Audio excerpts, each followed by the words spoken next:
I've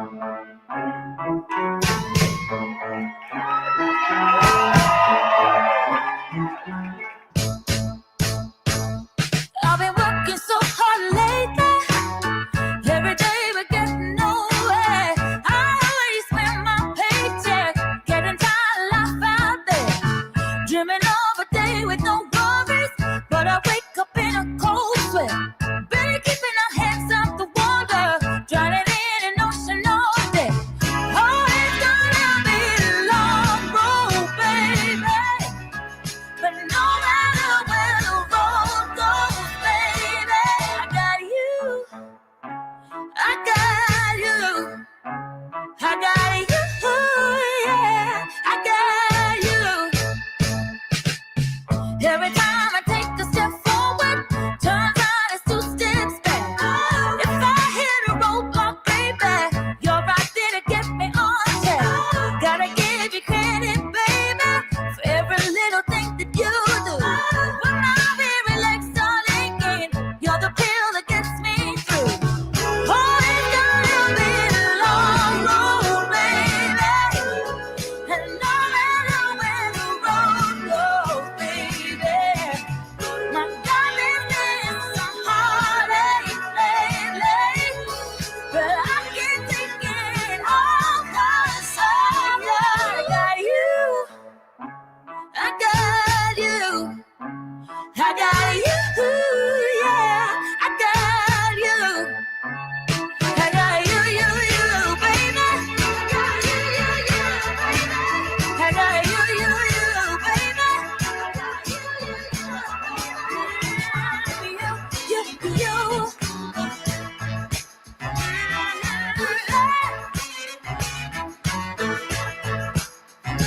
I got you, baby.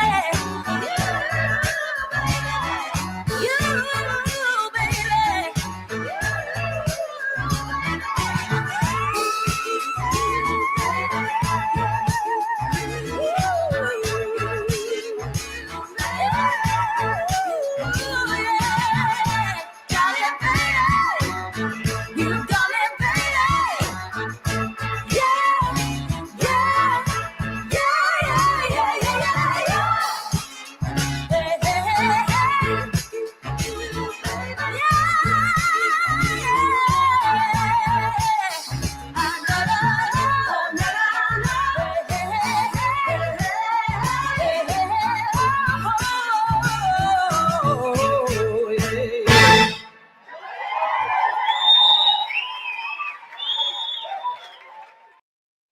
All right. Hey, everybody. Welcome to Indy After Dark. Thanks for being here.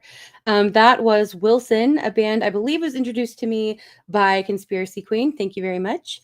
And that was their song, I Got You. Amazing. Really fun. And I hope that you guys will go and check out their channel. Let them know that I played their song and that sent them your way. All right. Maybe we can get them over here sometime. All right, I'm here with Bran. Bran, thank you for being here. Glad you're here tonight to help me out, as always. And hi to everybody coming in. Tonight is flipped, so we have conversation first tonight, and then open mic karaoke and indie music the second half around 11 p.m. Eastern. And the link is pinned at the top of the chat for anybody who wants to join us for conversation. Thank you to everybody who's here. Growl, Snooks, Tate, Jane, saw everybody coming in. Appreciate you all. Watt, Bran, here we go. Benjamin, thanks for being here. Much love. JM, good to see you. Thanks for being here. Thank you, Snooks. I did set a goal for tonight. Thank you for those who were able to contribute. I'm kind of cheating tonight because I didn't get a song ready that I wanted to. I was going to try to do something with it, one that Snooks requested for this week. And so she picked a different a video that I have that I'll be playing later during music. And there is a custom emoji that is for Lisa. Jake had won the custom emoji for this week, and he chose to give it to Lisa. So there's a new emoji there. If you're a member, if you want to go ahead and put that in the chat, show Lisa some love. I'd appreciate it. All right. Okay. Hey, Camellia. Good to see you. All right. Good seeing everybody coming in. Appreciate you all being here. Shelby, I saw you come in earlier. Much love to you. I am having a great weekend so far. Yeah, it's been a really productive and busy week. And looking forward to this weekend, that's for sure. Nice growl. Glad you enjoyed it. It's a good one. All right.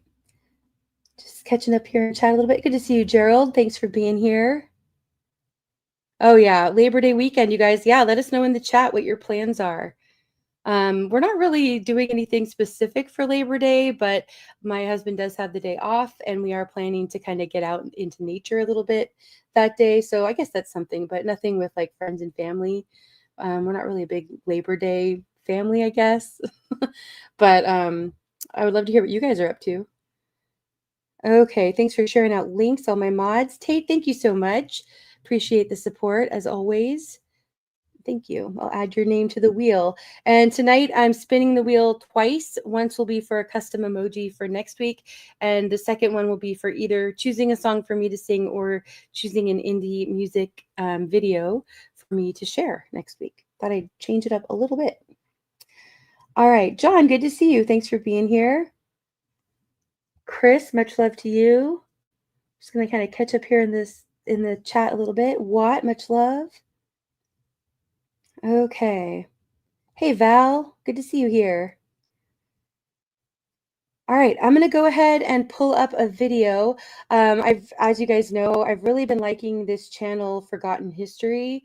They do great videos that are pretty brief and really cover a lot of great information about all different topics that are pretty important.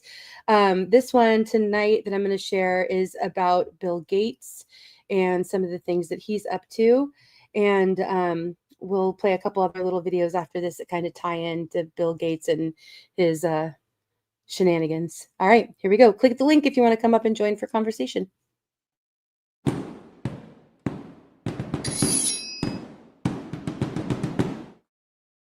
Back from high school algebra, but let's take a look.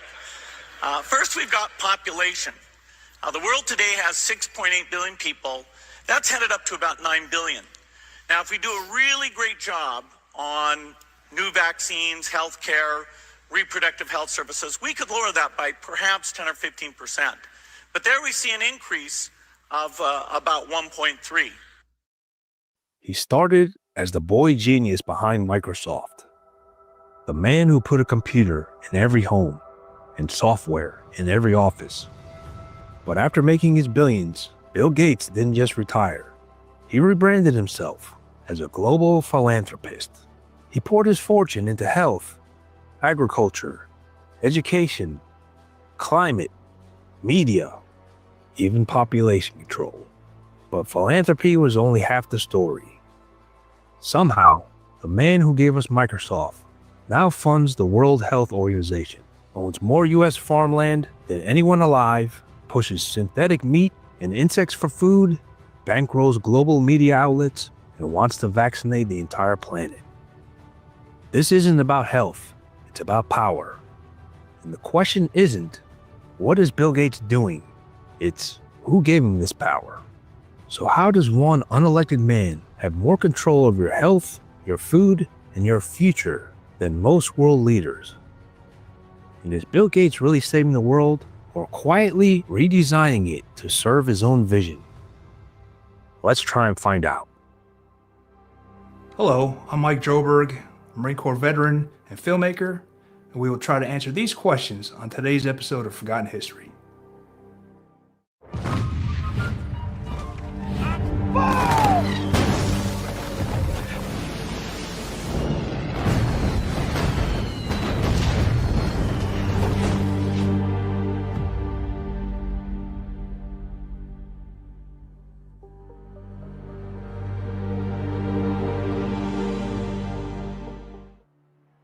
He was the awkward genius from Seattle, a Harvard dropout with a vision. In 1975, Bill Gates co-founded Microsoft, a coding software that would shape the modern world. By the 1990s, Microsoft had a near-total monopoly. Gates became the world's richest man. But it wasn't just brilliance, it was domination. He crushed the competitors, and he was taken to court for antitrust violations. He was accused of leveraging his empire to destroy rivals. But by the early 2000s, something changed. Gates stepped down from day-to-day operations at Microsoft. And instead of retiring quietly, he pivoted. He rebranded himself, not as a businessman, but as a philanthropist. Gates isn't the first tycoon to trade domination for image rehab. A century ago, John D. Rockefeller did the same thing. After ruthless oil monopolies made him the most hated man in America, he reinvented himself through donations, foundations, and public goodwill. Gates followed the exact same playbook, only this time with digital power. The Bill and Melinda Gates Foundation launched in 2000, claiming to tackle poverty, disease, and inequality. But this was more than charity. It was influence. By giving billions away, Gates bought a seat at every global table that mattered, from the United Nations to the World Health Organization, from Silicon Valley to the Vatican. He was no longer just a man behind Microsoft. He was quietly becoming the man behind everything. Bill Gates says he's just saving lives, but what he's really doing is shaping them, and without your consent. After launching the Gates Foundation, he funneled billions into global health initiatives. At first glance, it looked like charity, but Gates wasn't just donating, he was buying influence. His foundation became the largest private donor to the World Health Organization, donating over $5.5 billion, the second largest donor to the WHO, just behind the United States. And that kind of money doesn't come without strings. He also funded Gavi, the Global Alliance for Vaccines and Immunization, and the Coalition for Epidemic Preparedness Innovations, CEPI, donating over $4.1 billion to those organizations, on top of funding multiple pharmaceutical R&D pipelines. He pushed vaccines worldwide, especially across Africa and India. What the mainstream never asked was, what were the side effects? In India, a Gates-funded HPV vaccine trial was suspended after several girls died. In 2014, the Catholic Church in Kenya accused the Gates-funded vaccine campaign of secretly sterilizing women. They alleged that the vaccines were laced with HCG, a hormone that when combined with tetanus toxoid could prevent pregnancy. According to church officials, tests from independent labs found HCG in 6 out of 9 samples of the vaccine. Over 2 million were vaccinated, but the WHO denied it. Gates denied it. But the controversy was buried and never resolved. And to this day, no one knows how many women may have been affected. But it wasn't just about vaccines. And so cows alone account for about 6% of global emissions. And so we need to change cows, just cows alone. How are we going to do that? Well, actually, of all the categories, the one that has gone better than I would have expected 5 years ago is this work to make what's called artificial meat. Gates also became the largest private owner of farmland in the United States. Not farming it, owning it. Over 260,000 acres. While telling the world to cut carbon emissions, he quietly amassed the land that grows our food. Then he started pushing synthetic meat and bug protein as a climate-friendly solution. And who funds the factories making those bug-based burgers? Well, Gates does. He says it's about sustainability, but when a billionaire tells you to eat insects while he eats steaks, that's not a solution. That's a new form of class control. And his hypocrisy didn't stop there. He tells the world to cut carbon while racking up more private jet emissions than most people produce in a decade. In 1 year alone, Gates logged over 200,000 miles in private air travel. When asked about it, he said he offsets it with carbon credits, like a digital indulgence for the climate elite. Gates also poured over $300 million into media outlets, hundreds of them.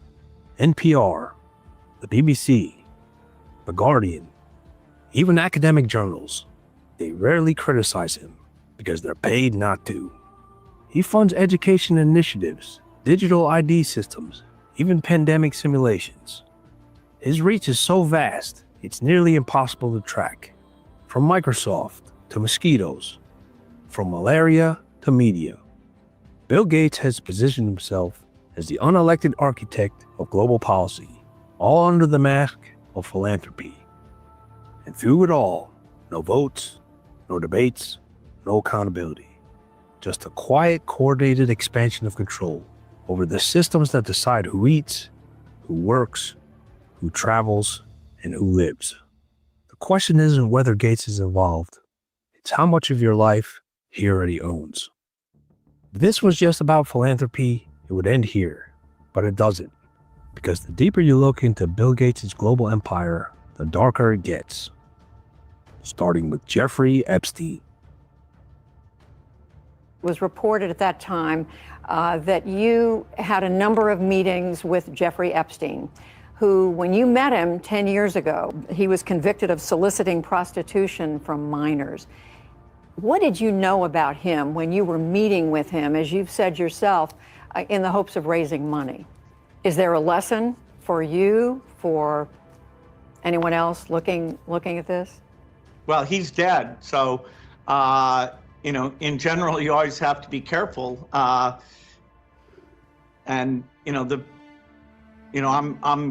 very proud of what we've done in philanthropy. Very proud of the work of the foundation.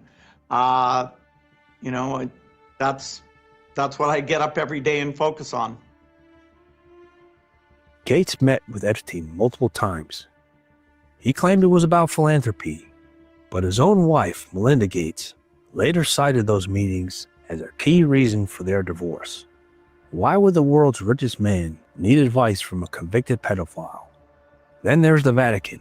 Most people missed it, but Gates met with Pope Francis to discuss global health, vaccines, and inequality. That's right, a software billionaire advising the Vatican on morality and human life. And then came the pandemic. Before COVID ever hit, Gates was already warning us about it. In 2015, he gave a TED Talk, predicting a global viral outbreak. Then in late 2019, just weeks before the first cases emerged, his foundation co-hosted Event 201, a simulated coronavirus pandemic, down to economic shutdowns and social media censorship. When the real thing hit, Gates was ready. He funded vaccine production, backed digital vaccine passports, and became the face of the global response. Governments listened, the media obeyed, and the profits poured in. Even now, he warns of the next pandemic with an almost gleeful tone. Why does he always seem to know what's coming? Why does he always benefit from the fallout? And why does no one ever question the man who tells the world to get injected, eat bugs, stop farming, and hand over control of their health and land? Bill Gates was also the primary force behind the creation and rollout of Common Core, the national education standards adopted by 45 U.S. states almost overnight. Through the Bill and Melinda Gates Foundation, he poured over $200 million into developing the standards, funding advocacy groups, curriculum companies like Pearson, and even teachers' unions to ensure widespread adoption. But Common Core wasn't tested, wasn't debated publicly. It wasn't created by educators. It was a top-down experiment backed by billionaire money. Parents and teachers across the country pushed back after seeing the results, confusing math methods, declining test scores, and a one-size-fits-all approach that ignored local needs. Even Gates later admitted the rollout had failed, but by then the damage was done, and the standards remained embedded in textbooks, testing systems, and classrooms across the country. But when you control the narrative, you don't need force. You just need time. Bill Gates has no army, no government title, no borders to defend. And yet, he controls more of your life than most presidents ever will. He influences what you eat, where your medicines come from, what your children are taught, what your news anchors say, and what the next global crisis will look like, because he's already funding it. All without a single vote cast in his name. When a man like that tells the world he's just trying to help, maybe it's time to stop listening. Maybe it's time to ask a different question. Not, what is Bill Gates doing, but who allowed this to happen? Because power like this doesn't appear overnight. It's built slowly, silently, funded, protected, and normalized until you forget it's even there. He's not hiding. He doesn't have to. He already won.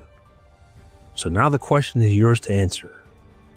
How much longer are you going to pretend it's not your problem? Thank you for watching Forgotten History. Please like, share, and subscribe. If you have any comments or show ideas, we'd love to hear from you. Thanks again. Okay. Lots of great comments in the chat. Appreciate you guys all. JM, thanks for coming up. Appreciate you being here. Thanks, Indy. I was just giving Auntie a Vulcan greetings salute. Nice. Got to do that. Thanks for everybody coming into Growl, Anti. Let's see. Hobbs, I saw here. Rhodey, much love to you. Michael, Lepensi, good to see you. MB, thanks for being here. Alan, anybody else I missed? I think I've seen everybody coming in. Inferno, Camellia, Take Two, Mr. Super. Appreciate you all. All right. If you would consider sharing this out on your post tab, maybe we'll get some new faces in here. I'd appreciate that. Dark, much love to you. Good to see you. And Chris, good to see you. Ken, hope you're doing well. All right. Pat, much love to you. Okay. All right. There were a few comments I wanted to highlight here. And also, before I do that, Watt, thank you so much for the super chat. He says it's Friday. Time to go make stories for Monday. I like that. Good optimistic viewpoint there, Watt, especially for Labor Day weekend. Okay. And I saw some of you also sharing some of your plans for the weekend. So appreciate that too. Brand says, going to a local fair, hopefully. Some of the fam are showing cows and stuff. 4 days off, though. Woot. Very nice. That's great. Gerald says, toes in the grass, marinated ribs to go on the fire, potato salad made. Fantastic, Gerald. That sounds like a great weekend indeed. All right. I saw some other people saying they were going to be watching movies or listening to music or have already started. I'm glad that you have. All right. Some comments about Bill Gates, the gatekeeper. Yes, he is one of them. That's for sure. And Grant, good to see you, Grant, by the way. He says he's up to weaponizing mosquitoes lately. And yeah, that's just one of the things. He's also, I don't think they mentioned the patent that he has for an artificial sun. But he's got his fingers in a lot of things. I think they did talk about how he owns the majority of farmland here in our country. And that kind of ties in with a quick video I'm going to share. But let's go through some of these comments first. And yeah, Shelby, that's always the question, right? What are we doing about this besides feeding the problem? That's a tough one, right? Like that's always what we come back to with all of these things we discuss. What do we do about it? And I think in the case of Bill Gates, one of the main things that comes to my mind that we can do, and please let me know what your guys' thoughts are, is that we can vote with our dollars. So, making sure we're not supporting companies that he is behind and that he backs. Staying vigilant to keep an eye on what he is doing so that we can avoid the things he's doing that are harmful, like jabs and certain foods.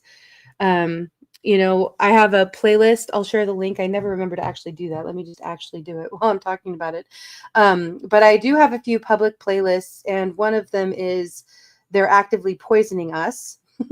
And it basically has, I have it in order from like the most recent will be at the top, but I'm just adding to it constantly because there's constantly new ways that we're finding that they are poisoning us, whether through medications, air, food.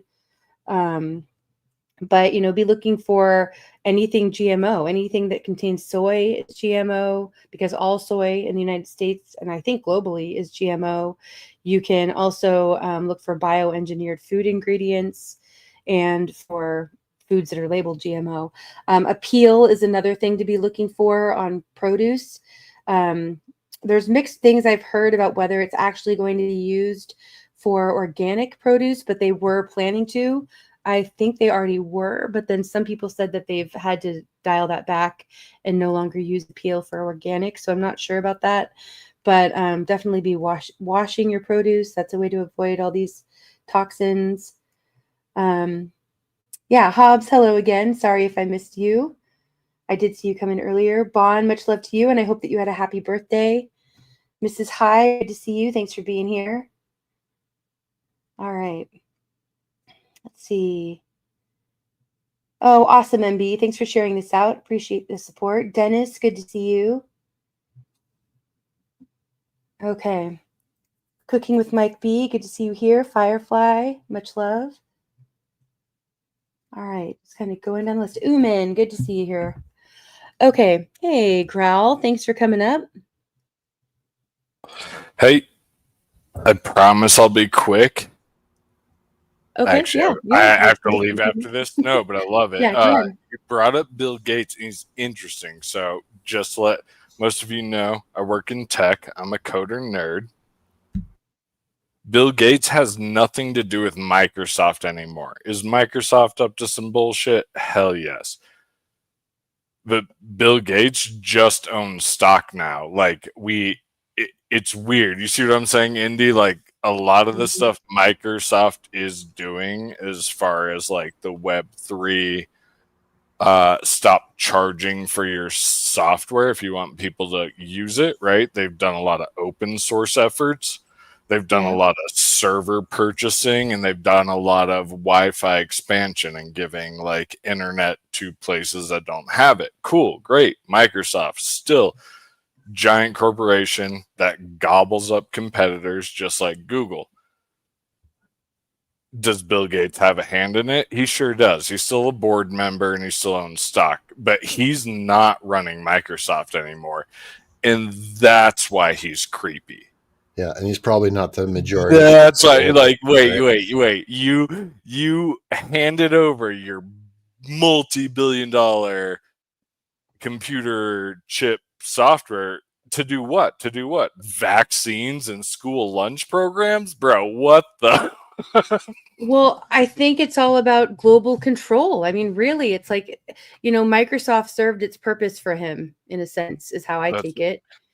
Well, and that's, thanks for letting me, that's what I'm saying. It's like when you all I wanted to say is you can no longer equate Microsoft with Bill Gates anymore. They're still, it was still his brainchild, his company, but he's just a shareholder. He just gets rich off of their success. He doesn't run the day to day. They have made the board of directors run by a black guy, DEI. We've all talked about it in the tech. But that dude made some really good chess plays for Microsoft to compete against Apple, right? And against Google. Right, what? Bill Gates is on this whole, I'm going to just sit on my yacht in the Greek Mediterranean with Mark Zuckerberg and buy children and invent vaccines. Like, he is nuts. Microsoft is not nuts. Yeah. You guys see what I'm saying? I don't know if I'd go that far, but that's where I kind of, I fall on the side of stepping away as much as possible from big tech. But JM, what were you going to hold on, Cal? What were you going to say, JM? Yeah. Oh, I was just going to say, I heard that. I heard the Freudian slip there. Oh, what? I missed it. What was it? Oh, yeah, he said he's just buying. Right. Yes, I did hear that too. Yeah, I mean, and also though, I mean, not even looking at like the really dark side of that, which I do think he's involved with, and how many times was he at Epstein Island and all of that, or fly on the Lolita Express. But on top of that, it's no small thing. I live in Washington State, as you guys know, and I think we were probably the first state to get funded computer labs through the Bill and Melinda Gates Foundation. Of course, and everyone around here, for the most part, until maybe recently, really see him as this great philanthropist hero because he funded all this tech in schools for free. Well, when he did that, what people didn't realize at the time, and I think most here don't realize, is he got his buddies to fund the curriculums that go with the tech. So now that there's smart boards and a 1-to-1 ratio of laptops to students in every school, or tablets, whichever kind of screen they have in each school or district, and especially after COVID and remote learning, they all have 1-to-1 ratios of students to screens. Not only is he controlling through the contracts of who can use the tech to put Who out the can publish curriculum. the He's also content? Yeah. well, he's also, and what students are learning, he's also controlling all of that data collection and gathering on all of the kids who are in public schools. So, we are worried about things like, YouTube using facial recognition, which we should be, and we should be resisting things like that and not complying. But at the same time, they're already gathering, data all the time. And we have a video later we're going to pull up that has to do with that too. Good to see you, Indy, Ladybug. I love what you were saying. That's kind of what I was at. Is it Bill Gates or is it Microsoft? I don't think a corporation inherently has nefarious goals except for capitalism. Good to see you, Carl.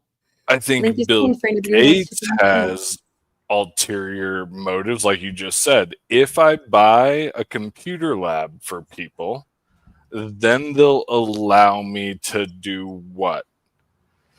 And so why I wanted to come up, and I've got to pick a buddy up in 10 minutes. I got to leave for the airport. Yeah. But that's why I said it was being quick. Why I wanted to come up is is it the fame and the fortune that make people evil? Like Bill Gates came from not pretty standard middle class, right?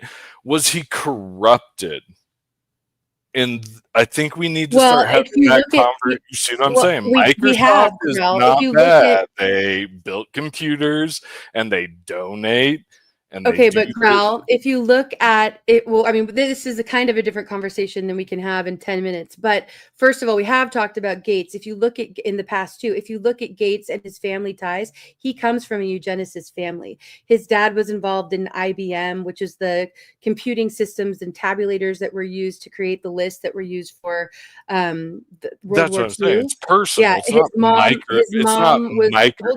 mom was related with. I know. Hold on. His mom was tied in with eugenics through running Planned Parenthood. Margaret Sanger and yes. So there's a lot tied in. But hold on, I know. Hold on, Grau. Let me respond. I'm presenting. Respond to what you're saying first before you keep going. But I hear what you're saying, that he might be now separated from Microsoft, and if that's the case, then we have to look at Microsoft separately. I agree, but I think if you look at all of how big tech is being used, it's all moving in a direction of taking control from the people. Of course. Okay, go ahead. Make your next point. And good to see you. In my summary, and I'll leave, and I just wanted to do that. You know me. I come in, throw the grenade, love to see everybody run, scramble. But it's a nice grenade. I'm like, I love the way you people tick. I think you have a great group of people here who think it. And so that's what I'm saying. I am that contrarian. I'm like, it's not Microsoft. I don't think it's not Microsoft. It's not Microsoft. It's a group of crazy people. Because he wrote that off. Donate this computer lab, and then you get a write-off, and we all think, oh, Bill Gates is so nice. And now he gets away with insane shit. Do you agree that the people who rise to the top in those kinds of organizations are the ones who are part of the global plans? Yeah, I believe in the 13 families. And so, yeah, I mean, well, at the end of the day, they're the haves and the have-nots, and that's not going to change. Right. Take two. Who is he funding and why, and what are they achieving without even being attached to his name anymore? That's a huge point. And you posed the best thing. Was he corrupted or was he born at nature versus nurture? In Indy, you're taking the nurture. He was born into it. I agree. But was he also coaxed into it? You see, this is the debate we have to have, people. It's not company. It's not... Drop the StreamYard link, please, if you haven't already. Hello, Go ahead, Smith. Thank you. First of all, the president and CEO or whoever runs Microsoft is not black. He's from India. Second of all, I think that Gates is still very heavily involved with Microsoft. The new one. And sorry, when I said the CEO is black, I have a black friend. Ooh, that excuse, but no, he's in tech too. When Microsoft decided to go, hang on, let me explain. No. The CEO who's in charge of acquiring GitHub and open sourcing VS Code that led to Unity game engine and all that. That's what I'm saying. No, that's not what you said.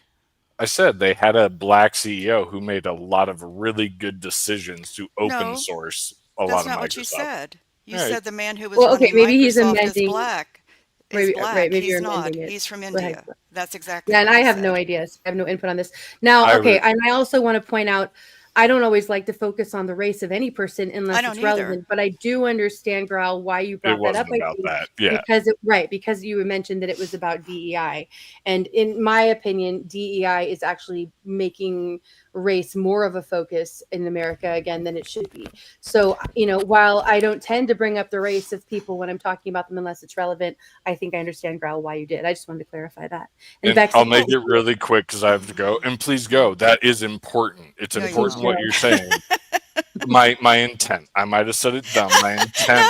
No. Hang on. Can I just say it? Can I just say it? And you can pick it apart. Yes. No. I'm My not gonna take intent it. was in Whatever. the tech God. community a couple years ago, 5-6 years ago, they had a black employee. It was important to my Right. friend in the tech community. Oh, finally, a minority is in charge of Microsoft.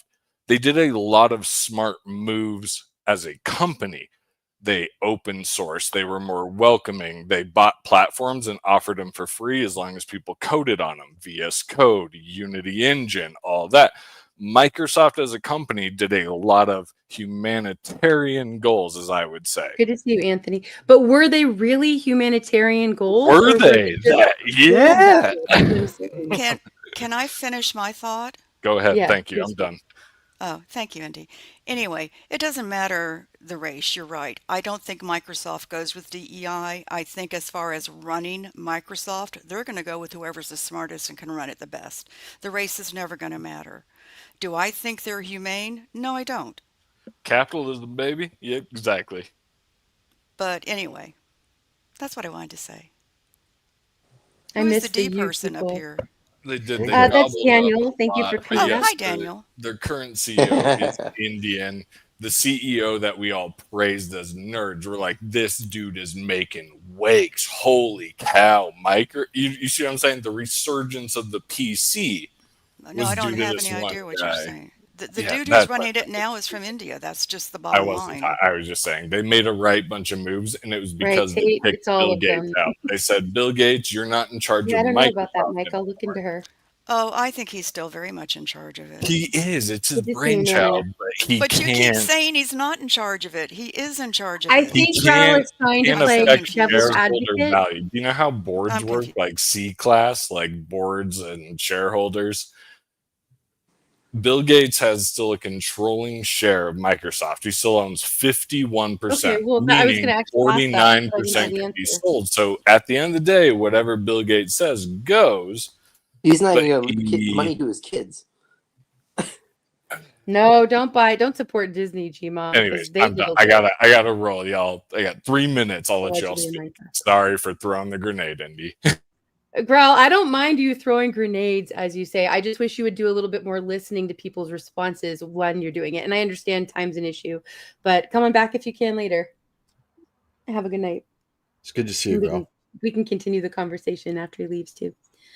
All right. Yeah, good to see you, Mary. Thanks for being here. Carl, good to see you. John, thank you for coming in. I saw you come in earlier. All right, Daniel and Snooks, any thoughts you want to discuss about that before we move on to this next video, which ties in with Bill Gates? Oh, I don't know. I just think it's very weird the way he does things. Like he doesn't. He's basically like, okay, once I'm done with what I've been doing, I'm just giving all my stuff to charity. My family doesn't have anything. I'm like, what the fuck? Well, his family has plenty. Yeah. But I hear he's plus, going to give away yeah, a lot of it, though. His ex-wife is more philanthropic than he is.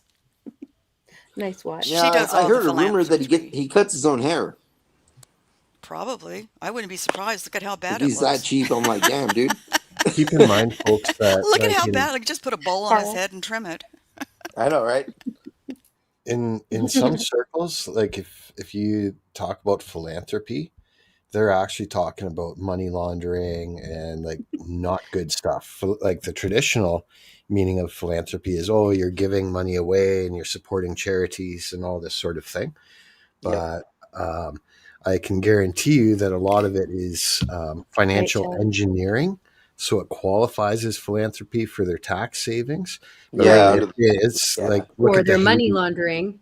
Yeah. I I know mean, about the whichever money way you want to look laundering, at but that. I truly think his ex-wife is more philanthropic. I think she's more charitable. I don't think it's money No, laundering with her. I think that their divorce was planned at a strategic time for them to separate their funds to Hmm. protect some of them. But that's my own thoughts. But I I also honestly don't I don't think think she's support most as of their Russia. evil as marriages. I don't think she's as evil as he is. Well, I mean, that's a pretty Yeah. high standard of evil to like equate Well, yeah, to. she's a lot But less evil. I don't know. I don't know as much about her as I do about him. I know they were in it together very much so for decades, and so I don't think she should be let off the hook in any way. Um, Is Bill Gates above ground now, or is he still in his bunker? say that again. Is Bill Gates above ground now, or is he still in his bunker like he was during the pandemic? Does anybody know? I don't know. I heard about Joe Biden being in his bunker. I never heard so much about Bill Gates. Yeah, when No, the Biden was in pandemic his hit, basement. No, Bill Bill Gates went Gates to a is out and bunker. about. He's out and about. Oh, Yeah, okay. I haven't heard much from him recently Infrequently. though. Yeah, Infrequently. When it's to his benefit, he'll be out. nice When it's husband. not, he'll be Exactly. back where he is. Yeah. Anything he does is for himself. Yeah, I used to look highly of Bill Gates when I was younger. And now I'm Anti, like, if you want to share the links, hold on one second. As people are talking about tech, Anti, if you want to share the links to your streams that you've done, Anti's been doing some streams where he's covering like all different things, music and different topics, but he has some on tech that some here might be interested in. Right. Yeah. There. That too, Jima. She's talking about Melinda Gates. She said she doesn't want her kids on a pike when the herd figures it out, and I think that's a big part of it too. She's there. They, I think, collectively are working on their image in separate terms. Is Yeah, Ground still exactly. up To here? Mary. No, I think he left. I'm going to remove him Oh, here. he's typing back It says here. to marry a madman, you have to be somewhat mad yourself. Agreed. Watt. oh yeah, Good to see you, definitely Mike. agreed. To marry what? To marry a madman, you have to be somewhat mad yourself. Oh, God. Well, you have to be insane. You got to be a Yeah. little Right, I saw slight that, touch of Gma. crazy. Good to see you, Yeah. Lisa. I'm not mad at Lisa, everything, you Ground. have, hold on, Snooks. Lisa, you have an emoji, a custom emoji in the chat. Jake, as you know, had donated his emoji to you. So check it out. Right, it's a live exercise. Yeah, well, a PSYOP for sure has been going for years. Yeah. Is that true? What? He doesn't come out in the sunlight? I don't know. I guess I've only ever seen him, other than the pie in the face. I did see the pie in the face shot. Other than that, I guess I always see him inside, you know? The more video footage I see of him, and especially recent footage of Bill Gates that I see, the more and more he reminds me of Ooh, possessed okay. Thanks, Kermit the Tate. Frog. That's an awesome metaphor. Oh, that's cool. What? Okay, I'm I'm, now very I'm visual and I'm serious. seeing this. You know, he makes me think of The Elon lizard Musk. people. I kind of equate the Yeah. two of them kind of together. Yep. You too? Yep. Yeah, I do. I think of him and Elon Musk as almost being twins. Yeah, like two of the Thanks, biggest everybody. tech holders. Something Yeah. not right with them, for sure. Yeah, I would. Well, we know what's wrong with Elon. He has said it. Yeah. He's autistic. He has Asperger's. And He's I very have high reason to believe Well, I he functioning. think smokes He's there's a weed more with to it genius. than weights. that, but I think But that's there is that's more an to it. excuse in a way. Well, no, Right, what? well, I've Awesome, seen Lisa. Glad you like it. I know people who have Asperger's, and I see a We lot wish, in Dirk. We them wish. Me too. as with him, and it's they're like geniuses. They're geniuses, and you don't have to have Asperger's to be a genius, but he does exhibit some of the symptoms. Like a So it's savant? I don't think it's a total excuse. I just think there's so much Thanks, else going Anti. on with him. He's hyper as all get out. Well, Elon Musk, his nanny said when he was a little kid, he was summoning interdimensional demons Glad you are, Michael. in his room and stuff like that. And then plus he was going bald, and now he's got hair. And then the thing is, once he got the Neuralink, and he did get the Neuralink, he's never been the same after that. And then besides that, we need to start talking about the stuff that's really important right now. There's 19 states right now that have national guards, armed national guards in there. It's a soft martial law. We have Alabama have them, Arkansas, Florida, Georgia, Idaho, Indiana, Iowa, Louisiana, Nebraska, Nevada, New Mexico. Oh crap, I can't read that. Oh crap, what's Idaho, South Dakota, South Dakota and Texas and crap, I can't read. There's 19 states right now. We're going in a soft martial law right now, because the thing is right now, you have to realize this. He's saying crime is bad in DC, but the thing is, I get that. He's putting that in DC. The thing is, when the terrorists finally kick in, they're not kicked in yet. People are going to realize they cannot afford to live, because you're going to be having $50 coffee. You're going to have $15 cans of soup. It's going to be awful, and it's people are going to revolt. It's going to be awful. I That's agree why with you, Mike. that. I think there's already a lot of that happening. I think just people, it's not happening in mass enough that we're hearing about it, and they're not going to cover people revolting or people, acting out against them on the news. It's going to be heard more locally, if anything. I mean, look at the these thing is, social the thing is, the tariffs are kicked into a point, but when they finally kick in, people are not going to be able to afford to live at all, because they have the water taxes now, and I'm going to be good, because I really want to go off on a rant, but I'm going to be good because I'm in a channel that it's going to be really bad. It's going to be bad. It's coming. It's coming. It's here. It's here. It's here. It's right here. People say, "Oh, this is going to happen later on." Later, we're at the just lay it on me, bro. Right now. Well, yeah, I agree with you. I think that it is very much happening in real time. I mean, a lot of us have been watching this roll in. For me, it's been 5 years. For some people, they've been watching it roll in for 20 plus years, which, kudos to you if you're still at all sane after being aware of all of this and watching it happen in slow motion, because now to me, it feels like it's ramping up, quicker and quicker all the time. What do you guys think? Doesn't it seem like, obviously since COVID, but just even in this last, 6 months, like things are just, going at a quicker pace? That's what I was getting at. That's what I was getting at. Time is speeding up, and the thing is, look what they're doing. They're burning us out with the Mountain Dew. Okay, you know what I'm talking about with the Mountain Dew. All the Chinese, they're buying up all the land. They're buying up all the land in Maine. They're buying up all the land in Hawaii and everything. And they're and in people California.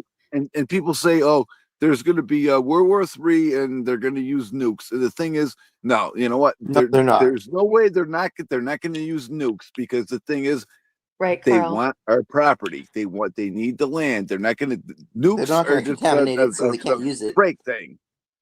Yeah. Well, okay, so people also talk about a lot of these things being distractions, and Carl brought up that the 2020 theft, he's talking about the selections of 2020, was discussed at the White House cabinet meeting tonight. Tulsi did not hold back. And now they're revealing, Tulsi Gabbard is revealing a lot of the election integrity issues that a lot of us really focused on back in 2020, because it was so apparent and so obvious. And a lot of that information came out back then. The voting machines, that they can be hacked and connected to the internet, which they at first denied. That's been proven over and over again. They're not only easily hacked, but it's really easy, and there's been proof that they changed percentages of votes, kind of literally, like if you think of the scheme in the movie Office Space, where it was like fractions of a dollar. That's literally what they do with the fractions of a vote, and they change it from the from one side to the other. And it's obviously, in this case, it's from the right to the left. But and then if you've watched 2000 Mules, I mean, there were multiple ways, and then voter rolls and dead people voting and illegal immigrants being able to vote. There are so many multi-layers of how elections are not secure in our country. And the fact is that they are still not secure. One of the things Trump has talked about that I do fully support, and I hope will actually happen, is moving to all across the country paper ballots and no voting machines. If he does that, I might consider that he's not fully in on their plans with them. But my family is all up in arms with the whole still don't mail-in buy voting it thing. yet. They're used to that. Say that again. My family, my parents are all pissed off about this whole mail-in voting thing that he's trying to end, because my parents like Right. to do their mail-in Absolutely. voting. Yeah, Look they at all the started that. gold. Look at all the gold that they stole during 9/11. There were Trillions of dump dollars. trucks. Yeah. that Yeah. they And they then, stole. this administration said, they talked about Fort Knox and checking the gold. What happened with that? We never heard any follow up. Yeah, Have they no, done that? Are they that's the still thing. That's the planning thing. to? Trump said when I'm in office, I'll tell you all about the New Jersey drones and everything else. He said so And much yeah, shit he that didn't he say didn't even anything do. about nothing. And what he did, we got in office, he gave $15 trillion to the richest people in the whole world. Fucked everybody. Exactly. Right. I also am curious what's happening with the $5 million gold cards. I brought this up a couple times. I have looked into it a little bit. I never find any information on how many people have been allowed into our country through that, or how much money They won't give is the numbers. coming in, or what that money is specifically going towards. John says Mike is such a downer, and I'm going to address this because I think that happens a lot here. A lot of people think that we're downers, and Mike, you can speak for yourself, but for me, I don't think that talking about what's happening and what we're identifying as issues in reality is being a downer any more than talking about the vaccines weren't I safe. I feel like we're In raising. real, hold on one second, Because Daniel. Hold on. somebody Hold said on. I'm a Hold downer or on one something. second, Mike. Yeah, hang on. But in real time, because if we need to talk about these things to bring awareness and to come up with solutions. I don't have the answers. Shelby said, well, what do we do about it? Referring to Bill Gates. I don't know. But I think, together, I hope that we can come up with some real solutions that are actually going to work. If we don't even talk about it and we just keep our heads buried in the sand and not talk about the things that are heavy. And John, I'm not trying to just target you with this. I've heard this from a lot of people. Then, what good are we doing? We're just going back to what got us in this problem in the first place, which was being on the hamster wheel of life and not talking about it, not looking into it, and not coming up with solutions. Okay, but Mike, what did you want to say to address that? Here's my question is, he said, I'm a downer. Why am I a downer for? I'm just speaking the truth. And, dude, whoever you are, look, dude, I love you. Jesus loves you. We're in endgame right now. I hate to say this, but, there's no birds anymore anywhere. I very see any robins. I don't see any bees. I don't see hardly any insects anymore except mosquitoes. Everything's gone. Everything is freaking gone. Our sun is not our sun. I don't feel the same way I did back in the 1990s. Time is speeding up. Everything is effed up right now. Everything is so effed up right now. I don't know what to say anymore. I mean, So Mike, I totally hear you and I get your frustrations, but I think part of the issue is when we're talking in, what's it called? Totalities, when we're saying everything, and everything's not messed up. I have two beautiful children. I have a roof over my head. I have food to eat. I hope you are in a similar situation where your basic needs are provided, are I'm being good. able to I'm be good. met. I'm good. Yeah, Like I'm good. just Like saying, I said before, we have to also focus on the positive. And I hope we talk about that here a lot too. I try every week to have something that we're bringing up. Like we were talking about Labor Day plans and what we're going to do on our days off. And, that's enjoying life, because if we don't go out and enjoy the life we have, then in the way I see it, they've already won. You know what I mean? So there has to be a balance. Yeah, I understand. I mean, I remember the first time you invited it on your channel. I said with me is when COVID happened. And still I'm good right now to a point where I'd never have to leave my house for 15 years. That's how well I'm stocked up. That's awesome. Yeah, that's goals right there. Yeah, I'm the right, same. Wayne. We pull this out in the 60s. Yep, it's long-term plans. And, we're trying to scramble to come up with solutions to plans that have been in place for decades, if not centuries. Yeah, Dark, it was for sure. John says, I see good things coming. I'm glad you do, John. And please, if you guys in the chat and on panel, if you guys have good things you see, please, tell us about them. Let's point those out too. Like I said, I think one of the good things I hope is coming is, like Trump has said, making it be paper ballots and getting rid of the voting machines. I, especially living in one of the first states where they started mail-in ballots, I think that that's one of the easiest ways that they steal the votes, and that's why the whole West Coast is lost.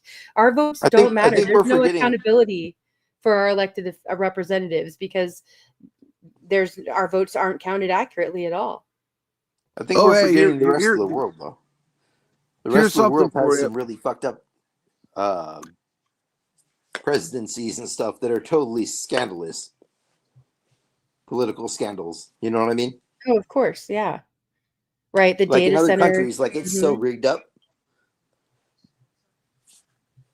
Like, is this what we're coming to? Well, I mean, yeah, I think we're already past that point here. It's already, we talk about other countries. A lot of them are rigged in other countries because of us.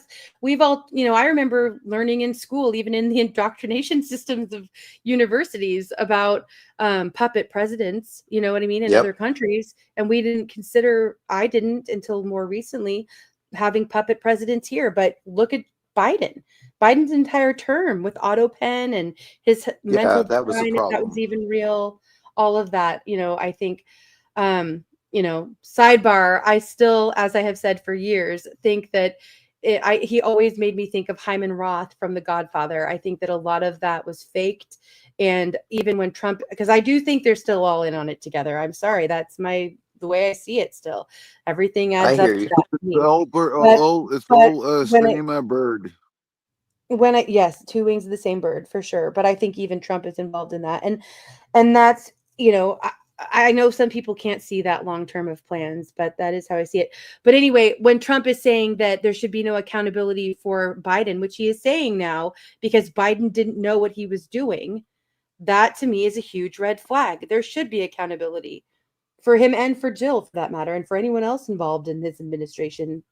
Yeah, but what are they going to do to him when he's so senile? Like, what just let him live out his last days in jail or some shit? Or prison? Well, Biden, what? He's what, like 80 something, and he's got as far as I know, he's like he's pretty much gone right now. He's autism, not Jill's autism, doing way better than him. What's the word? But yeah, speaking of inflation, okay, my friend went to Hampton Beach the last weekend, right? And it got a lobster roll.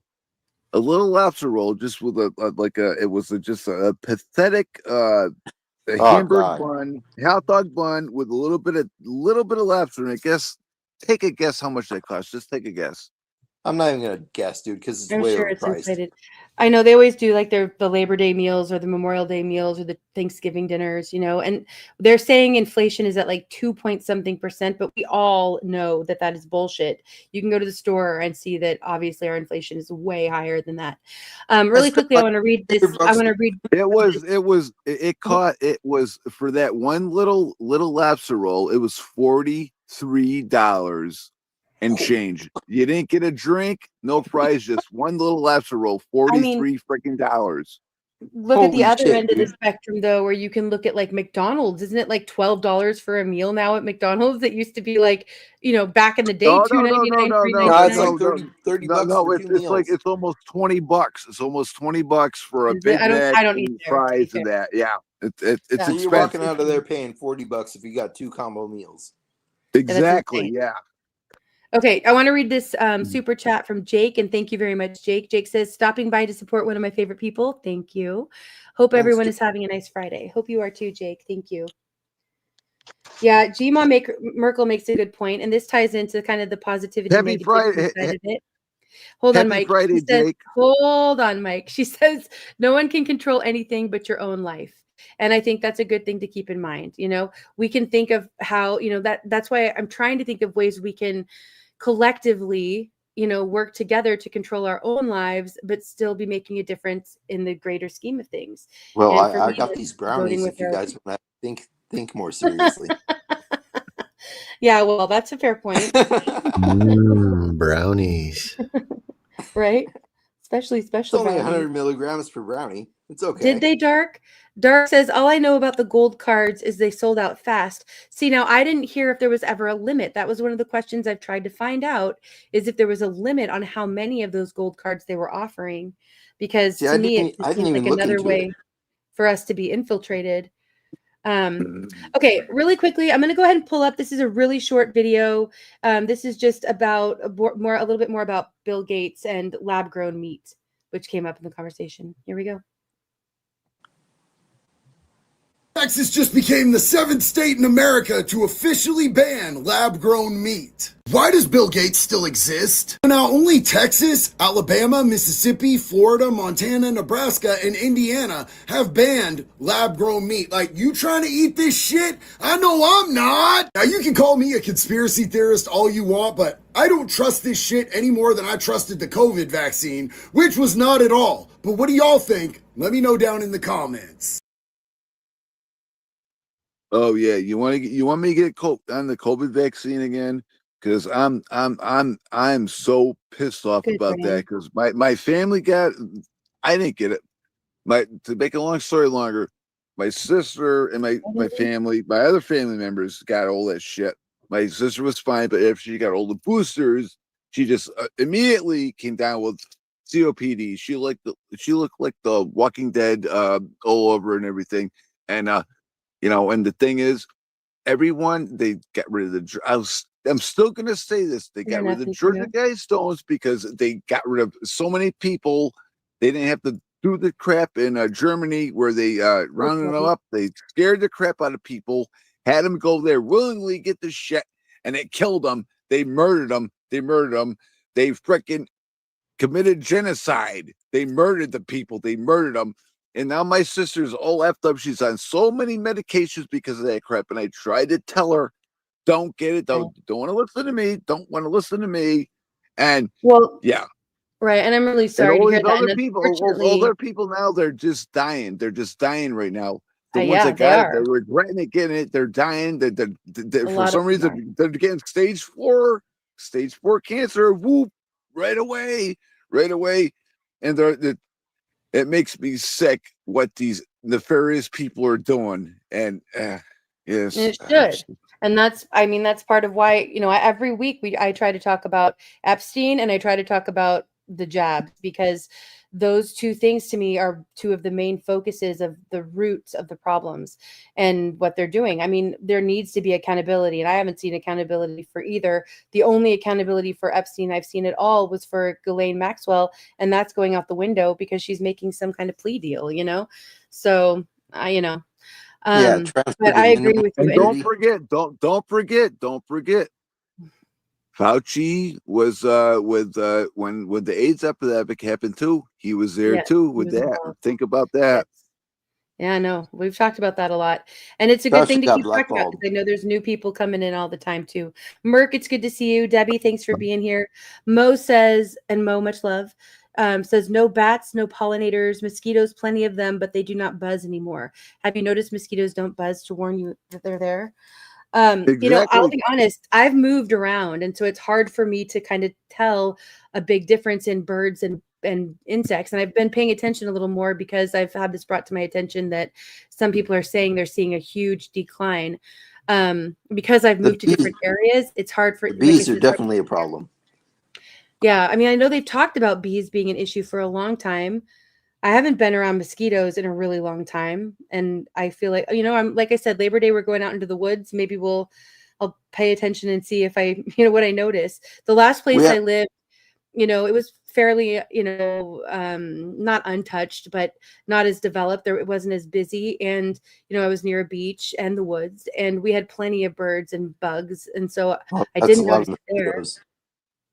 There's hardly any birds here right now. The only thing we have here is ticks are awful here, and the flies are rampant. It got yellow jackets, and yeah, there is a special place in hell for Dr. Fauci. Well, I don't wish hell on anybody. I think that everybody has an ability to repent up until their dying breath. But I'm still that repenting. said, I would like to see accountability for the people that have, are destroying our world and are actively killing off the masses. I do think that depopulation is a real agenda and the main agenda that's at work. And I don't think it's depopulation though. I think it's like, why would they depopulate if they wanted to go, if it's this whole, oh, we're going to go to war thing at some point? Like, why would they war is reduce another the form of depopulation.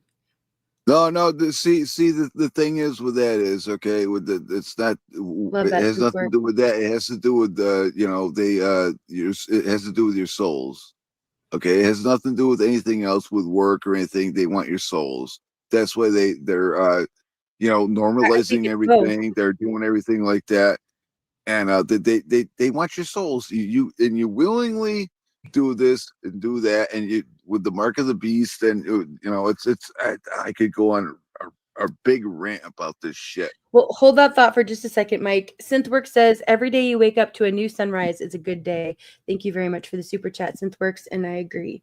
Yeah, and we do, like I said, we need to be focused on both, in my opinion. We need to be able to hopefully find the balance of finding the good in our everyday lives to, count our blessings, so to speak, and appreciate the life that we have and be happy. But we also need to be keeping an eye on the evil maniacs who are trying to control us and kill us off. I mean, it's a real thing that it is affecting every person's life in one way, shape, or form, especially since the vaccines and how many people are affected health-wise because of them. And the past, and this is messed up for me. This is scaring me, but it's messed up for me too. The past about hey, Hal. half a year, every time I look at the clock or anything, everything ends up in 33. Jesus died. He was sacrificed. Then the sacrifice, he was crucified when he was 33 years old. Okay. And at first, I thought nothing of it, but now it's coming up all the time with me. Every time I look at the clock or look at a YouTube video thing when I'm ready to pause it, it's 33, 33, 33, 33, 33. And those are your numbers. It keeps coming up with me all the time for the past. Those are your numbers, dude. Like, I see 777 everywhere, or 27 or 17. And the messed up thing too. I mean, I'd say maybe it's a coincidence. Maybe it's a coincidence, but no, it's not a coincidence. Not once or twice. Maybe it's a coincidence. No, now it's a pattern with me. It's a pattern. Mandela effect. Even with you want to get a Mandela effect with me? I can go down that rabbit hole too. But yeah, because I thought that was Mandela effect. I thought it was bull crap. Until I went back and watched JFK, what happened to him back then. There was always 4 people in the car. Now there's 6 people in the car. Exactly. That's some hope too. Hold on really quickly. I want to read a couple comments here. Al says, a lot of people complain about the youth, but I see some pretty keen youth too. That gives me hope. And I absolutely agree, Al. Thank you to those of you who are sharing comments about hope. I like that. Mo says, sunrises are still so beautiful. So are the starry skies. Nature still is beautiful and very healing. That is my positive. Agreed. Getting into nature, I think, is one of the best things we can do. We are part of nature. I played a video about that a few weeks ago, and I very much think that we need to be connecting to our roots, so to speak, as much as possible. All right. Let me see. I think I have another video here. Okay, we're going to kind of shift gears a little bit. Some of these topics have kind of come up already. This video is a little bit longer. Anyway, yeah. Can you go to my channel and I want you to crap, what was it? It's a tic-tac-toe one. Well, why don't you go grab the link and put it in the private chat while this video is playing? I don't know if I'll play it tonight. I like to check out videos before Oh I put them up. God, you're asking me to do But, something like that? I can't do that. I'm an well, idiot when it all comes to right, then that. I will try to find it for next week then. How about that, Mike? Okay, Okay, so that's fine. this That's cool. video has to do with the flag burning and also the 6,000 Chinese students. A lot of you have probably heard about this. Yep. But let's go ahead and we'll kind of watch this and then talk about it a little bit afterwards. And here we go. All right, let's just start tonight with this abomination. Make America Gavin again. MAGA apparently now means Gavin Newsom's wet dream of being the president. Listen, America has never been Gavin, okay? And I damn sure, and it damn sure doesn't need to be. That flag should be hanging in a circus tent, not flying at a boat parade. Now, the other thing is that he's got a whole merch store saying like Real Patriot, it's like the red hat, but it says Real Patriot. And get this, he's got $100, and he sold out, $100 Bible signed by Gavin Newsom. They sold out, right? Now, I told you guys months ago, that Gavin Newsom was going to be the Democrats' next pick. He's out here doing the podcast circuits. He's starting his own podcast, doing the softball interviews, and hell, Sean Ronna had on there, gave him a firearm and didn't give me any hard questions. He's running the same playbook Trump used to build an unstoppable base. But make no mistake, man, Newsom isn't Trump. He's a dangerous man in a different way. He's young, he's slick, he's got Hollywood and Silicon Valley money ready to bankroll him. And here's the kicker. Democrats have openly admitted they lost the war on masculinity. Men are done with their soy boy campaigns. So now what you're about to see is a rebranded Newsom. Stage photos with probably firearms, pretending to be rugged, shaking hands with steel workers that he'll never actually let work. You'll see a campaign dripping with fake testosterone. They're going to package him up like a tough guy because they know weakness is why they've been losing ground. And again, he's selling signed Bibles for $100. So he's even pushing that realm to get into the Christianity circuit. Okay. Now, meanwhile, today, Donald Trump signed an executive order. 1 year in prison if you burn the American flag. Let me play the clip for you. Lastly, sir, this is an executive order on flag burning. It charges your attorney general. Would you listen to this? This is very important. Flag burning. All over the country, they're burning flags. All over the world, they burn the American flag. And as you know, through a very sad court, I guess it was a 5-4 decision, they called it freedom of speech. But there's another reason, which is perhaps much more important. It's called death. Because what happens when you burn a flag is the area goes crazy. If you have hundreds of people, they go crazy. You can do other things. You can burn this piece of paper. But when you burn the American flag, it incites riots at levels that we've never seen before. People go crazy. In a way, both ways. There are some that are going crazy for doing it. There are others that are angry about them doing it.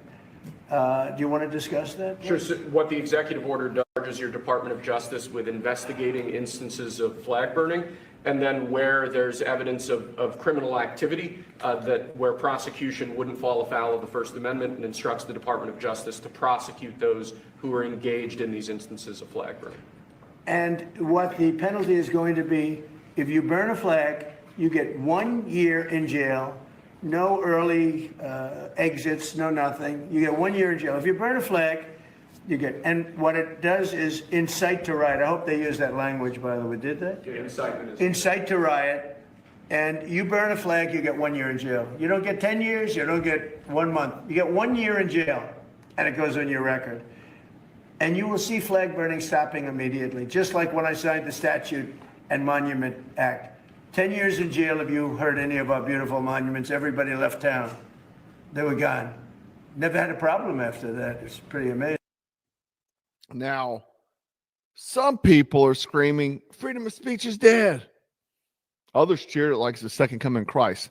Let me break this down. Personally, man, you burn a flag that's draped on coffins in Arlington, you touch or you torch the symbol that men bled out under Fallujah, Normandy, Quezon.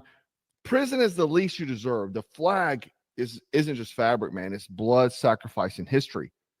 But here's the reality. An executive order is a memo. It's not a law. It's a sticky note on the Constitution. It's a short-term Band-Aid that, you know, I've tried to tell people this. I saw people cheering about it saying, finally, we got this fixed. It's only fixed for a short term. The next president, and probably Gavin Newsom, will rip it up in 2 seconds. So while people are cheering, remember, if you want laws that stick, you need Congress. You need actual legislative teeth. Otherwise, it's just symbolism. And now I'm happy about this in the interim. I don't ever want to see American flag get burned. It pisses me off. And I don't think it's freedom of speech to burn the flag that you live in. You go do that junk in some other country, man, they'll do very bad things to you. But what we need to do, and has been my problem the past few months with the Trump administration, is we need to disassemble the swamp, period. I've been saying that. Everybody's cheering these Band-Aids, right? Like, you know, the uniparty's got to go, man. I know I upset many people last night, but, you know, that people were saying, I was saying that sending the military out, and they're like, well, we need to clean the streets. You're not going to clean them up. The same dirtbags are still in charge of those cities. You're attacking low-hanging fruit. We need actual change by getting rid of the swamp, what we were promised. Not a bunch of Band-Aids that's going to disassemble as soon as the man leaves office. But let me make something clear here, man. I am a constitutionalist. I'm a conservative. I'm not a cultist. I'm not for big government, okay? Because sending groups out to clean up cities, that's in other states, is big government. I'm not for that. Our forefathers didn't want that, but somehow now we have the patriots cheering it on. The same patriots and conservatives that was cheering on the Patriot Act when Bush did it. They're cheering for Washington to take over states. They're cheering for mass surveillance because our team said so. How many guys, how many messages I got said, oh man, I'm good with them doing the iris scan, you know, if it makes their streets safe. Dude, it's always about safety and security. Okay, it's always about that. That's how they blindside you. And I want to give you a life hack real quick. How to tell you're in a cult, right, is that you agree with things you would be normally against just because your Messiah is doing it. Kind of like when Biden was sending all your tax dollars to Ukraine, but now you're okay with it. It's now 20D chess moves. You can't be critical of a cult leader. When I see my man backing Lindsey Graham, I'm not going to cheer that. I'm not going to cheer that. He is the swamp. I thought we were supposed to drain the swamp.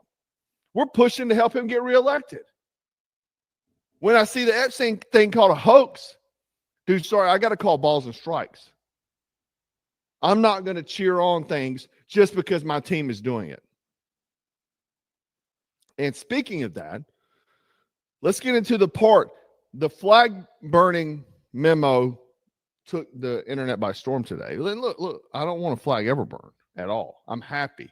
Even if it's just a Band-Aid, at least it's some forward momentum. Thank God. But this should have pissed off every American today, and it was not talked about. Trump announced that 600,000, let me repeat that, 600,000 Chinese students will be allowed to come to study in America. Listen. You would like me to come to China? It's a very important relationship. As you know, we're taking a lot of money in from China because of the tariffs and the different things. And it's a very important relationship. We're going to get along good with China. I hear so many stories about we're not going to allow their students, or we're going to allow their students to come in.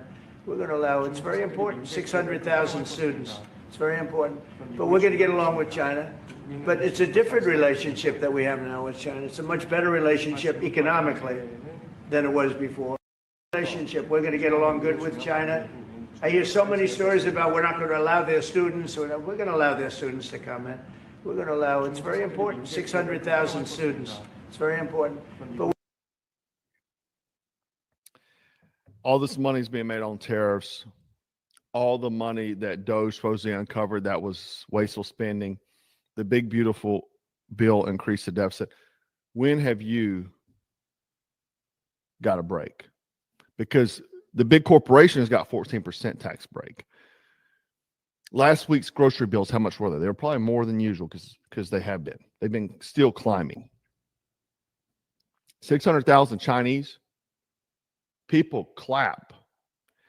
Universities are clapping. The globalists are clapping. Me, I see 600,000 operatives. By law, you can look at it here. By law, every Chinese citizen can be used as an agent for the CCP. That is not a conspiracy. That is their doctrine. So when you bring in 600,000 students, you're not importing scholars. You're importing surveillance.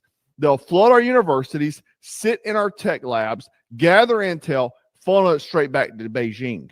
Okay? And how many of the Chinese, the hundreds of thousands that cross the border, have you seen get sent back? I've seen the landscapers, I've seen the Home Depot day workers, and I've seen the roofers. I've not seen one Chinese operative got sent back yet. They were uncovering labs everywhere. They got police stations. Hadn't seen those things get busted up yet. Sorry, balls and strikes, guys. Sorry. May hurt your feelings a little bit. And here's the insult, though. While they get the scholarships, they're getting scholarships too. They're not coming to college in the U.S. to pay. And they're getting STEM seats. We're pumping out the construction workers, day laborers, debt slaves with useless degrees. We're shipping in spies and exporting our future. Again, none of the operatives got sent home. Okay. These guys are going to come here and get free education as well. They're going to take all of it back to China. How many veterans? I see veterans struggling all the time. All the time. Why don't we get 600,000 veterans in this school? Right? How many of you that have fell on hard times that deserve a second chance in life? Why not do that for Americans? Think about it, dude. We've already caught Chinese spies in our universities. I just did a video a few weeks ago about Stanford. I've done videos about them buying off sailors, soldiers to hand over classified intel. One just got prosecuted last week. And now we're rolling out the red carpet. That's not foreign policy. That's national implosion. That's letting the fox move into the hen house and handing him the keys to the coop. That's what that is. And on top of all this, we got, like, as if this wasn't enough stupidity, just yesterday, China threatened us over Venezuela. Yes. Even Russia did too, sending one-way attack drones to deter any military action against U.S. Trump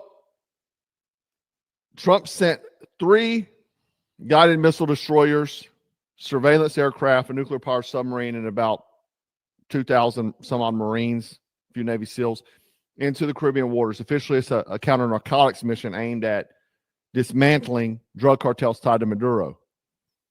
But here's the twist. Maduro is China's boy. He brags that Xi Jinping gifted him a personal smartphone. He literally says he uses it called Qi directly. And China has pumped $70 billion into Venezuela, financing energy projects, infrastructure, propping that regime up like it's their backyard outpost. So what happens now? American destroyers on one side, Chinese-backed Venezuela on the other. Beijing saying, back off or else. That's not a drug bust. That's a Cuban Missile Crisis in slow motion. Now, and we're bringing over 600,000 spies. You see it all ties together. While everyone's distracted with the clown shows like Gavin Newsom fake masculinity campaign. The real moves are being made behind the curtain. China isn't just playing in Asia anymore. They're buying influence in our hemisphere, guys. They've locked down Africa. They spread through the Pacific. And now they're planting a flag in Venezuela, 1,300 miles from Miami. Not to mention their connections with the Taliban. And people are asleep. We're fighting about stupid stuff, nonsense. Meanwhile, China's inserting 600,000 operatives into our schools, funding narco dictators, and setting up staging grounds right off our coast. It's not random. This is infiltration, destabilization, and a preparation for confrontation. That's the trifecta. And America's got to wake up.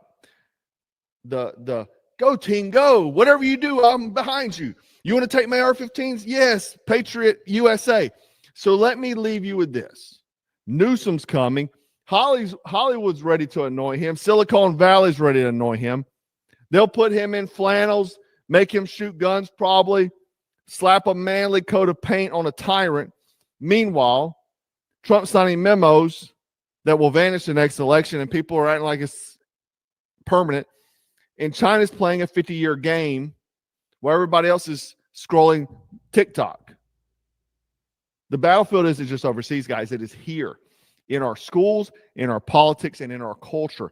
Every inch of ground we give up to weakness and stupidity is another inch they'll exploit. If Americans don't wise up, America won't be America again. It'll be Gavin's playground. It'll be Xi's foothold. It'll be Maduro's cartel port. And don't you remember, Gavin Newsom met Xi Jinping, rolled out the red carpet, cleaned up the homeless in the streets, and brought him here. So you don't think that's a real possibility? I know so many people, J.D. Vance is going to get it. I got something for you on J.D. Vance. Palantir ties, Peter Thiel, all that. We can discuss that maybe tomorrow. But the fact of the matter is if you hadn't got your black pill out, you might want to start taking a look at it. Me, I refuse to live in that version of America. I do. I'm not going to sit here and cheer on destruction, and I don't care where it comes from. I don't understand how we've got foreign countries taking over our uniparty politicians, and the people who try to say something about it, they attack viciously. You've probably seen it lately, hence the USS Liberty hat. It's time to stay frosty, stay strapped, and stay dangerous. Let me know in the comments what's your thoughts on this, or you're cool. 600,000, yeah, man, it'll help all of us. Let me know. If you drank the Kool-Aid, let me know. Thanks, guys, for watching. Again, Frosty, Stratton, Dangerous, Black Scout, out. All right. Okay, so the first topic, let's kind of start with that he brought up is, well, Gavin Newsom, but I don't think we need to spend a lot of time on him. I think we're all pretty aware that Gavin Newsom is not who we're going to be voting for, I hope. And, if he wins, then we'll see. I mean, I don't know if they're even going to really put him forward. I feel like they could come up with a surprise, but he's scum and definitely a deep state shill. But the flag burning, and I saw some really great comments in here. I want to go back and highlight a few. I'm torn on that issue, to be honest, and it looks like some of you are as well. Indy, thank you for having me up. I gotta go. I gotta go to bed. Okay. I appreciate you having me up. Yeah. Have a great. You have a great night and wonderful weekend. You too. Take care. Happy Labor Day. Take care, Yeah, mate. you too. All right. Bye. Yeah. Okay, let me get to these comments here. I think I went too far. Okay, well, first, before I do that, here's a super chat from Synthworks. Thank you very much. He says, the best revenge is not to be like your enemy. Simple logic. And I think that's a great point. Okay, a lot of comments about how we're slaves to the elite, that maybe we've never lived in the good times we thought we were in. There's some good points here. Okay. Debbie says it's not just burning the flag, but investigating those who do. So I think Debbie's alluding to kind of what he said too, that, and others have said, I've heard that it's sort of a psyop that Trump is playing, that whole multiple D chess where he's getting people to protest by burning the flag, and then they can get in trouble for other things and be investigated for why. So there's, maybe that's part of it. I'm not sure about that. Snook says no jail for burning it, just fine them. I feel like that's probably a good compromise of sorts, Snooks. But then it's still a penalty for what could be considered free speech. And, any time we put things into law, we, meaning, hopefully our representatives, which I don't even think truly represent us anymore, then it's not really, it's giving them a way to manage the rights that we should have innately. So, I'm more libertarian leaning, where I'm for much smaller government. So it's hard for me to say that we should put anything into law like that, even a fine. Here I am says, if you own it, you can do what you want unless you're a slave. And I think that's a really good point. If you own it, if you own the flag and it's your own property, whatever the flag is, you should be able to do what you want with it. I agree with that. And I think that goes with freedom, Go ahead, JM. I think that there's a difference too. Like, so, one person's freedom fighter is another person's terrorist. Right. Exactly. So if you look at it globally, I would say fine. For here, meaning America, if you want to burn a flag in the privacy of your own home, even if you've got a group of people, like go for it. That's, you own it. You can do what you want. But if you're going to take it out into public and you're going to make a public display of it, then then jail for sure.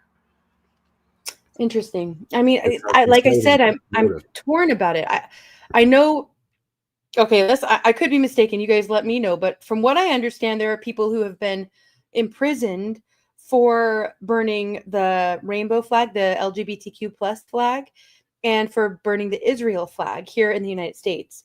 And if there's those consequences because they've been taken as hate speech or hate crimes, then why would that not also apply to the American flag? But I don't think that probably any of them should be in jail. Not because I think that they are doing things I would support, but because if it's considered free speech, then I'm all for, the freedom of expression, maybe put it that way instead of free speech, the freedom of expression, and, there's that whole, I don't remember the quote, but you guys all know what I'm talking about when they say, I'll fight for your rights to disagree with me, basically, and I think that's valid in this case. Watt says U.S. Flag Code Title 4, Section 8K addresses the disposal of a worn out flag. Yeah, this is a thought I had about this too, Watt. It states the flag when it is in such condition that it is no longer a fitting emblem for display. And then I think you continued it. I didn't find your second comment, but I know that I think what you're getting at here is the proper way to actually dispose of the flag is to have it burned in a ceremony.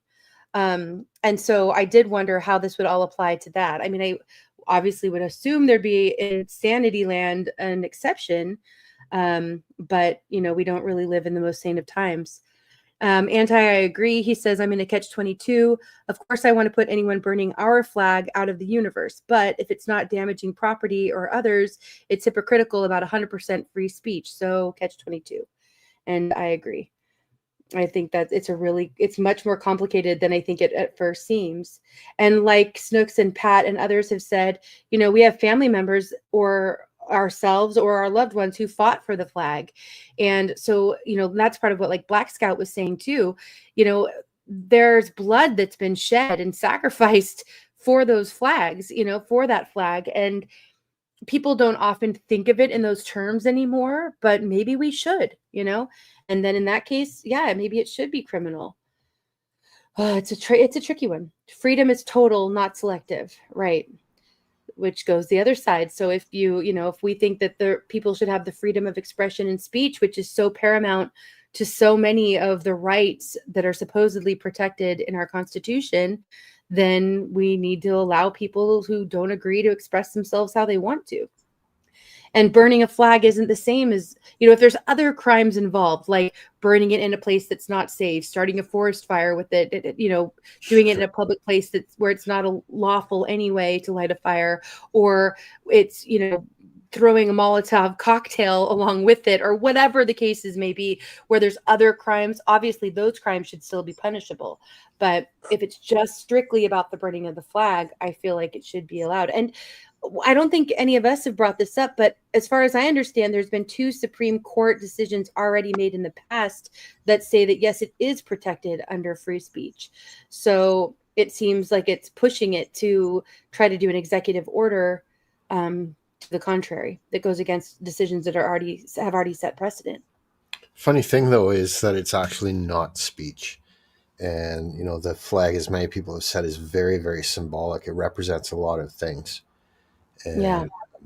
So, like, I would really struggle with saying it's okay to burn it, because the freedom of speech, the very freedom of speech you discuss, is what that flag represents.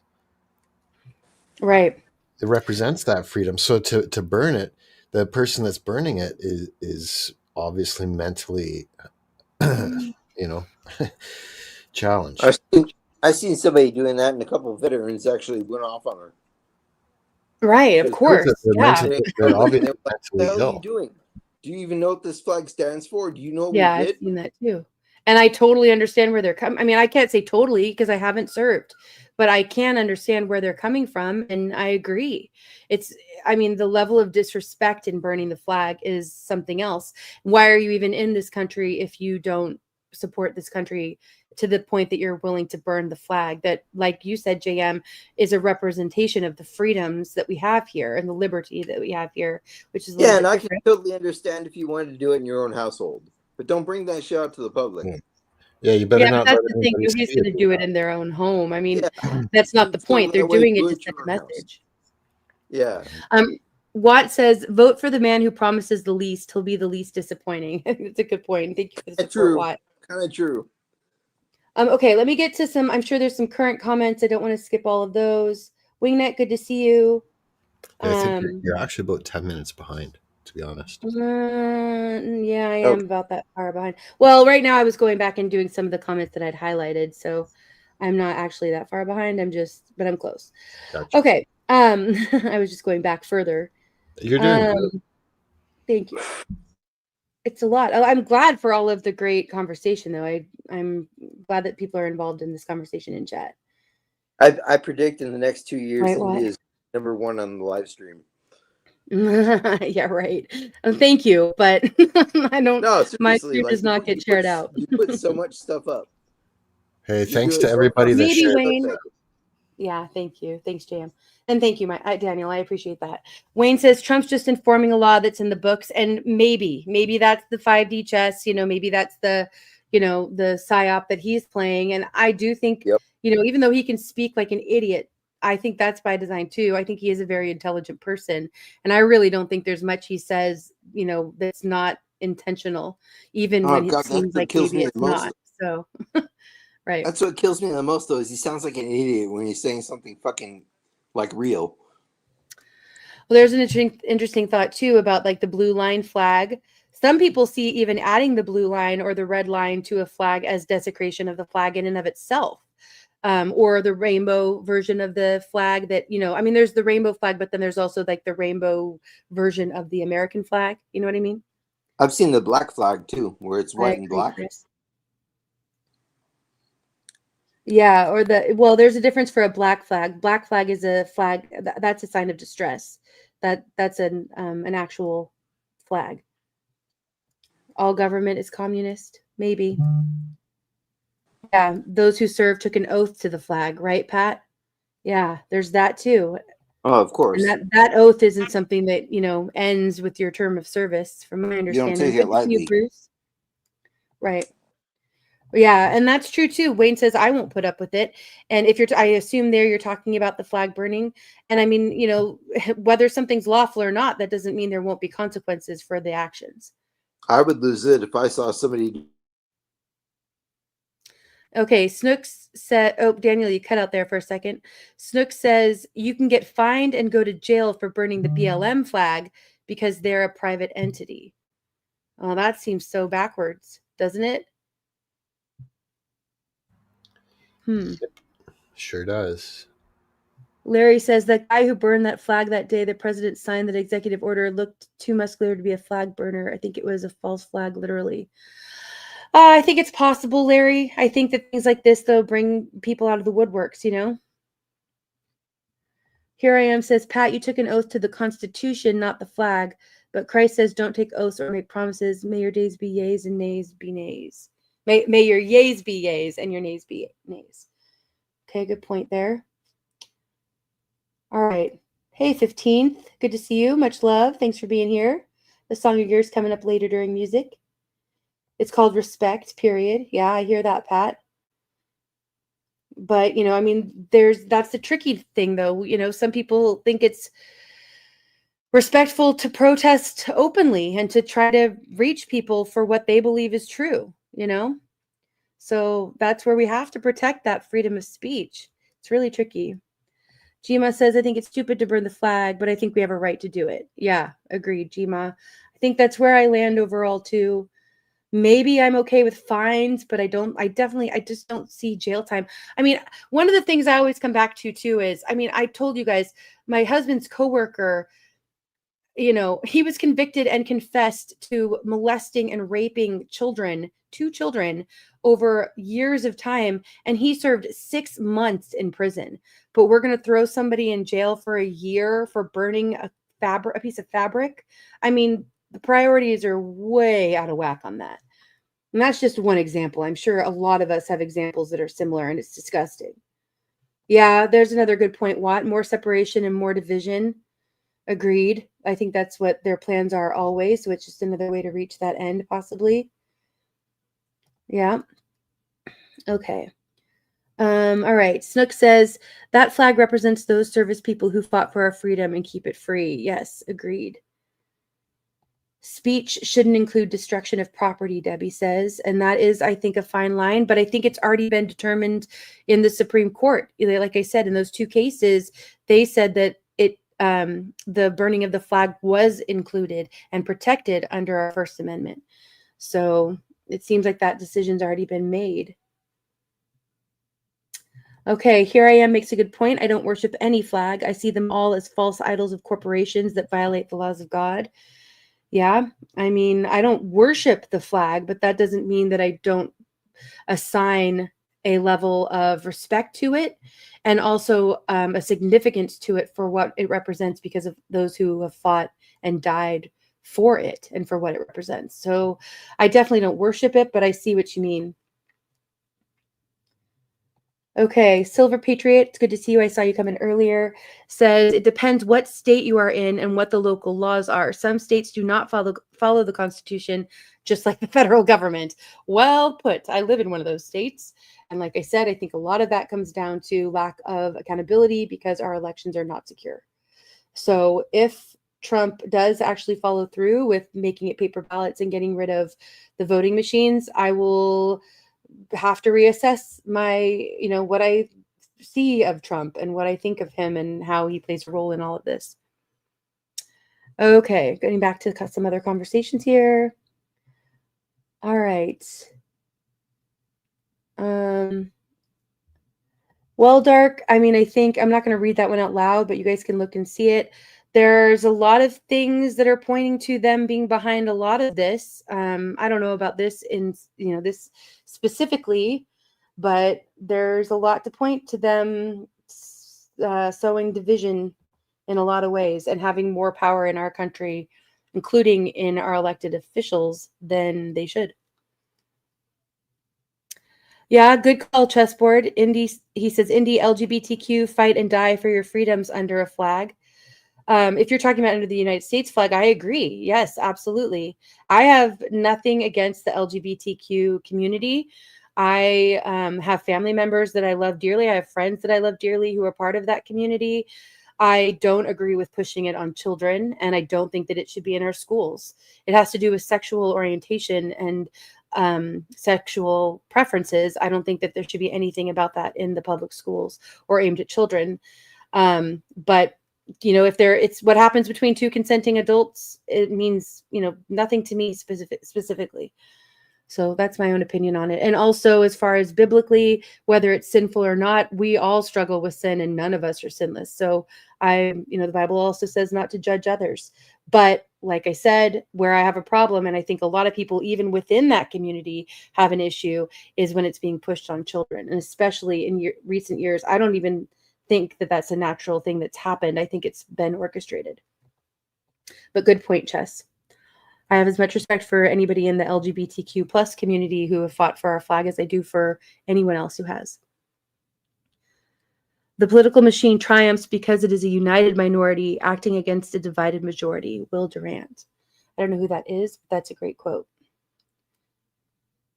It is a united minority acting against a divided majority. Actually,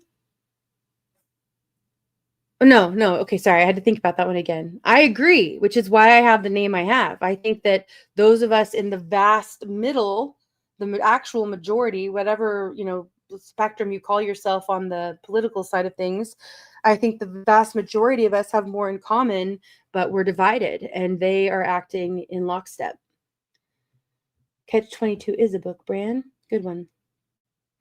Thank you, SynthWorks, again. One more to hit that 10 mark for Indy. Thank you very much. Appreciate you guys. Yeah, and I think it's not even the 1%ers.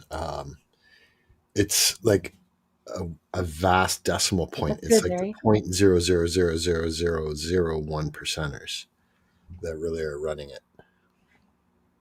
Very, very few people. Right. Jerry said he did a flag ceremony in Cub Scouts. And yes, I think that's often like how the flags are disposed of in that flag ceremony where they do burn it.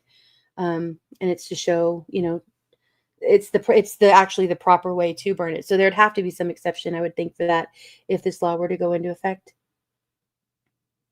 Right, exactly, Sandy. If you burn a flag that is no longer able to be flown, you have to burn it and then bury it. Right. Thank you, 15th, for the super sticker. Appreciate your support always. Okay, freedom always comes at a cost, usually through those that are devoted and patriotic to our country. Yeah. Sandy says, just read that, and I don't think anybody should go against our flag. That is our blood, sweat, and tears, right? Okay, I'm falling behind here on the comments a little bit. I appreciate all of the conversation around this. The second thing that was covered in the video was, or I guess third thing, was about the 600,000 Chinese students that Trump is saying he's going to allow into the country, which is a huge increase over the amount that are here already. And there were some comments I'm going to go back to really quickly, and then I'll come back to try to get caught up in the chat. Larry says, all of our students can't get into university because of foreign student mandates in schools. I wouldn't say all, but I do agree that it's an issue that paired with DEI, and not just Chinese students, but foreign students in general. Yeah, I do think that it's a real concern. Brand says, ooh, that grinds my gears too. Canada's got a big Chinese operative problem of its own. Yes, I've heard about that, being close to Canada. Watt points out that the 600,000 individuals average out to about 12,000 people per state. There was a comment I saw somewhere, I think it was here earlier, where, it was those 3 Chinese students that tried to bring in that weird fungus, right? It was just 3 students that did that, and they were thankfully apprehended, and that was supposedly stopped, but that was just 3. Now think about 12,000 per state. And, I'm not saying that all 600,000 would necessarily be nefarious, but, why wouldn't they send the people they want to take over our country and influence it? Why wouldn't they do that? Really. Right. Here I am points out, I can't afford a college application. Right. Let alone the tuition. And Benjamin made a similar point. I can't afford food, let alone college. Right. Okay, SynthWorks had another super chat. Thank you, SynthWorks. The happiness of your life depends upon the quality of your thoughts. I like that. We need to be mindful of our thoughts and thinking on positive things as well, I think, is, these trickier topics. Okay, John says, the world offers labels for us to wear and claim, but I only claim to be me. Love that, John. hope we would all embrace who we are and be our authentic selves. That's one thing I will say I have definitely learned about myself, being involved in YouTube, and I think most of us could probably relate, is I've realized that that's one of my main standards for who I respect is people who are authentic. I can totally disagree with you, but if you are being true about and genuine about what you believe and who you are, I can still absolutely respect you, even if I totally disagree with you about a lot of topics. So I hope each person will, be authentic in claiming who they are. But unfortunately, that's not always the case. Plenty of people wear masks to hide who they really are. If you know, you know. Okay, Synthworks also says, respect the flag and you respect all who have fought and died to keep it up. Absolutely agree. Yeah. And in the same way, if you don't, if you disrespect the flag, in a way, I do think you're disrespecting them, those who have sacrificed everything for it. All right, Zio, much love to you. I saw you come in. I'm going to try to catch up here in the chat. Okay. Appreciate you all. Further to your previous comment there, like some people wear masks because or wore them because they're mandated, and others I know, right? Okay. Even further now. No, keep going. Keep going. Oh yeah. Yeah. Well, and I think that was part of the trick of it. The trickery of it was that mandates aren't actually laws. So some people believed that the mandates were laws and that they had to, much like they're at this point basically mandating the real ID. It's not actually totally required anywhere yet, even though Kristi Noem said that it was. We talked about that a few weeks ago. It's not. It's you. There are other means. There are 6 other forms of identification you can still use to travel and to go into federal buildings here in the United States without having the real ID. But some states, they're making it seem like, or she did for the entire country, made it seem much like mandates that it was law, but it's not. There's a difference.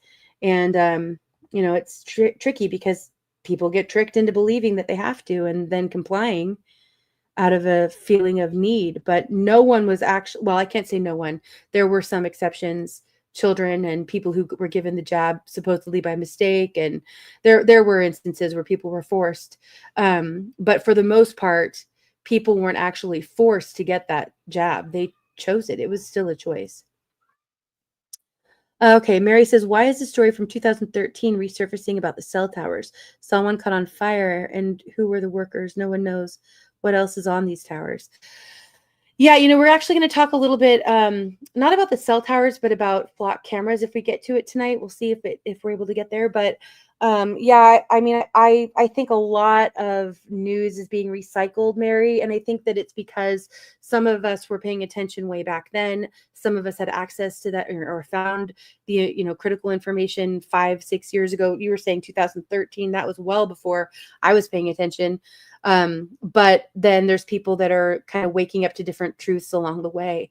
And so a lot of these things are kind of, cyclical in coming out because there's new people paying attention, which is a good thing. We need people to be hearing these truths at whatever point in time they're hearing them. Right. But yeah, I know it also can get frustrating for those who knew way before me, like I was saying, or for those who, like me, have only been paying attention for the last few years and have gotten a crash course in all of this. It can still be frustrating. I'm like, what? How are you presenting that as new news? We knew this 5 years ago. All the stuff coming out about the jabs. I'm grateful it's coming out, but a lot of places act like it's new information when that information has been out for literally the entire time they've had the vaccines available. So yeah, it gets frustrating, but it's still good that it's coming out. Sandy, much love to you. Desecration is the only reason for this kind of madness rampant in today's world. Yeah, maybe. I mean, I always think of that SNL skit with the church lady. I think it was Dana Carvey, where it says, could it be Satan? Because really I do think ultimately it's a battle of good versus evil. And that's why I also try, I don't always stay outside of my own ego. I'm not perfect by any means, but I try to remember that we need to stay focused on the bigger issues and let the petty things go. whether it's YouTube drama or it's disagreeing about things that don't really, aren't as significant in the long run, because we do, we're on the same side. Most of us, I believe, truly are on the side of good, and that unites us. And that's also something that's hopeful. But it's hard to stay focused on that when we're talking about all these nitty gritty things and we're dealing with, everybody's pettiness at times. Hope that made sense. Oh, here I am. I've heard him say that. I think that's one of those things he does to rile people up. I don't really know why he speaks like that. And Twisted, thank you, Twisted. I saw you come in earlier. Much love to you. He says, I live my life 5 minutes behind. Well, I'm about 17 minutes behind now. I'm going to have to just skip stuff, you guys. I'm sorry. Okay. I think some of these comments I have seen, but some I haven't. But okay. Any thoughts from panel or final thoughts about this whole the Chinese students coming in? I mean, it just doesn't seem like a good idea to me. I don't understand why Trump would, what the real purpose is on his behalf for doing it. I guess I'd like to hear your guys' thoughts on that. Right, the divide and conquer. Okay, I'm just gonna have to skip down, you guys. I know some of these comments, like I said, I've seen. I kind of got all around about doing different things. Okay, Anti says a lot of beings that call themselves patriots are patriots selectively and or surf the environments they're in and change their tune for attention. They don't even know what a true patriot is. Yeah, I've definitely seen that as well, Anti. Yeah. I mean, to be fair, I think the other side of that is, I know a lot of us here, we've talked about this, a lot of us here, which I think is a strength, are able to kind of see different possibilities or different scenarios of what might be reality, because we're still trying to figure that out. So, I can see things happening in one path and see them happening in another path. And it's kind of like putting those pieces together to see what falls into place. So I think there's some level of that might be involved, but I do understand what you're saying, Anti. Love that, Pat. All right. Good to see you, Maury. Thanks for coming in. Okay. Let's see.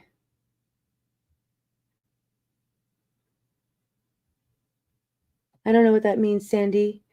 Ending maybe all the go-karts went to the Chinese going to school here. Oh, it was a joke, but I don't understand. Okay. Garrett, good to see you. Thanks for coming in. Oh, I love that, Decat. Always attend the campfire. It's enlightening. It's enlightening to your soul. Enlightening to your soul. That's cute.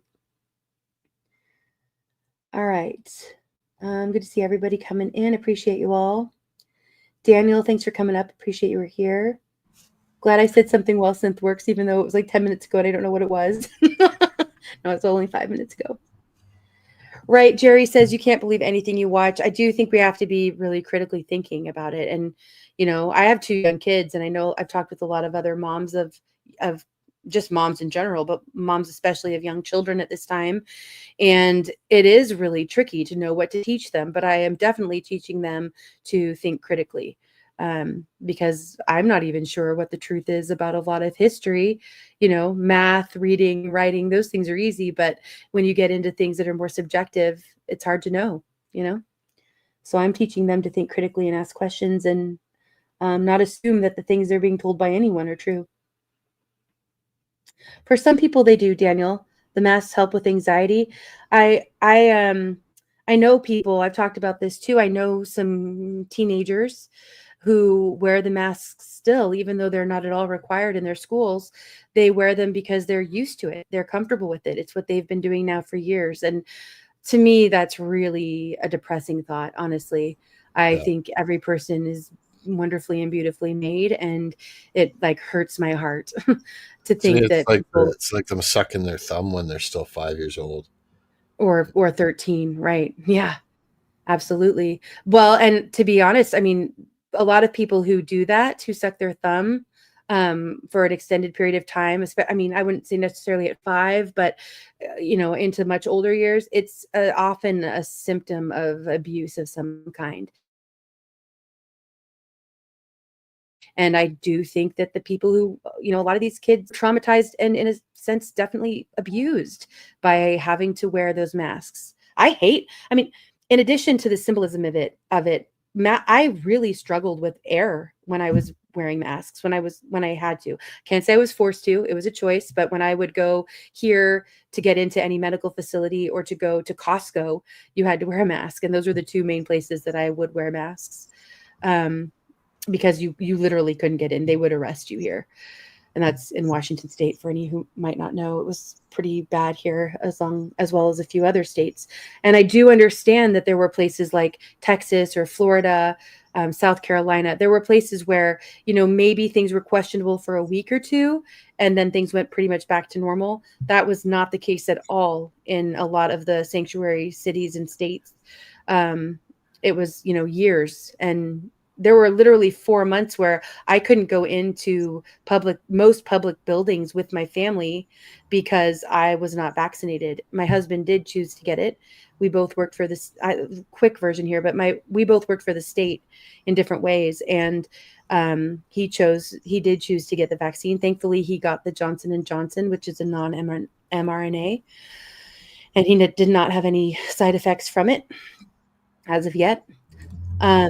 But he was allowed in, and my kids were allowed in because they were young enough that it wasn't required for them at the time, but I wasn't. So for 4 months in the United States of America, I could not go into places with my family because of a medical injection that I didn't get, which is insanity. Not at all acceptable in a free country. Wingnut, good to see you. Thanks for coming. Hey, Andy. What are How you your doing? thoughts about all of this? You're doing good. Awesome. Well, I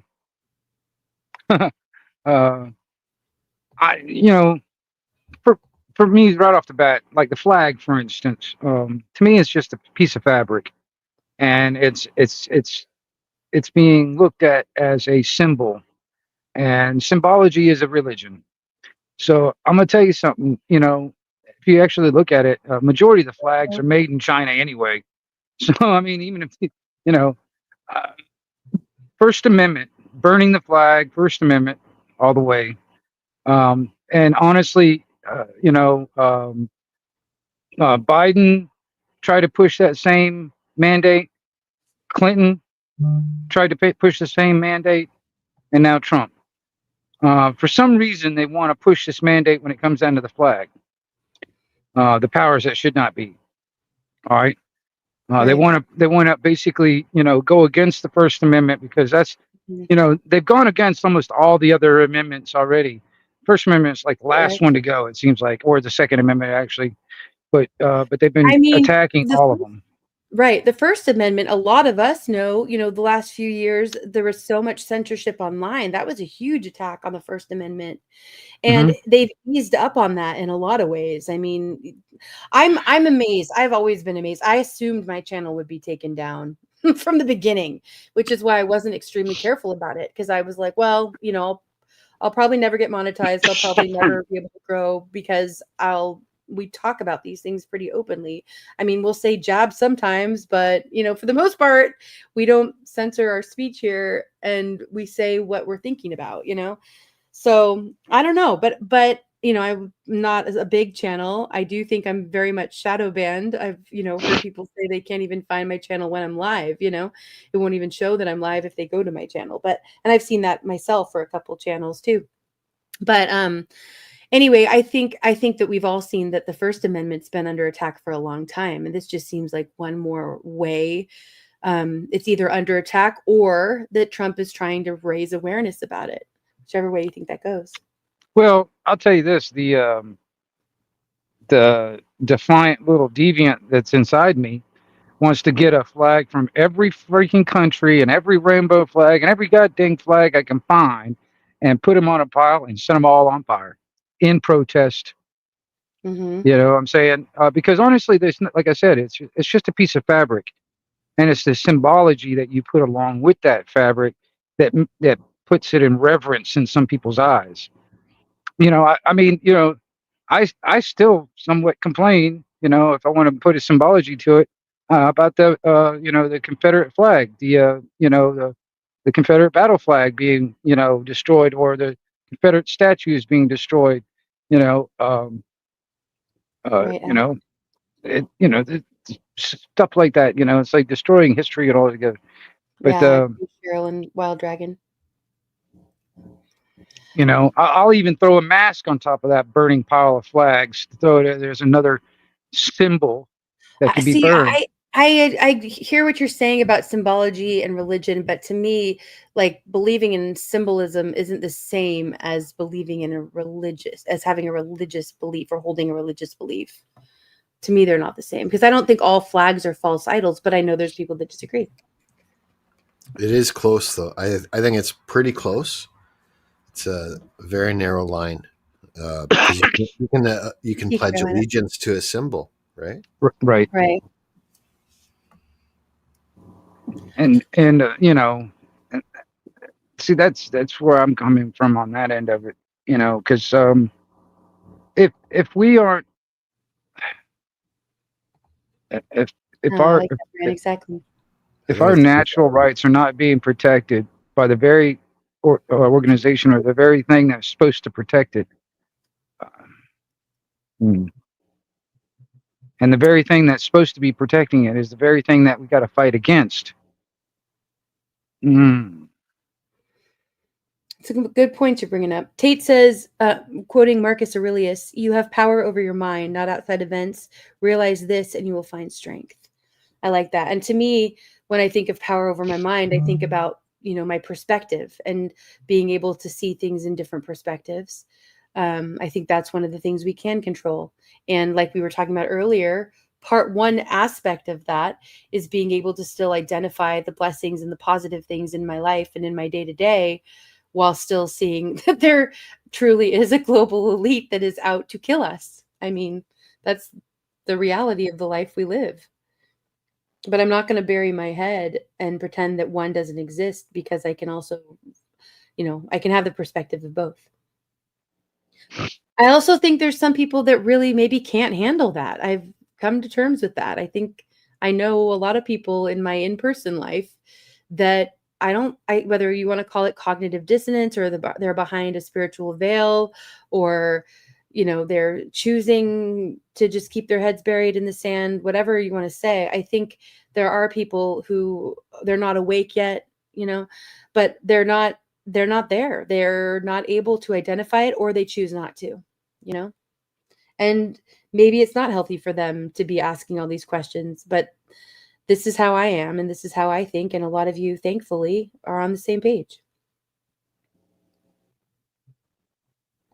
Thanks for sharing out links to all my mods and connecting people. Appreciate you all. A lot of great content creators here. Thanks for being here and for connecting with one another. One thing I wanted to mention, if I could, Indy, on absolutely, the last subject, which was the masks, was, they told us we had to wear the masks and all that because it was going to stop the bad thing. Right. But we also know that it can be spread through your eyes just as easily. Right. And then I was like, I wonder if it can be spread through your ears. And like, sure enough, it looks like it can be. So I thought, so really, you gotta, and it can also be spread through your nose. So you gotta like close your eye, all your senses, right? Right. So they basically want you to walk around like a zombie if they're gonna keep pushing it. Walking around like Bubble Boy. Yeah. Sorry to interrupt you there, but I wanted to throw. No, that's okay. And that actually tied in with where I'm at with the chat too. There's been a lot of conversation about the masks. So thank you. Yeah, and I'm glad. I'm seeing a lot of people who said they didn't comply, and more power to you. I'm glad for it. I do not plan to go into any business. If they ever try to mandate those again, I do not plan to go into any place that requires one. I think the only exception I would make, that I would still make, would be for a hospital or a medical, procedure that was necessary. I don't even like to go to the doctors regularly. So, I would avoid them more if I had to wear a mask again. Yeah, right. Colorado is one of those places, Mo, under that mass formation psychosis. Today, I saw quite a few people with masks in Colorado. Yep, today, August 29th, masks are back, it seems. Right? Well, and they're always pushing, some new virus they're saying is out there, some new worm, some new gain of function something, and it's like there's a lot that hasn't stuck, and I'm hoping they'll just first of all, I'm hoping that none of them are legitimate, because I do think that they could orchestrate something that is more legitimate than COVID really was, or more fatal, more have more dire consequences. I think they definitely have that capability. But I think that right now what they're still trying to do is make it seem like there's things out there that aren't really as big of a deal as they appear, much like COVID. Right. Yeah, exactly, Sandy. And I know a lot of people that did give up their jobs in the medical field, as well as like myself in education or working for their state, because they were mandated to wear the masks or they were fired. Yeah, absolutely. Hopefully more people will continue to not comply and to resist, because otherwise we are stepping right into tyranny, like you say, Jerry. I'm really scared of what the pharmaceutical companies might do. Maybe there's something I can get from the pharmaceutical companies to help me relax about it.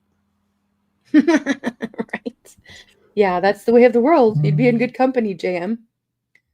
Good, Merc. Glad to hear it. Me neither. Just take the pill. Yeah. Oh, thanks, Dark. Thanks for being here. Much love to you. Always good to see you.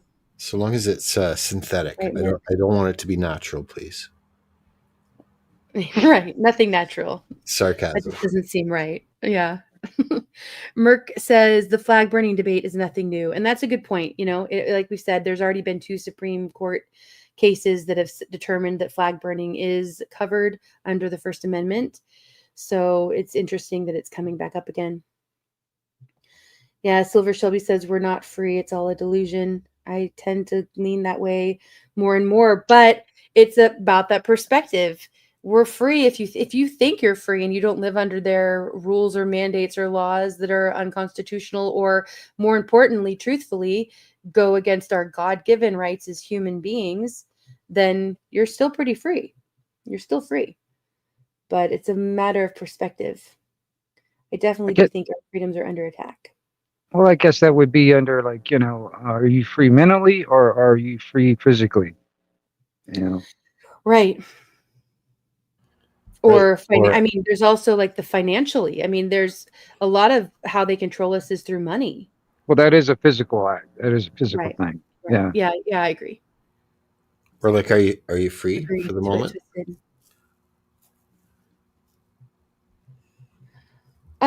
I mean, yeah, I would say I'm free, but have I been impacted? Yeah. I was out of work for a year plus because of the mandates in my state. I couldn't even find remote work that didn't where I wasn't required to show proof of vaccination, which I didn't get. That changed the trajectory of mine and my family's lives. We were blessed in that we'd been saving for a down payment for a house. We were really close to being able to do so, and that money instead went to covering my loss of income. But it was a blessing that we had it. I definitely felt like God had me prepared in a way I had no idea. But I consider myself free, right, Jerry? I try not to, that's for sure. But I also am still impacted by the rule. What do you say, Wingnut? What is it? The elites that should, or the powers that should not be. Well, even Yeah. rules, though, like you can actually quantify the degree of freedom that a person has by the number of rules that they live under. Right. Look at how many rules do you live under, add it up, and subtract by 0, and that's how free you are, in my opinion. A lot of freedom is bought, I think, right? A lot of people say freedom is not free. Oh, I'm falling behind again, you guys. Well, I think freedom is free. The thing is, it's like not having it. Not having freedom will cost you everything. Right. That is right. Sorry to keep interrupting you there, Indy. No, keep going. You're good. The more you talk, the more I can catch up with chat. Yeah, I mean, it really does come down to it. It's like, and that's another thing that bothers me. So many people want to put that comparison. It's like, oh, we're freer than that country over there, or that country over there, blah blah blah. Well, technically, that's not the litmus test of freedom. It's showing, oh, we got a few more freedoms than that country over there. That's not the litmus test. You know what I mean? Just because all these other people are living under even more authoritarianism than we are in a certain aspect doesn't make us free. We're just on a authoritarianism light, comparatively, if you want to go there. It could be measured by degree of opportunity as well, right? Like, to me, the United States of America is the greatest land of opportunity on planet Earth, period. Right? So, like, if you want to escalate, that's your place to be. You have the freedom to do that, but you're not going to get that just by sitting there, relaxing on the couch. Yeah, I think a lot of eagles would agree with that. Right. Peanut, thank you for the super chat. He says, I shared you out, dropped by to say hi, going out. Much love to you, Peanut. Thanks for stopping by and thanks for the support. Appreciate you. Looks like you have an interesting topic for tomorrow on your stream. I'll be hopefully coming by and checking it out.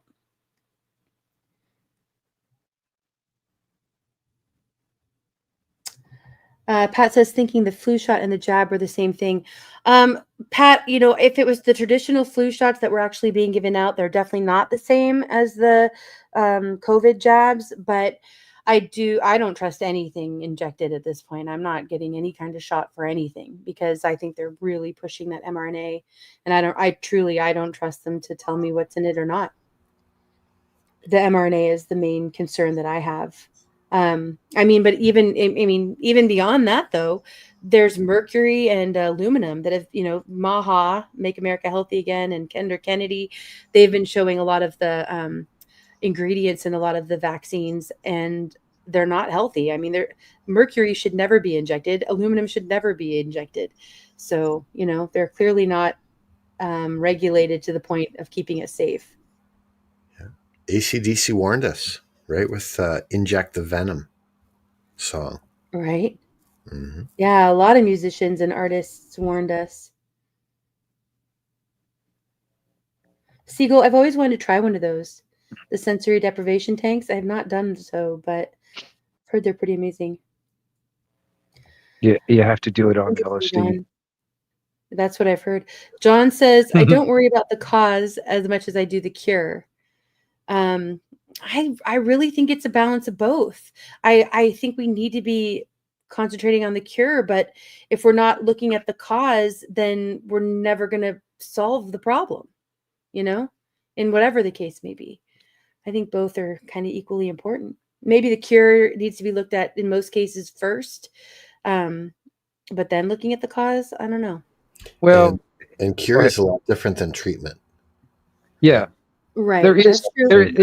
There is no profit in cure. There is no cures that they want to give out or they want to allow the general public to have. There's no profit in curing people. So they want to always just be like basically a Band-Aid. That's all they want. That's it. Because there's more profit in that because it keeps you medicated, keeps you coming back. Yeah, right. Exactly. It's all about the money and money and control. That's what it boils down to. If you get down to the root of the cause. Right, the cat. Good to see you, CT. Thanks for being here. Right, Silver Shelby. I think they're definitely moving that way, and I do think it's by design. She says, yes, but they are making things so expensive that you have to be a slave to survive, and I'm done with it. And that's why a lot of people are moving towards trying to get themselves out of the system as far as possible, living off grid, growing your own food, finding a mutual assistant group, MAG, being able to find people in your community that you can network with to barter and trade. Yeah, there's a lot of ways that we can try to step away as much as possible. And I know to many, and I'm bringing this up because even to myself, it's a little daunting. But I know that in the last 5 years, since getting to know a lot of the prepper and homesteading and survivalist communities, and just becoming more aware of the workings of the world, I'm in a much better position in a lot of ways to face any kind of emergency or, you know, just a lot of the things that might head our way than I was 5 years ago. You know, I think I said this just last week, but I was one of those people that, and my household was that, you know, it was a multifamily household at the time during COVID, but we had maybe enough supplies on hand for 3 days, you know, food wise, supply wise, water wise, like maybe 3 days. And now we're much more prepared than that, you know, but you just have to start simply and start, you know, and, you know, snowball from there. And blessings to you who've been aware longer and are in a much better place than I am. I'm glad for it. I wish everybody was more prepared. Right, Jima? How many rules do you follow is the question. And someone had mentioned earlier about, you know, what is really just talking about it doing. We need to actually move to action. But at the same time, when you talk about, you know, people being aware of this 15, 20 years ago, maybe generations ago, they've been, you know, trying to help bring everyone else up to speed, the same as probably most of us are. So there's still lots of people that are just starting to figure it out. Right, JM, exactly. I agree. And I'm glad they are, though. You know, it's better now than never, or better now than tomorrow, you know? Yeah. Raising awareness is still valuable. Right. Right. And that's part of why I do think it's important to have these conversations. And it's not to, you know, focus on the negative by any means. It's to face the reality of the world we live in and try to come up with solutions. That's how I look at it. Silver Shelby says, and how do we know if their countries are as bad as our country says? And I think that's a really valid point. I mean, you know, Russia and China have like always been made out to be our enemies. And I don't think that's always been the case. And, you know, I just think in general, you know, we can look at, there's so many psyops, there's so much misrepresentation and false news by fake news rather by our media. I think the media is actually a huge part of the problem. Probably a good place to kind of start with addressing solutions too, for that matter. And some of us are. I mean, in a sense, that's what this is. An independent, you know, I wouldn't consider myself an independent media, but the independent journalists that are out there who a lot, you know, it's a lot of the videos I share, I would say that they're independent journalists. You know, they are breaking away from that MSM. And I think that there can be controlled opposition, and there can be people who become grifters and people who are just wrong. You know, they might be genuine and truthfully sharing what they believe, but are just on the wrong path. You know, so we still have to use discernment, but I do think that's a way of kind of stepping away from being controlled by the mainstream, which we hopefully all know is definitely controlled opposition. You know, Twisted says, "I do what I want when I want, regardless of law, but I still have a moral compass." I love that, Twisted. Yep, and that's freedom right there. Hypnotic states of America, right, Siegel? Yeah, but it's not just the United States of America. You know, it's the hypnotism, that mass psychosis is global. All right, right. Wayne, I know that's a tricky one, Wayne, because, you know, right now, thank God, I am not on any prescription medications, and I feel better than I did when I was on a medication for high blood pressure. But you know, I think I've talked, I feel like I'm always just repeating myself, but I had a lot of side effects that had to do with with breathing issues. I was on an inhaler. I thought I had seasonal allergies. I had to use a nebulizer almost every year during certain seasons. And I have had no issues with any of that. And actually, the last time I was sick, you guys, I think I missed a couple streams a few months ago. I did get really sick, and it went to my chest, and I had to get a new inhaler because I didn't even know where it was, because I hadn't used it for years. And that all ended directly after I stopped taking the blood pressure medication I was taking. So I hear you, Wayne, but at the same time, I think, unfortunately, unless you really know your home remedies, there are times when people have to turn to the mainstream medicine, and you know, that's a tricky balance to find. Oh yeah, it can be. Mainstream meds can be life-saving. So yeah, right. You don't want to crap on them too much. Exactly. But yeah, when they start pushing, you know, a global thing like they did in 2020, that's totally different. Yeah. And of course, we're not giving medical advice, YouTube. This is all for entertainment purposes. Yeah, we're practicing for a play at the Blanchford Festival next weekend. Right. Allegedly. In Minecraft. Until further notice. Yeah. Do your own research. Yeah. Yeah, it's tricky too, CT. Life would be much different if everything were permissible, not necessarily in a good way. Freedom with no rules is anarchy, and rules with no freedom is tyranny. Wingnut, I'm sure you have something to say about this. I do. Yeah. Okay, just on the face. Freedom with no rules is anarchy. Okay, that's not true. All right, and rules with no freedom is tyranny. All right. First of all, there are rules in anarchy. Anarchy is recognizes the rules of anarchy is natural common law. All right. Anarchy simply, in its simplest terms, actually means no rulers and no masters. Doesn't mean there's no rules. Now, the difference between what that statement is, freedom with no rules would be chaos. All right, and honestly, if you look at it in the eyes of the masters and the rulers, if you are not complying or whatever with their rules, that to them is anarchy. So there are rules in anarchy now, but there's just you have no right to be someone's master, and no one has the right to have a slave or be a slave or whatever.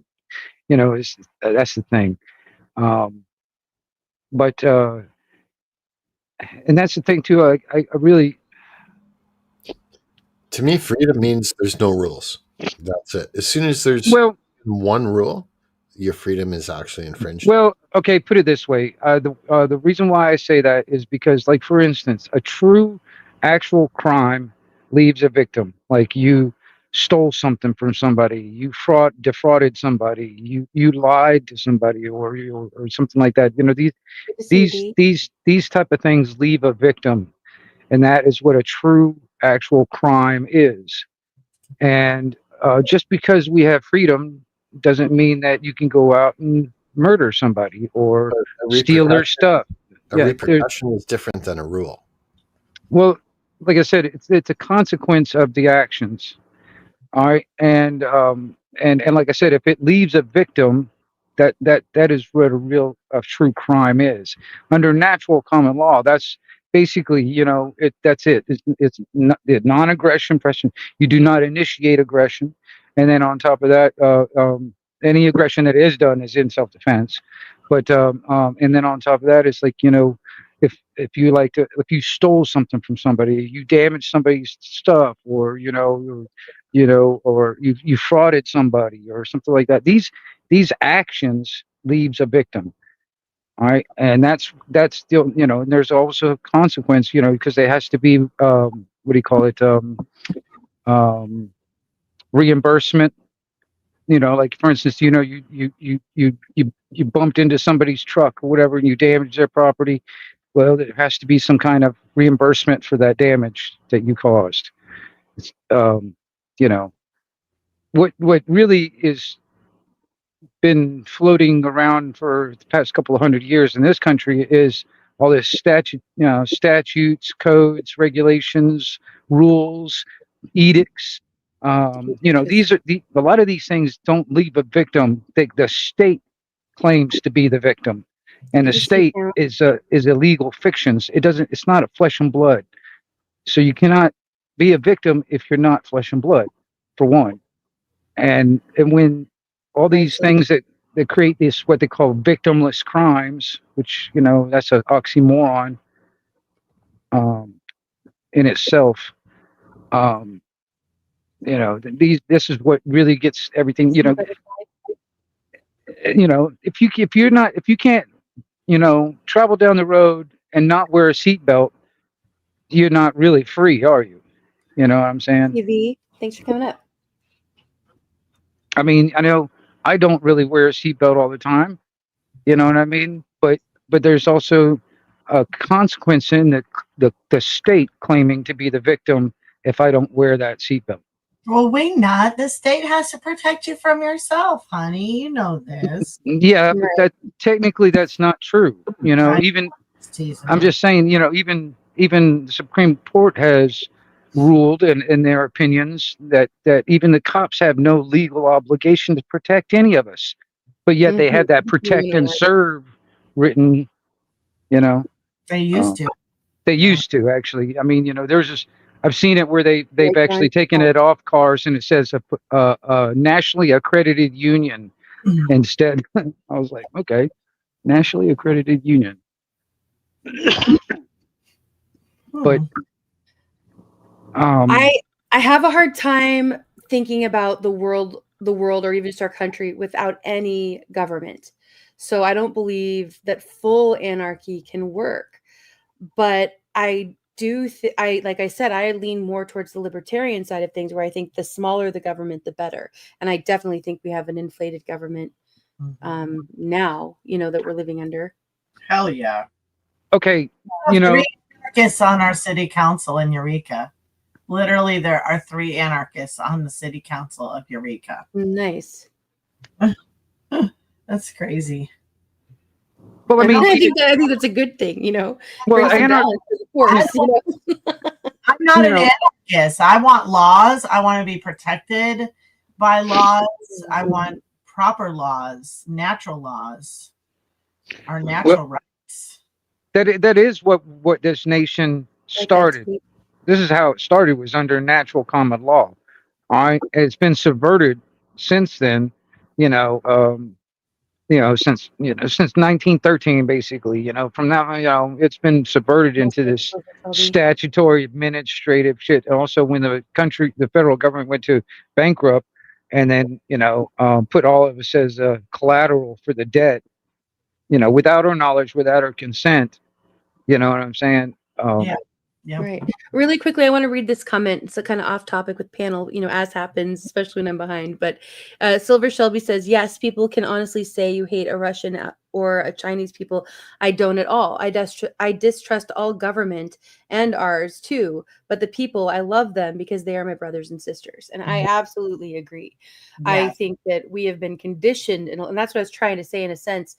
I think we've been conditioned in a lot of ways to feel a certain way about different countries. But if you even look at it in different ways, that's the divide and conquer, about different ethnic groups, about different religions, about different, your socioeconomic status. I mean, they are trying to divide us in every way possible. And they are those governments, unfortunately. And a lot of them have been put in place or have been maneuvered by our own government. And that's where I think we're being literally set up to be the scapegoat for the world.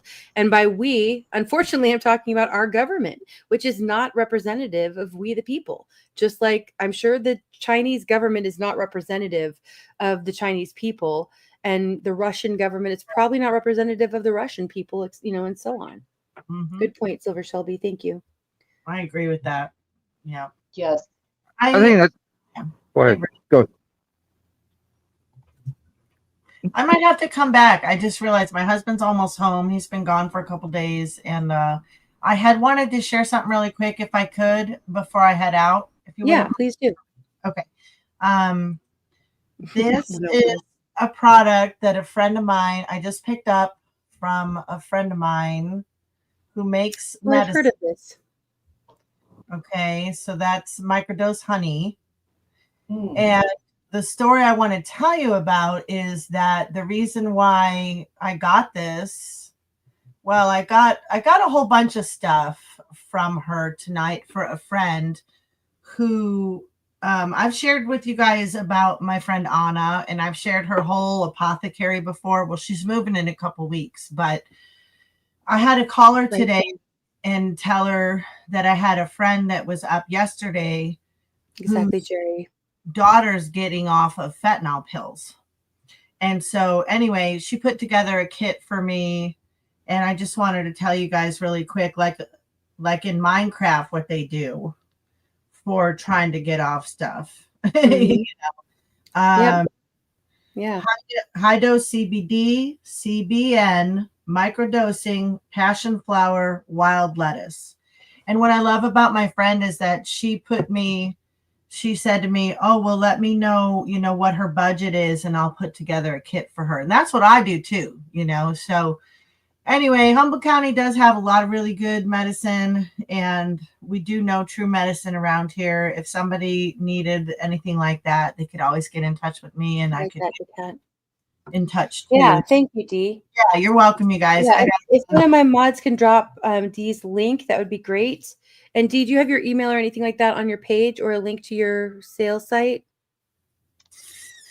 Probably not.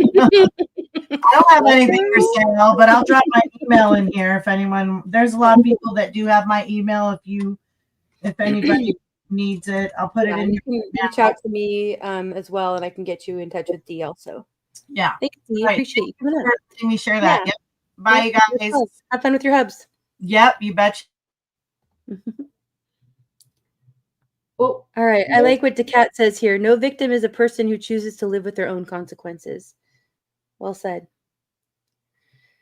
Yeah, and I'm sorry to hear, I'm not surprised, unfortunately, but I'm sorry to hear all the people who've been affected by Big Pharma, not just with the jabs, but in other ways too. And Virginia, what are your thoughts? We haven't heard from you yet. It's funny. I'm reading a book right now, which isn't very funny, but there's this book by Dr. Mikovits. We all heard of Judy Mikovits a couple of years ago, I think, with stuff. And this goes back to, jabs and pokes and what the medical complex does to us. And it's pretty scary. It really does come down to money. It comes down to, real interesting, helpful science gets shut out, or the doctors involved get silenced, or what have you. They aren't here for us at all. And to the statement the other person said about, the Chinese government, the Russian government, whatever, it's them. It's not the people. Just like in this country, right? It's them. Exactly. And we're all under that. Yeah, I agree completely.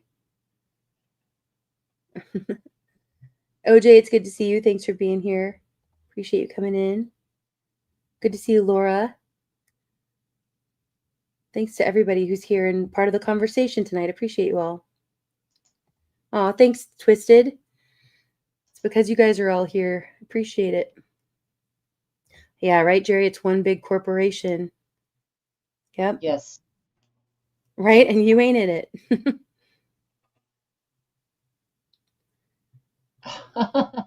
I'll show you later, Tate.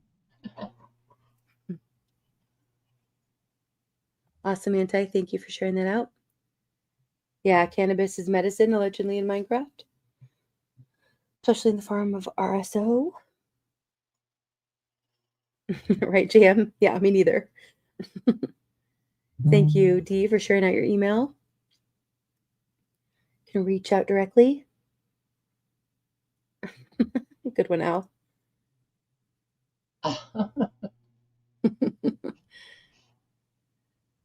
All right, you guys. Well, let me go ahead and pull up another video here, and then we'll probably talk about this and then kind of switch gears a little bit after. We'll do this video and talk and then switch gears. Let's see. Which one is this? Okay, so this is actually a good one that ties in. This is by Kim Iverson, and she's talking about mass formation psychosis, especially in terms of COVID. So it ties right in with what we've been talking about. Here we go. When COVID hit, what side were you on? If I could ask it like that. You don't know my cancellation thing. It became very dangerous for me. It was, you wouldn't believe what professionals, the language they use and what they said to me. But when it started though, were you like skeptical from the beginning, or were you like, oh, okay? No, I was, look, so here's what happened to me. So I was like, what are we panicking about here? I kept saying this. I said, we just had a pandemic in 10 years before, we had a pandemic. H1N1 was a pandemic that killed 300,000 people. And you don't even know that happened. I had H1N1. It was brutal. It's a brutal illness. Do we have to go from not even being aware that it happened, which that was the Obama administration, they were absolutely correct in how they managed it, to shutting down the world? Isn't there some sort of middle ground here? And my sense was the press was doing this to just get eyes. So I really thought the press was the culprit. It never, ever occurred to me that the government was involved with it. That to me was one of the most mind-blowing aspects of this whole experience. The government was doing this to us? You gotta be freaking kidding me. But I kept saying, stop it. Don't listen to these people. Don't panic. And I got very kind of aggressive. That was my mistake. I became kind of hubristic, like just shut up, don't listen, stop it, everybody. What are you panicking about? The Italian experience, they are very different than we are. We will handle this. Trust me, we've had pandemics, be okay. And then I made a discipline of saying the following thing after every statement I made to tell people to not ignore it, but stop panicking about it. At the end of every statement I said, and this is the only thing I really got wrong, okay? At the end of every statement, I said, make sure you listen to the CDC and let Dr. Fauci be your North Star. They'll get us through. I literally said that at the end of every comment. So somebody, probably the government, put together a video of all the times I was saying, relax, it's over you. I said at one point, you're more likely to get hit by an asteroid to get this than getting this thing. At that moment, that was true. I wasn't saying you'd never get infected. I'm saying don't panic because it's nothing right now. And listen to the CDC and listen to and they cut off. They put this video together of me saying these things that look kind of dismissive of COVID, and but they cut out the Fauci and the CDC part, which actually was the only thing I got wrong. And so that video went terribly viral, millions and millions and millions of views.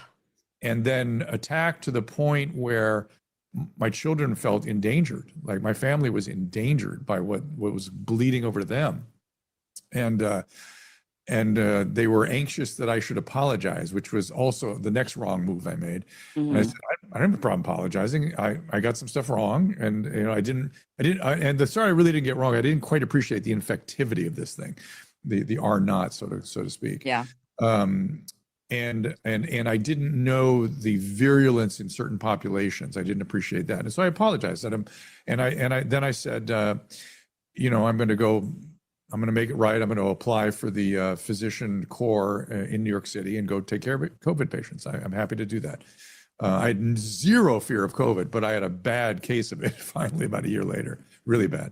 And but I had no fear of it killing me. At 65 years of age at the time, it was a 1% fatality rate. When a doctor tells you something is a 1% fatality rate, he or she is telling you, don't think about it. That's what 1% is. 5% is think about it.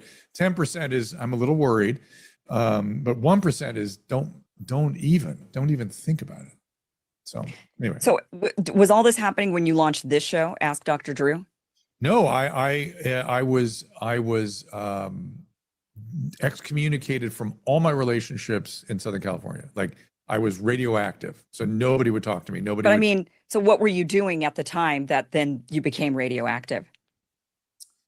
Where then they were like, okay, that's it. We're not gonna. I was doing a lot of news and radio and the usual traditional media outlets. Okay. You got to remember, COVID, there's pre-COVID and post-COVID. Right. Sort of digital, COVID ruined the media.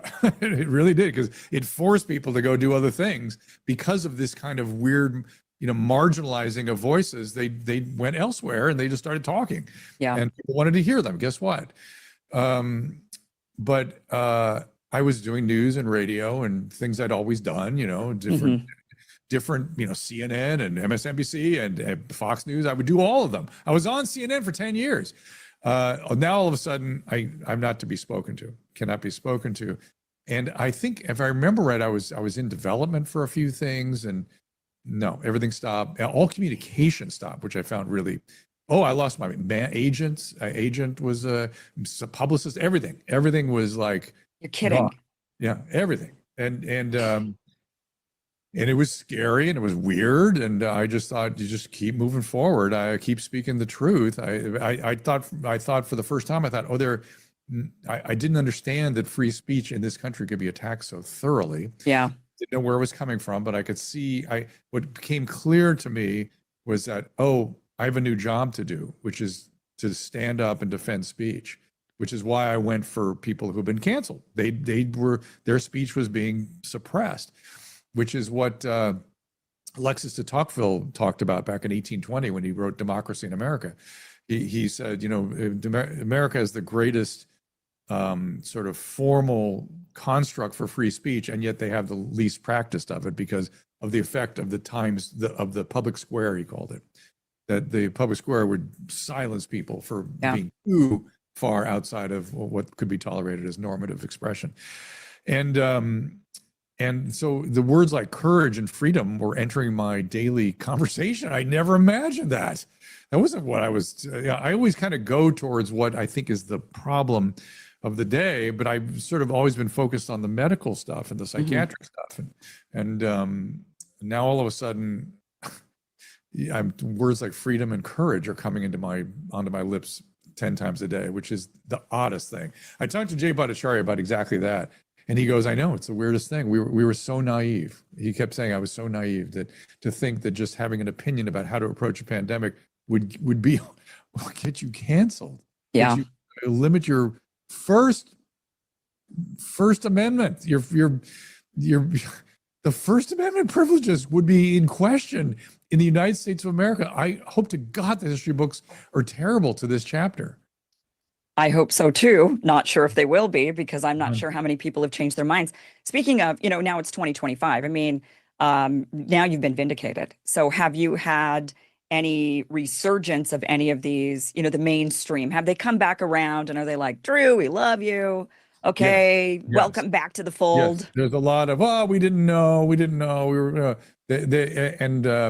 many people that were in my position that were cast out by their communities, particularly like I've got one performer I talked to and a few other people, journalists and things, and they're like, oh, really? You want me back now? You just forget it. Nobody's forgetting it on this side. Yeah. We will never forget it. We may come back. I'm happy to come back because I feel like I should be offering my opinions everywhere. Right. But I'm not going to forget what you assholes did. Right.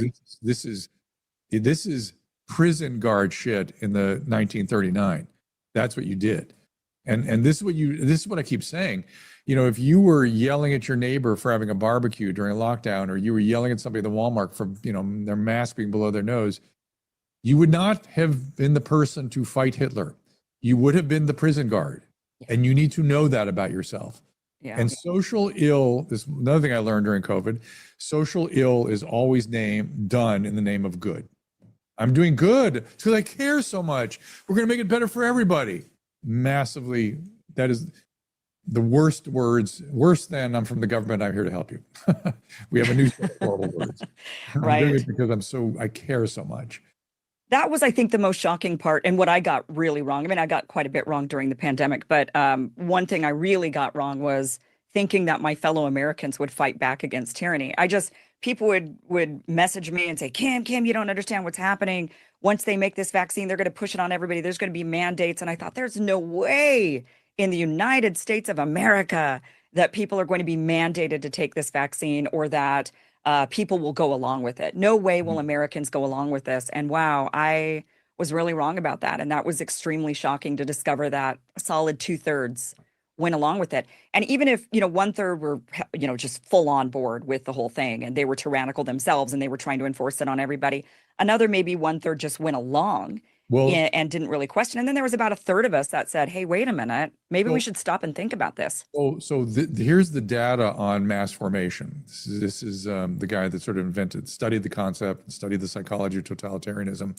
And he said the way it works is there's 30% of the people that become evangelical, they just buy in. They're the ones, it doesn't have to be a big number. 30% and you have a critical mass for them to wreak havoc upon the land. Because he said, was it 20%? I'm sorry, it was 20%. You only needed 20%. Then he said 70% just put their head down and want to get along. They just want to be left alone. So 70% just kind of goes along with it just out of human nature. And 10% stands up and goes, what the F is going on here? This is crazy. Well, unfortunately, fortunately, I don't know how to look at it. We were in the 10%. Yeah, we were in the 10%. But the 10%, he also, this comes from both Mark Chankisi and, oh my goodness, the guy that invented the term mass formation. He says that 10% can be very effective, but they've got to keep at it.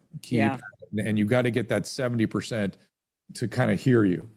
But I think a lot of times the 10% doesn't, and the 10% just ends up being demonized and banished. And well, that's what happened, right? That's what happened. And yet many of us have kept moving forward.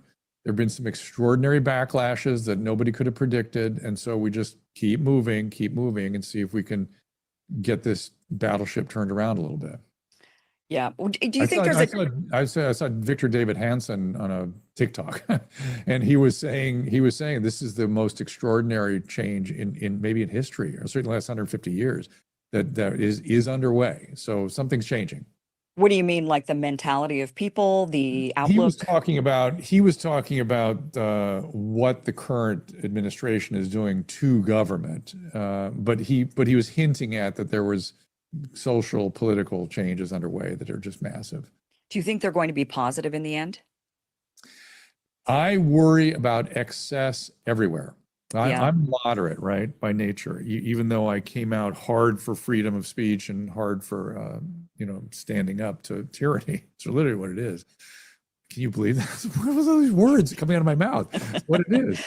But I mean, in 1984, when I started doing radio in 83, this is not where I thought we'd end up. This is not the purpose of what we're doing. It's not the,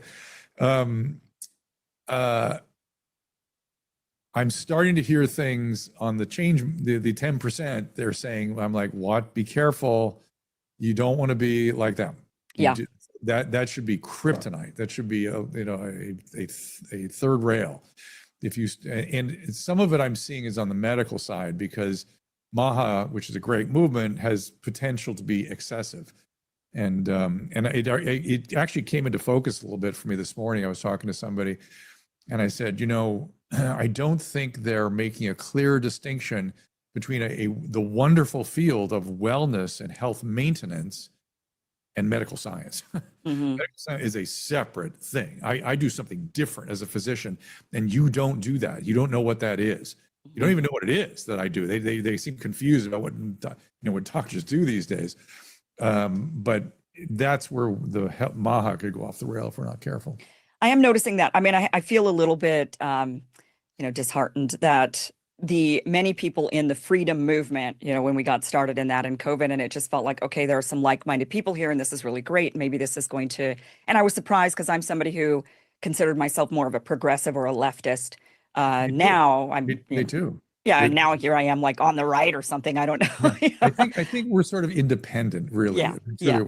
For sure, independent. But I am noticing, unfortunately, a lot of the people who I thought were on the right side of freedom and tyranny now kind of going into that tyrannical space with I'm things that I'm concerned about the flag burning thing today.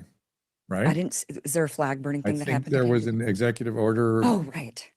Yeah. Where you can burn any flag but the Israeli flag. Is that what it was? I don't know. It was something about flag burning, and I thought, oh, we're getting into trouble here. This is okay. There's been some stuff that I just feel like, look, you can't just be the causes you're okay with. But Kim, I hear this all the time. But Kim, this is different. I'm like, that's what the people during COVID said. But Kim, this is different. Yes, but this is different. You have to. I've really realized that you have to be a libertarian around free speech. It has to be it has to be yes or no, because if you start parsing it, well, who gets to parse it now? Right.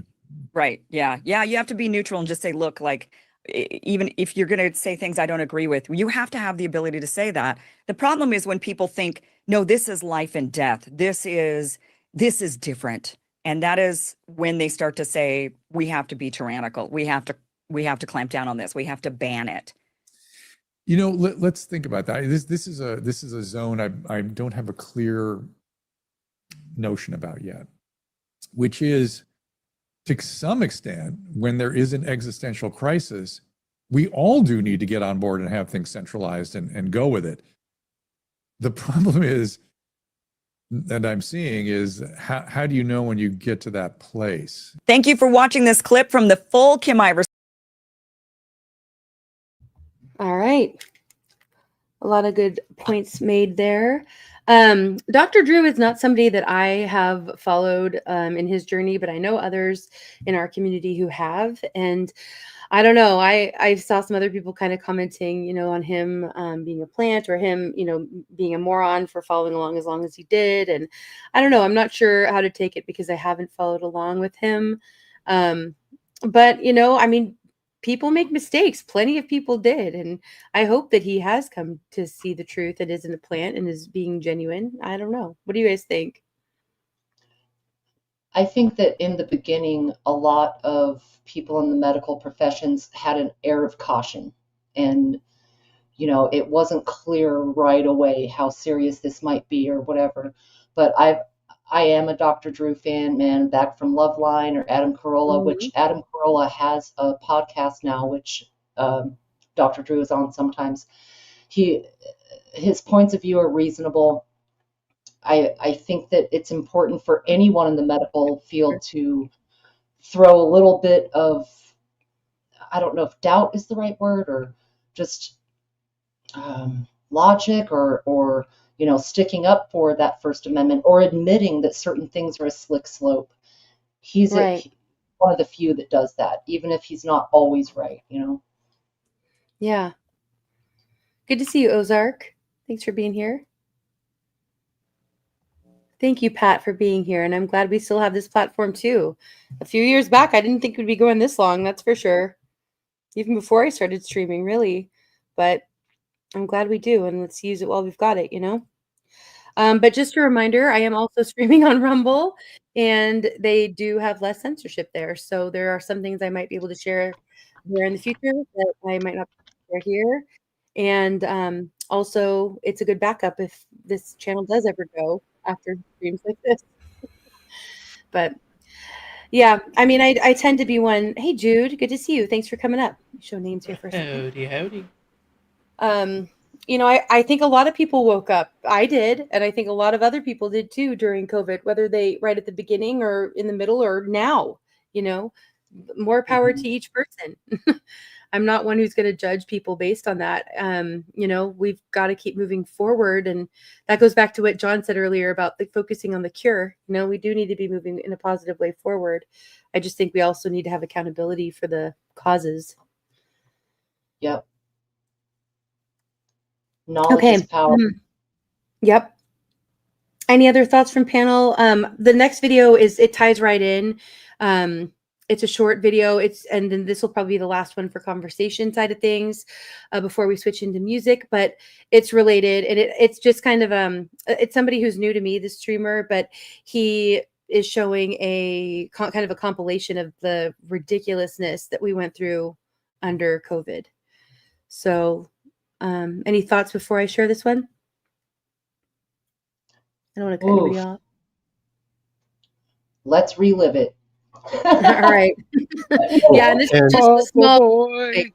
Remember, this is just a small sampling. Okay, so this is Aesthetics Waiting TV, and just a video about pandemic nonsense. Here we go.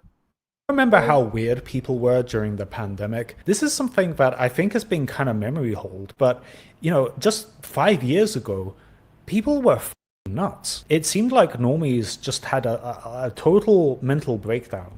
And I want to like kind of revisit this, give it a bit of a post-mortem, because I feel like it's kind of been swept under the rug, just how insane some people were during the pandemic. And the kind of weird bullshit that we saw and kind of just forgot about it collectively. I think the pandemic was a great excuse for people that were unremarkable and weren't very interesting to finally have some authority over people, right? Like, you may be this boring, unremarkable person in reality, but now you have an opportunity to hector someone for not wearing a mask, right? Nobody would really listen to you before, but now you finally got an opportunity to lord over somebody else. It kind of gave the losers of society a way to see themselves as above someone else. And the humiliation rituals that were in the pandemic, like, and I do use the phrase humiliation ritual very specifically because it seemed like people were asked to do things that, even by like the internal logic of the authorities, wouldn't really make sense. A good example is like these instrument players at like colleges, schools, and whatever, right? They ask these people to like cut a hole in their mask to like, blow into like their instrument, right? And it only takes like a second of thought to realize that this is totally fucking pointless, right? Like, that doesn't protect you from anything. Like, even if you accept that face masks are totally efficacious at preventing, the coup from spreading, even by this logic, this would be an act of total pointlessness. Like, you're cutting a hole in a mask where you're supposed to protect your mouth and nose, and you're cutting a hole in that. Like, what's the point? Well, the point is, it's a humiliation ritual. It's designed to get people to do things that don't make any fucking sense because these losers that I explained before get a thrill out of demanding people do something that's pointless, right? They kind of get enjoyment out of seeing people dance for them, right? There was also like another thing I saw, which was like this guy dressed as like a human hand sanitizer. And it's just like, what's the point of that? Like, why not just have hand sanitizer as like a little machine in the corner? Why would you have to humiliate this guy, right? Like, again, humiliation rituals. It's very fucking weird, and I really found it uncomfortable. Like, the degree to which people were keen on humiliating other people. It was just very fucking disgusting, right? And that's not to say, like, normies were this way, but there were, like, a percentage of normies that were this way, right? They were kind of reveling in basically being petty tyrants. And this is like a very common evil, right? Like, this is like the kind of evil you will definitely encounter in your lifetime. The petty tyrant, the guy that gets off on bossing people around and getting them to do things that are kind of humiliating and kind of pointless, like people that get off on that. These are the kind of evil people you will encounter. Not really like the serial killer psychopath guy. You're probably not going to meet that guy, but you are going to meet the petty tyrant. And these guys really came out the woodwork during the pandemic. It was like the perfect time for them. It was like, finally we can get away with being shitty, bossing people around, and getting people to do humiliation rituals and have like the cover of the pandemic so that, we don't get too much pushback, right? And then the pandemic ended and these people fled back into like normal society again, right? I would say most normies during the pandemic were just kind of like, they kind of knew things were bullshit. They kind of knew a lot of the things that were being demanded of them by authority figures was a load of shit, but they kind of just went along with it anyway. They did the bare minimum not to get fucked with, right? And I don't really begrudge people really for that. In fact, I kind of feel sorry for people like that, people that, were kind of coerced into getting, the COVID vaccine, even if they didn't really believe it was efficacious. I kind of feel bad for people like that. The people I really look down upon are the people I mentioned where they kind of reveled in the petty tyranny of it. The people that really went out of their way to hector people, to basically just be a pain in the ass and get people to do things that don't make any fucking sense just because they can. These are the people I really dislike. And it just seemed like mental health then was just like, there was just such a, it was so devoid of any logic during this time period. Remember when everyone seemed to get into their heads that you had to buy toilet paper? That was like the first thing that went off the shelves and just got overbought. Isn't that fucking weird? What sense does that make, right? Toilet paper, isn't that pretty non-essential? If worse comes to worse, you just use a fucking leaf. Who cares, right? But no, toilet paper was the thing that people, for some reason, bought up first, right? You'd think, now putting my rational brain, into these people's heads, wouldn't the first thing you stock up on would be canned food and water bottles, bottled water? Why would the first thing people buy during, what they thought was a apocalyptic scenario be toilet paper? Who cares? Who cares about toilet paper? It's canned food and bottled water that you want. There was just such a lack of logic, right? And I kind of felt like, I was like one of the last few people that was sane on the planet. Like, you ever see in like movies or TV shows where the protagonist gets sent to like a mental asylum and he's obviously sane? There's that scene where like he looks across the room and it's just like crazy people everywhere, right? It kind of felt like that. Like the whole pandemic, it just felt like you were, looking around and so many people were just fucking nuts. Like they had no rationality. There was no internal logic. It was just people desperately acting in crazy ways that made no fucking sense. Like you couldn't like argue from any perspective of rationality. Like you would just get like shut down immediately, right? In the UK, right, like the mayor of London had the bright idea of reducing the amount of trains like by half or something. The way he would put it is this was like a way to, reduce the chance of COVID spreading because there's less trains equals less people packed together. But if you think about this for a fucking second, you would realize that if you're cutting the amount of trains that are operating, you're just going to get more people packed into these trains, which is like, it goes against your internal logic of less people being together. So that didn't make any fucking sense. And it's just like, even by their own logic, this doesn't make any sense. Or like another example of like, there not being any level of internal logic, even from the authority figures, was, we're supposed to like socially distance, and yet BLM is like allowed. What sense does that make? You can't even like meet your dying grandma, at her deathbed.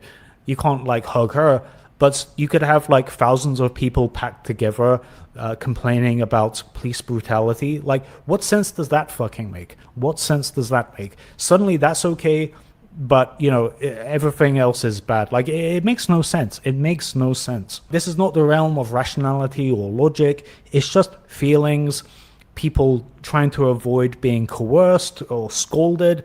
There's just no rationality to be seen. For me, I just was kind of annoyed at and bewildered at how people were doing things that don't make any fucking sense. But some people turned into kind of monsters. They just turned into like just horrible, irrational, petty bullies that were just like pieces of shit. And I think like if they kind of reveled in the petty tyranny of the whole thing. And I think people like that, you got to get the fuck away from you. You got to, that's who they are. Like, make no mistake, right?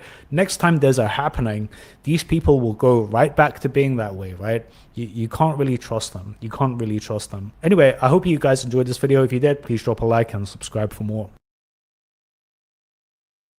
Okay, yeah, I'm glad so many of you appreciated that video too. Hey, Dank, good to see you. And everybody coming in, Rock, Storm, Isabella, much love to all of you. So good to see you guys all here. Socks make great TP. Yeah, there are a lot of alternatives. Funny that was like the thing that everybody ran for, and even like I saw another video where they were pointing out and remembering that even like paper towels and tissue, they were still fine, but everybody just focused on TP. No, don't Between forget the those Clorox wipes.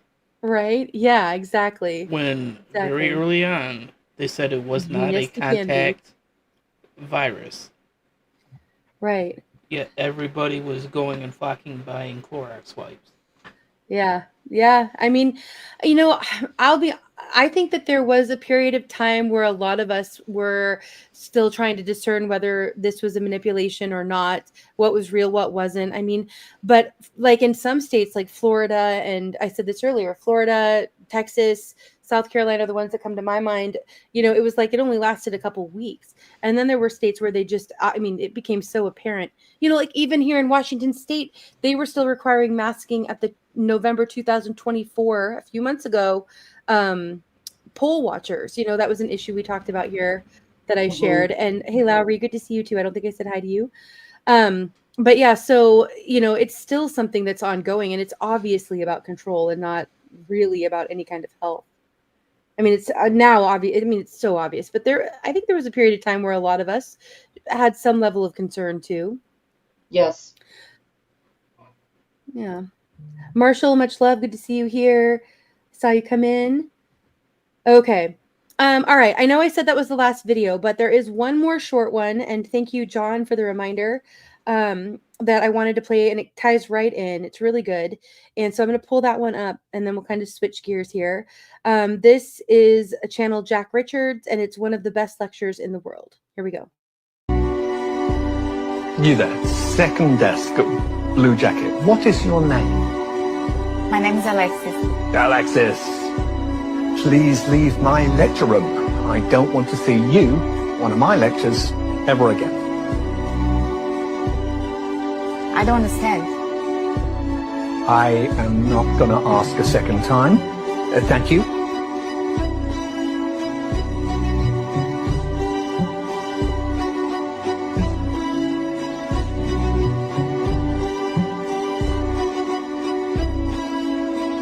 Why are there laws? What are laws for? Anyone? Social order. To protect the person's personal rights. So that you can rely on the government? Justice? Thank you. Tell me, was I unfair to your classmate just now?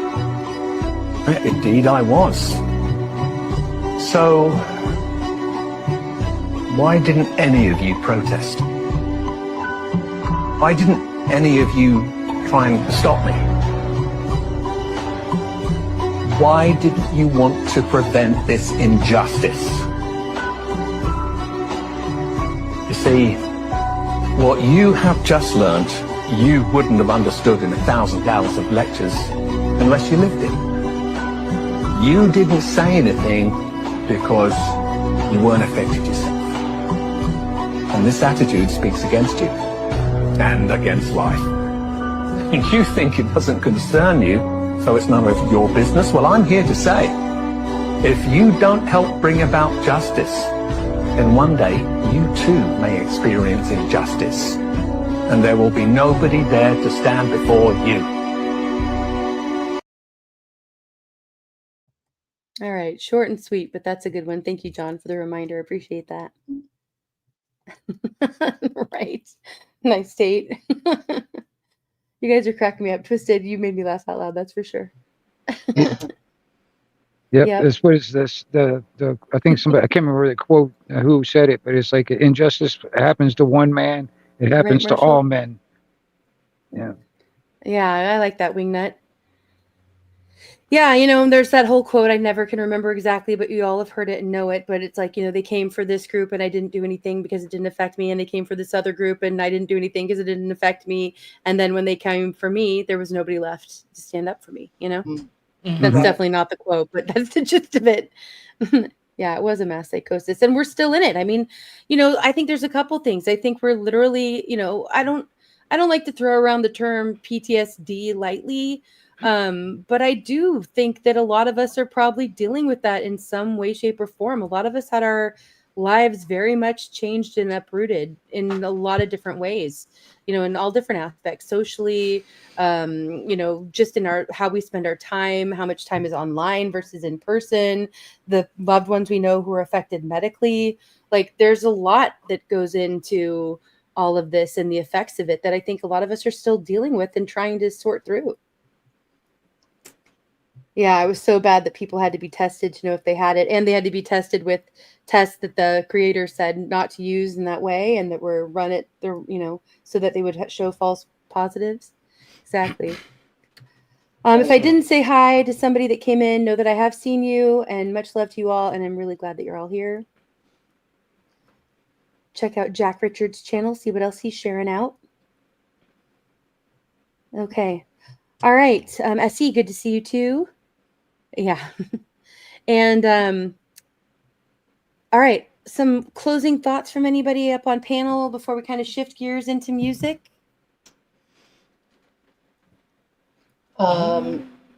Never fear.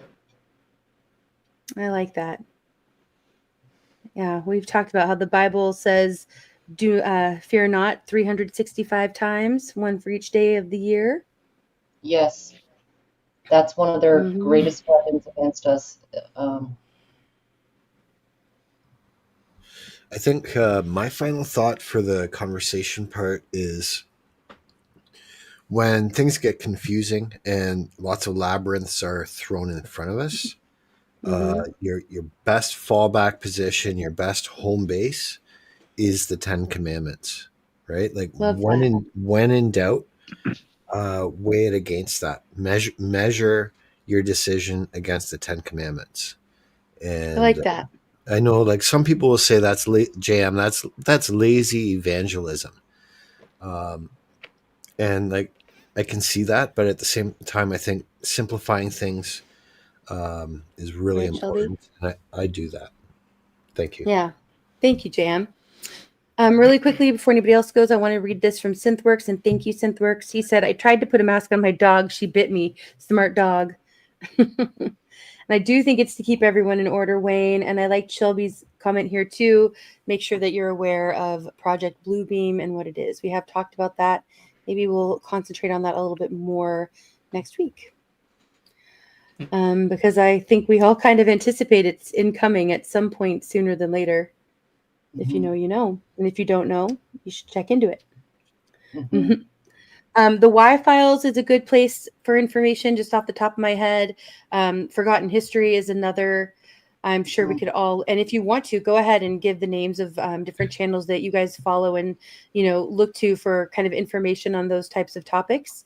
If you want to put those in the chat, I'd appreciate seeing them. Shoot, just go look at my community tab and just browse through that. I put a lot of stuff up on community tab on my channel. Right. Yeah, that's good too. Yeah. You know, and I don't get notifications for most people's community tabs, but that is a good place to go and, you know, go kind of check out every once in a while. And playlists also, you know, I shared a link to one of my playlists, Right. but I do have some public playlists. It's kind of like where I dump on certain topics some of the links from my Discord. And you know, a lot of people are in the Discord sharing out information. If you want to join my Discord, just send me an email, get a hold of me if you have another way, and let me know, and I can send you the invite. It's a lot of great people there that are familiar faces and some maybe unfamiliar faces too, and a lot of really good information shared there. It's never been censored yet, so knock on wood. Love that, JM. Ever since time, nothing's ever been found that's stronger than love. Johnny Cash. All right. I don't know. Freedom, I think, is a higher frequency. But I like that. Oh, awesome, Marshall. I'm glad you got your new computer. That is fantastic news. I know you've been working at trying to get all your tech stuff figured out, and you're the master. So you know when you have issues that it's for reasons beyond your control. So I'm glad you got that new computer, and I hope it works out well. Daniel, I usually go till about 11:15 Pacific time. So what is that, like 2:15 a.m. Eastern? And we'll be switching gears into music here in just a few minutes. The first half tonight, since it's flipped, was conversation, and the second half will be music. It's kind of two shows in one. All right. Any other final thoughts from the panel? And sorry. No, go ahead, Jude. It's right, Storm. A lot of this that I had seen, it makes me think of what is money? She's a keeper, Mary. What is money? Yes. It's the currency. Well, in a way, that actually makes sense because it's our energy. It's what we spend our time earning in order to trade for goods and services. It's our energy. Yes. Yeah, there's different definitions for what money decides what is money. There's different definitions for it. If you go back through history, right? All sorts of things, including tulip bulbs were money at one point. Yeah, well, seashells and bones. Right. Yeah. You know? Different, obviously metals. Right. Gold is your number one. Like that is, and Well, silver okay, is number where did that start? That's a good question. Where did that start? Why did gold, a useless metal, It's very soft. You can't make tools out of it. You can't make weapons out of it. So a useless metal became so valuable. How did that happen? Because it's pretty. It will and it will not tarnish. It It's will not pretty. tarnish. It's very Yeah. malleable. It's great for like jewelers love it. Right, Marshall, Yeah. that was part of it. Fear is definitely a I'm tool with they use. Hecklefish. Gold is the Anunnaki. It's lizard people. Lizard Right, people, right, right. Lizard. Yeah, Thanks, With Mo. silver, exactly.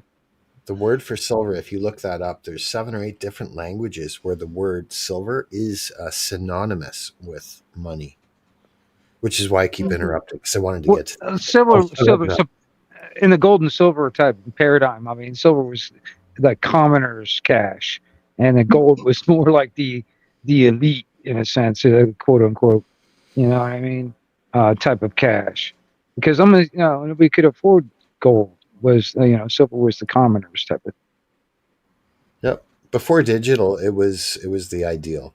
It was the ideal currency, gold and It, silver.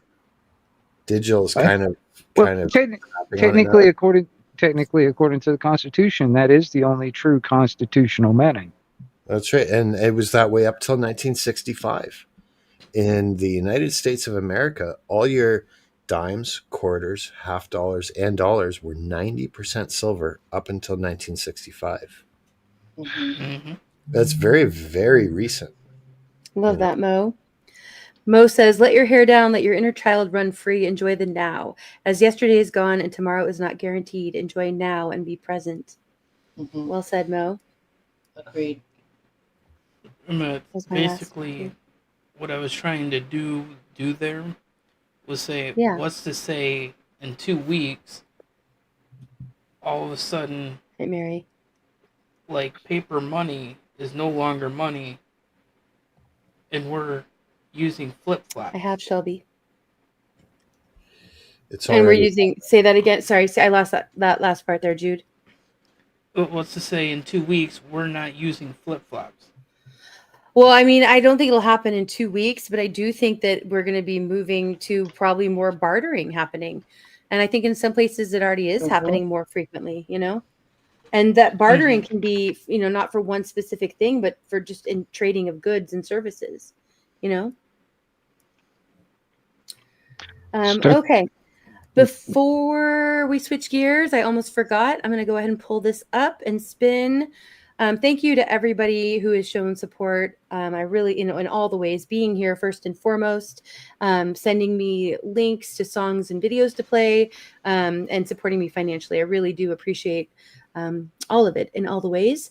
The first spin tonight is for who's going to get a custom emoji next week. And don't forget, this week we have the custom emoji won by Jake and donated to Lisa. And let's see who gets that emoji for next week.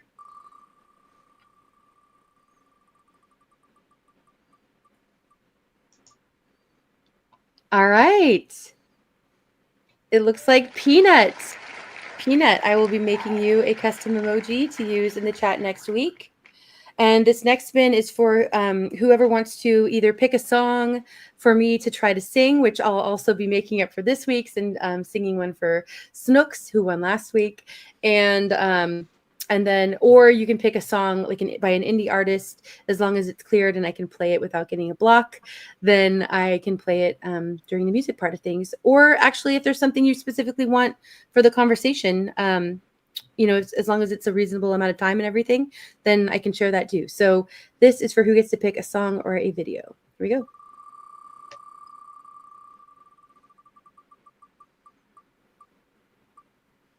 All right, Tate. Ooh. Fantastic. Okay. So Tate, you can let me know what you want me to share or sing for next week.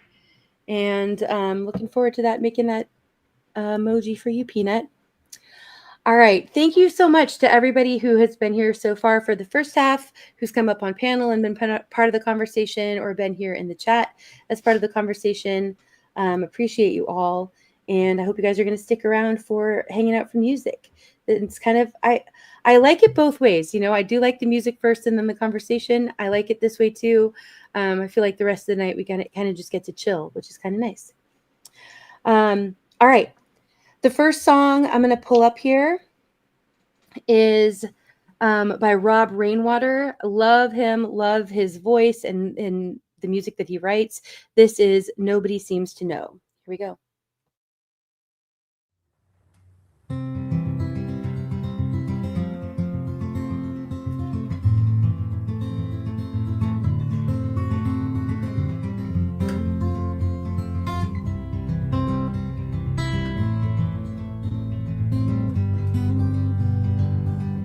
I remember a time when it all seemed right. And I never questioned the questions, and the answers were metered and rhymed. 'Cause nobody seems to know why we feel so alone. And preachers try to sell us our souls to fill the empty rows. We ought to know by now, since we ain't heard a sound, gazing at the stars in the sky, that darling, you and me and the love between are the only things that won't let you down. When I reached out my hand to the God of Abraham, I'd see him in the changing of the seasons more than the saints who claim to know his plans. So it's a question of faith. I think I'm lagging in that way. Strain my ear to hear the call, but the silence grows louder every day. And we ought to know by now, since we ain't heard a sound, gazing at the stars in the sky, that darling, you and me and the love between are the only things that won't let you down.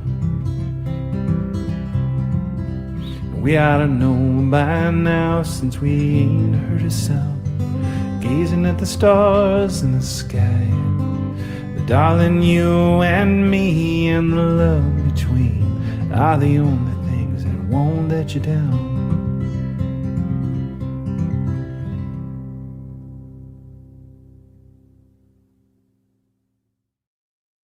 Absolutely stunning. Really love that song, and every song I've heard by Rob Rainwater. He's amazing and really talented. So I hope you guys are going to go and check out his channel and listen to some of his music, add it to your playlists. Jude, are you singing tonight? JM, are you singing tonight? I'll let Jude answer first. I'm planning on it. I think I did, in fact, anti. You can enjoy that one. Thank you, JM. All right. Well, Jude, do you want to go ahead and go next, or do you want me to pull up a video and then you can sing after? You can pull up another one and then I'll go after. Right, Zio? Glad you're here. It is beautiful. Okay, I will do that. All right, so the next song is by Abe the Band. This is his latest. Abe also did a live stream recently. I'm hoping he's going to continue doing more live streams. So make sure you're subbed up and have the notification set. This is his latest, Echoes and Eons. Beautiful. Here we go.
All right. Absolutely beautiful.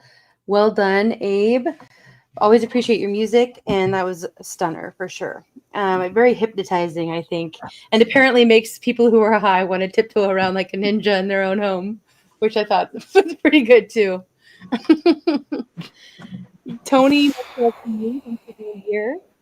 The link is pinned at the top of the chat for any musicians who want to come up to join to either perform live or to have your video shared.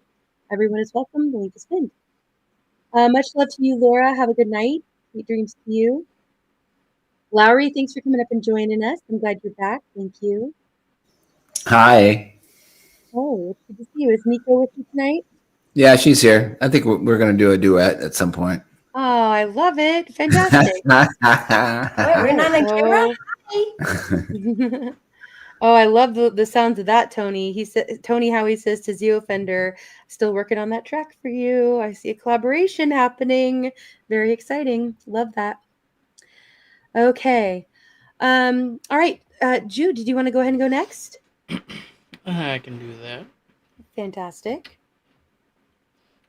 I got a choice for you guys.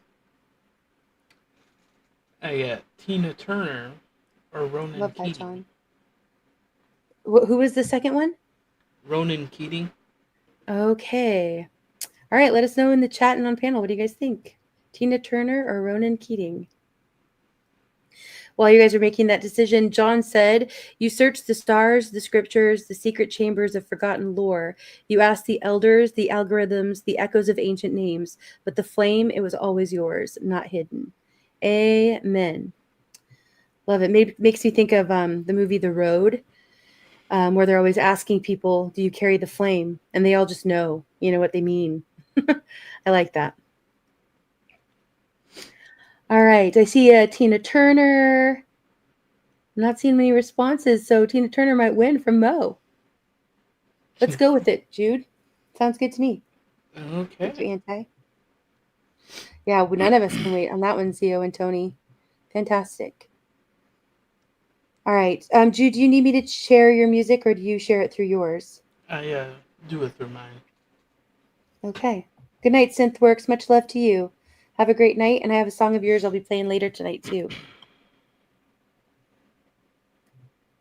Oh, we got some more votes coming in for Ronan Keating, so maybe you can do that one next, if that's okay, Jude, if you're able to stick around. Oh yeah. Awesome.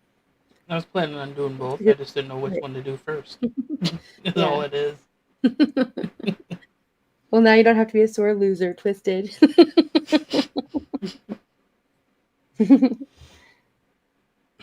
All right. Mary, well, you won't hear it until later. Does somebody want to type in chat that Mary might be a little bit behind? She might be a little behind in the stream. That sounds like a good thing to do, Hobbs. Watching hedgehogs eating cat food in your garden. You should stream that. All right, Jude, you are all set then. Let me go ahead and mute and go for it. Okay.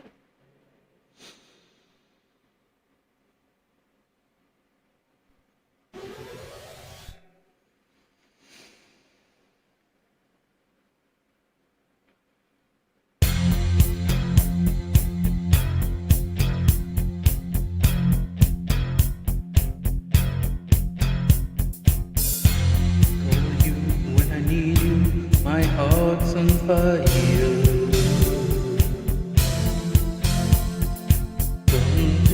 Come to me wild and wild. When you come to me, give me everything I need. Give me a lifetime of promises and a world of dreams. Speak the language of love like you know what it means. And it can't be wrong. Take my heart and make it strong, baby. You're simply the best. Better than all the rest. Better than anyone.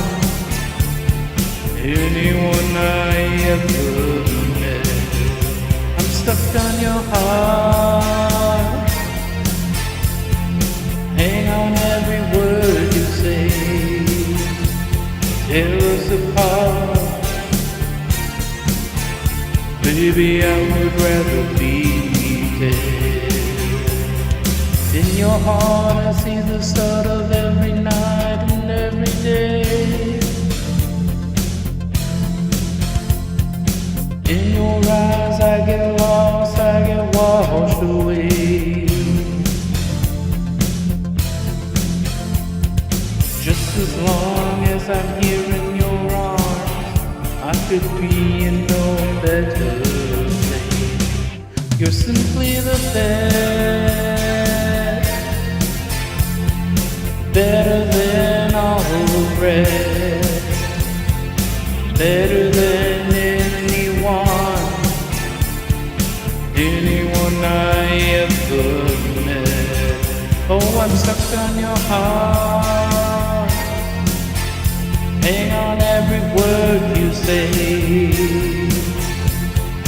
Tear us apart, no, no, baby, I would rather be dead.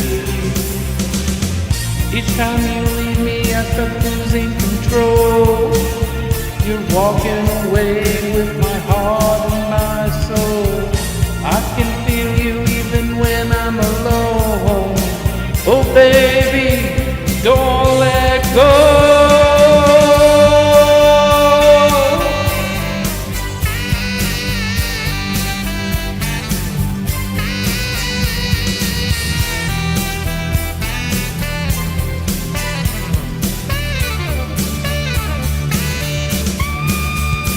You're the best,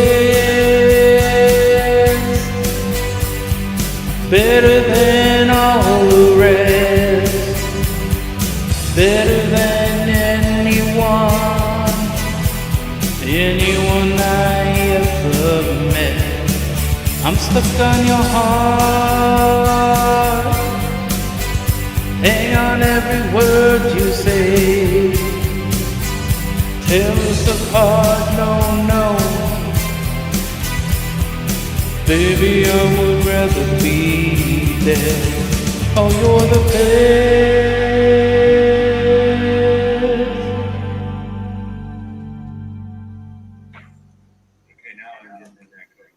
Well done, Jude. That was awesome. It's really good. Thank you. Sounded great. Yeah, and that is a fun song. Tina Turner always brought it, right? Thank you, Anti, for sharing his link. Appreciate that. Fantastic. Thank you. All right. Happy birthday, Twisted. I saw you mention it in the chat. Much love to you. I hope that you're having a great celebration of life. And I'm glad you're spending some of your birthday here with us. Fantastic. Okay, right? She can jam, that's for sure. Okay. Thanks to everybody for hanging out and being here. Appreciate you all. The link is pinned for any musicians who want to come up. Larry, you want to go next, or do you want me to go ahead and pull up a video and you can go after that? I'm ready to go. All right, fantastic. We're back in studio. We're happy. Oh, love it. Yeah, I'm so glad. Yeah. How's everybody? You guys good? Yeah, doing pretty well. We're doing pretty well. Yeah, things are going pretty good, all things considered. You know, life has its ups and downs. We're all hanging in, but I've been having a good, productive week, and it's been a great night here with all of you. Sweet. I'm running something new. This is I've got a condenser here, so you can play around with it. It's different. Well, it's going to be same now moving forward. It's going to be we're going to have either one or two mics. But how's this sounding? It's good. You have your echo cancellation on, and I'm going to turn it off. Okay. And then that might mess with your settings. So let's give it a try, though. Because I think that guitar, yeah, there we go. The guitar's much better with it off. Yeah. How's my mix with my vocal and all that? Is that good? I think it's good. I think it's good. Your voice might be a little low, but usually once you start singing, it'll probably be good. I bet that'll be good. Indeed. All right, cool. All right. Thanks, Valerie.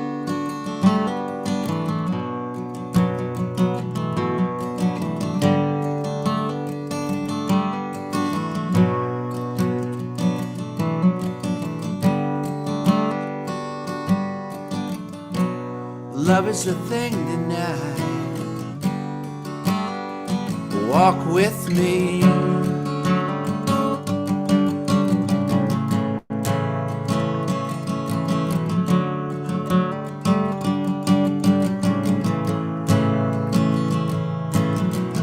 So are you afraid you die alone, my love? You die alone, love. And I'm wondering how I'm gonna keep love in.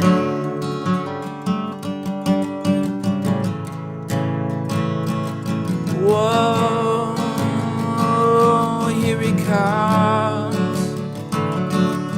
Yeah, here he comes.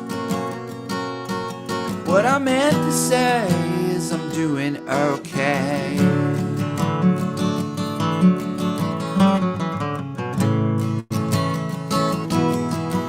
You die alone, my love. You die alone, love. And I'm wondering how I'm gonna keep loving you.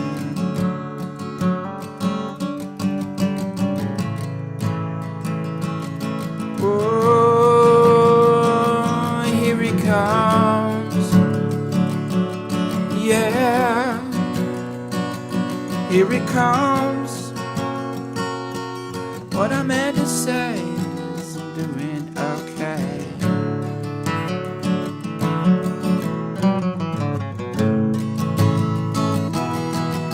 You die alone, my love. You die alone, love.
And I've been in love so many times. I know you know what I'm talking about. What I'm talking about. Whoa, here it comes. Here it comes. What I forgot to say is I hope you're okay.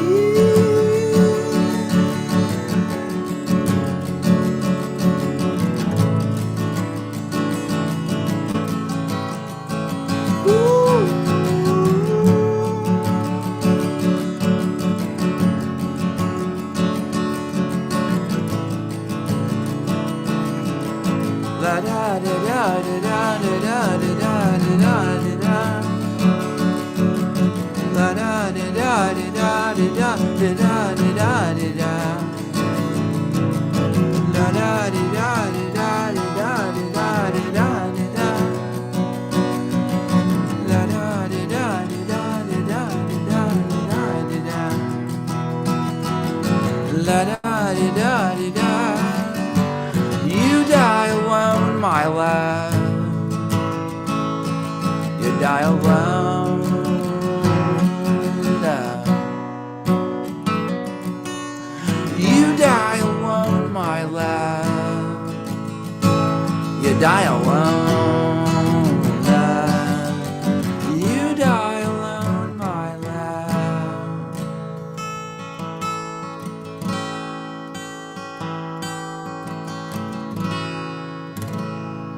My love.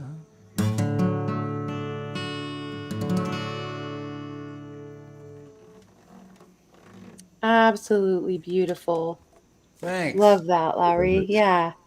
Go back and watch the comments. A lot of people were really enjoying that. Okay, cool. The mix is okay. Oh yeah, sounded great here. Thank you. So this is easy. The easiest thing is just to stick a ribbon mic up and just sing both guitar. So it's always like the simplest shit, right? At the end of the day. All right. And from a clairvoyant point of view, a lot of people were loving it that couldn't even type it into the chat. They're just like, oh, right? Thanks. A lot of people sitting back for sure. Yeah. Yeah, agree. Really nice. Thanks, guys. Appreciate it. Thanks, Anthony. All right. Thank you, Lowry. You sticking around for a bit? I am indeed. I have some surprises tonight.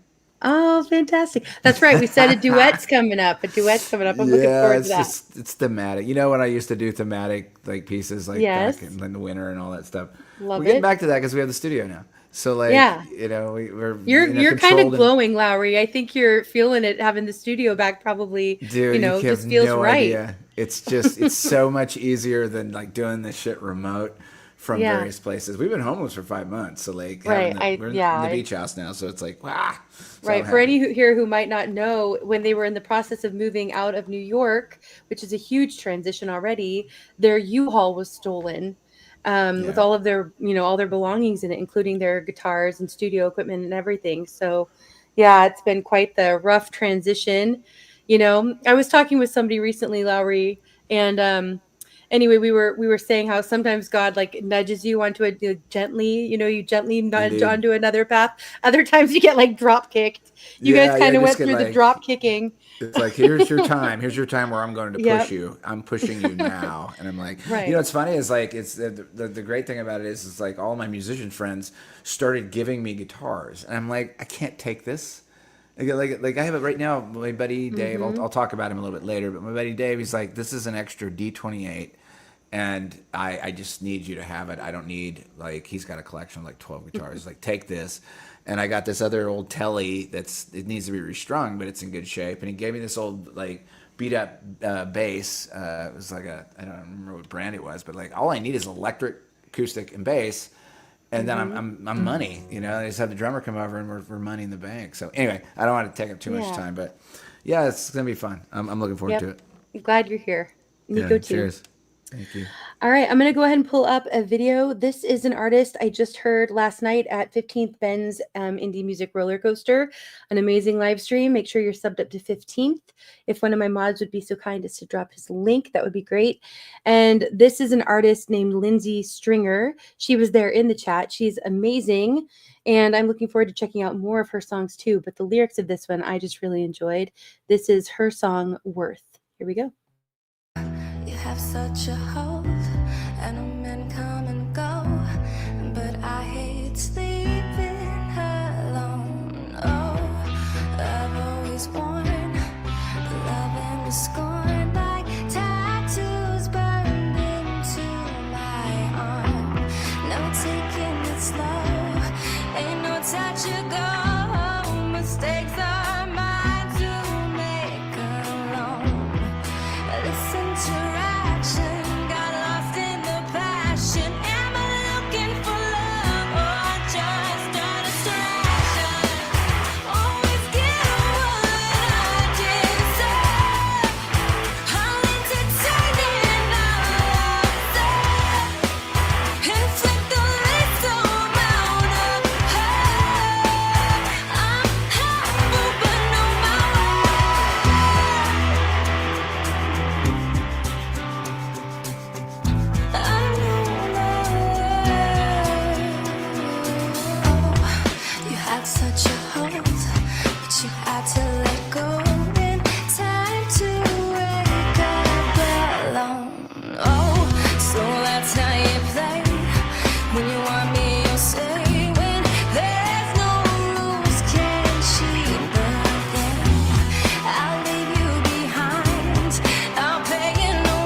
right. Amazing. Lindsay Stringer, go check her out, you guys.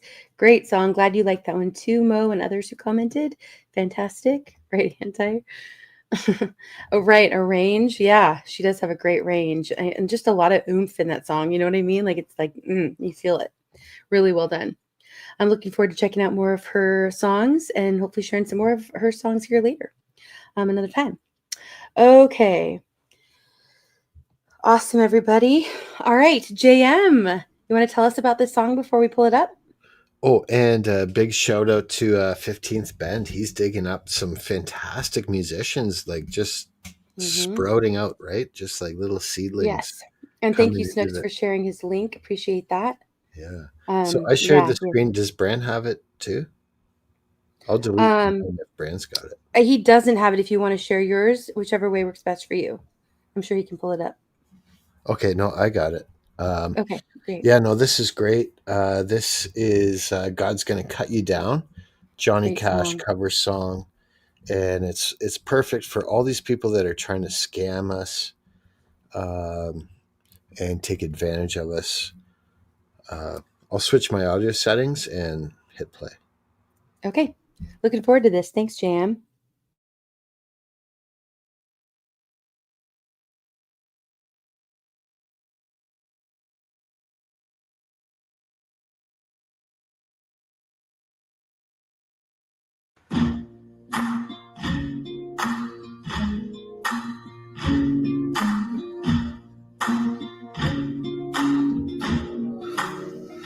You can run on for a long time, run on for a long time, run on for a long time. Sooner or later, God will cut you down. Sooner or later, God will cut you down. Go tell that long-tongued liar, go and tell that midnight rider, tell the rambler, the gambler, the backbiter, tell him that God's gonna cut him down, tell him that God's gonna cut him down. Well, my goodness gracious, let me tell you the news. My head's been wet with the midnight dew. I've been down on bended knee, talking to the man from Galilee. He spoke to me in a voice so sweet, thought I heard the shuffle of angels' feet. He called my name and my heart stood still when he said, JM, go do my will. Go tell that long-tongued liar, go and tell that midnight rider, tell the rambler, the gambler, the backbiter, tell him that God's gonna cut him down, tell him that God's gonna cut him down. You can run on for a long time, run on for a long time, run on for a long time. Sooner or later, God will cut you down. Sooner or later, God will cut you down.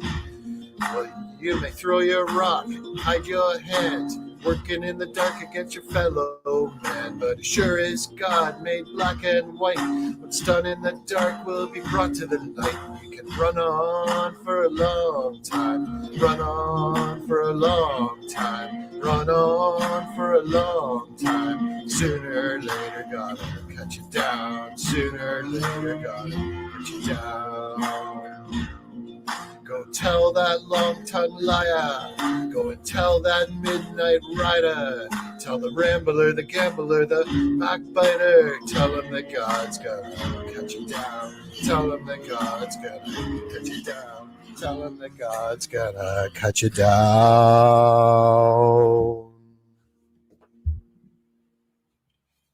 Yes, indeed. Love that song. Well done. Yeah, that was great. I love it, JM. Thanks for sharing that with us. All right. And I know you're working on sound over there, so you can't respond yet. Snooks, I do have a song that you requested coming up soon. Yeah, thanks, everyone. All right. Yeah, right. Thanks, Pam, Andy. it's a great song. Yeah, beautiful job, Lisa says. Oh, yeah. Great song. Awesome song. Yeah. Okay. All right. Thanks, everybody, for all the feedback and support. Awesome, JM. You did a great job.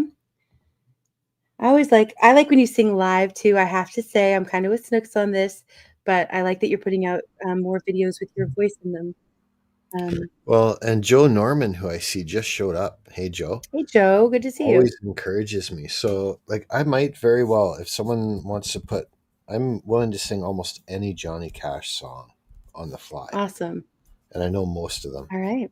If I hear, yeah. Great. Okay. All right. We are back to you, Jude. Okey dokey. Okay. Ronan Keating. Okay, let me get this set up right. There we go.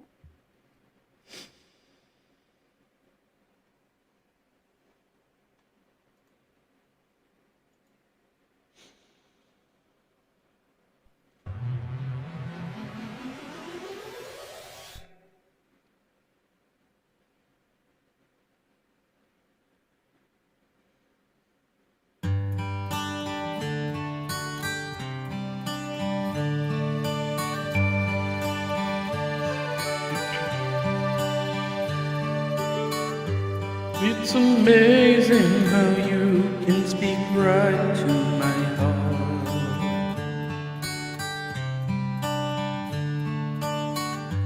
Without saying a word, you can light up the dark.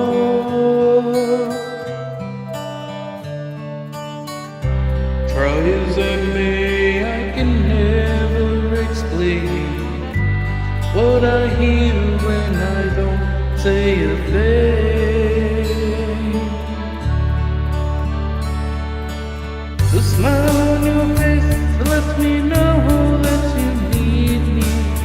There's a truth in your eyes saying you'll never leave me. The touch of your hand says you'll catch me whenever I fall.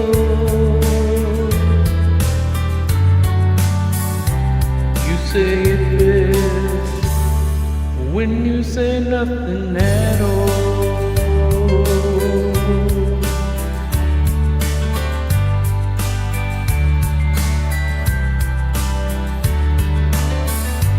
All day long I can hear people talking out loud.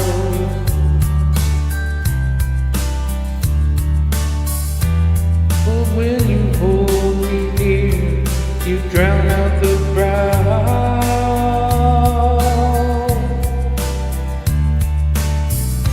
Try as they may, they can never define what's been said between your heart and mine.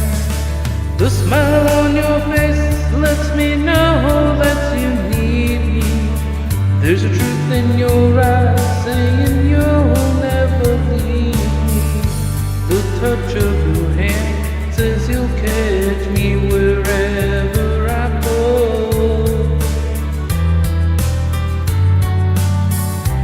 You say it best when you say nothing at all.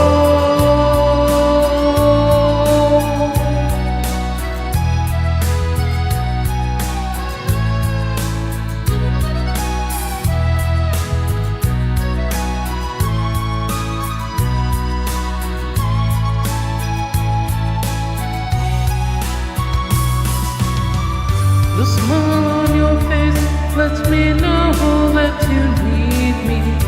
There's a truth in your eyes saying you'll never leave me. The touch of your hand says you'll catch me wherever I go.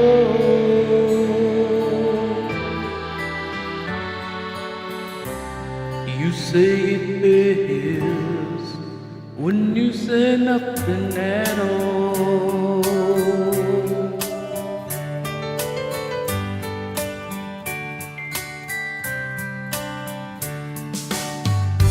You say it best when you say nothing at all. You say nothing at all. The smile on your face, the truth in your eyes, the touch of your hand lets me know that you say it best when you say nothing at all. You say it best when you say nothing at all. You say it best when you say nothing at all.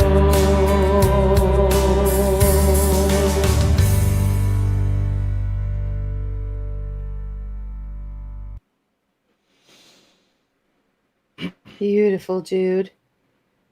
Yeah, it was great. Thank you. It really was. Glad to hear that, Joe.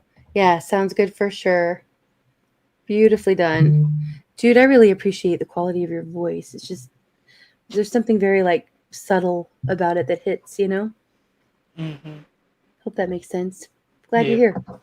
Awesome, awesome. I'm glad Yeah. to be here. Awesome. All right. Okay, Lowry, you are up next. Hey, look who snuck into the camera shot. Oh, Hey, good to see you. She's over here. She's like, Hope you're doing get, well. Get in here. I've never played this song for you guys before. This is off Love Is Dead. This is called Roads. I don't normally play it because if you don't have your fingernails grow out like the right way, you can't Travis style finger pick. And like I keep breaking one of like the 4 fingers. You have to do it, but I'm gonna try it. And I got 3 working fingernails and 1 broken one. So there's my story. Oh my God, I thought you had a broken finger, and I was like, I mean, I hope maybe. it's not your middle finger. Well, now the fingernail doesn't seem so bad. Yeah. I should paint them. I'll get through it. Roads to the places you don't want to go, like the Texaco with the frowning man. Look out for animals crossing your way. Look out for women trying to find their way, and stretch out your arms. Look for that wind.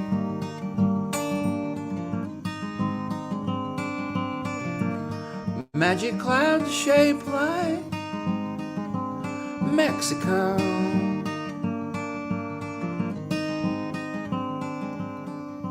Surf towns looming with that woman so long ago. Frightened of gray skies 'cause they won't let go. They won't let go.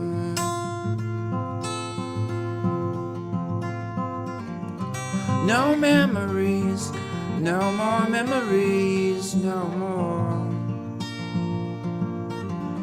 No pictures of anything, not blue water or sky. Not of anything. Too much exhausting, awful, so flattening, completely draining beauty.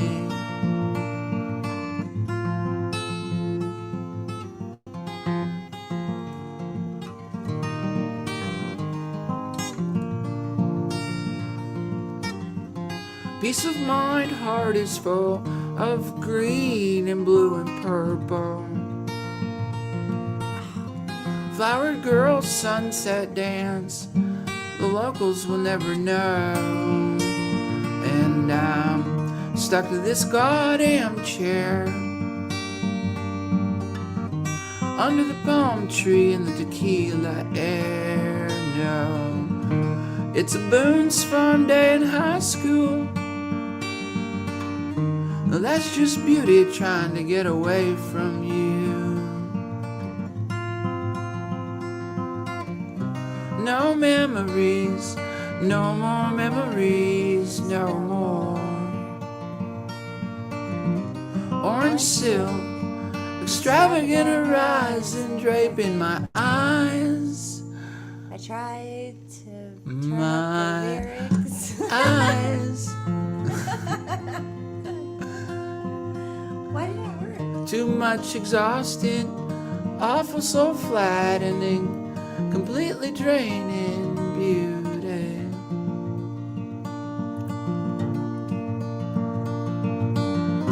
No memories, no more memories, no more. orange silk, extravagant horizon draping my eyes, my eyes. No road out there to the sun. It's drenched with all of our fun. No love left on the sand. Just a picture of what's done. What's done.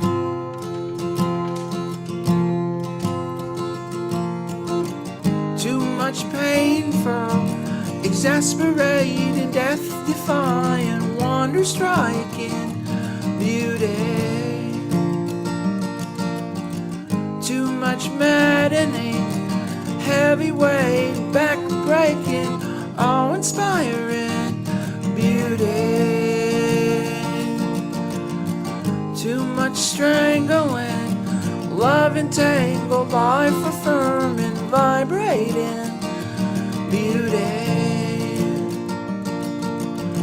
Too much cosmic, breathtaking, fortifying, forever dying beauty. Yeah, yeah.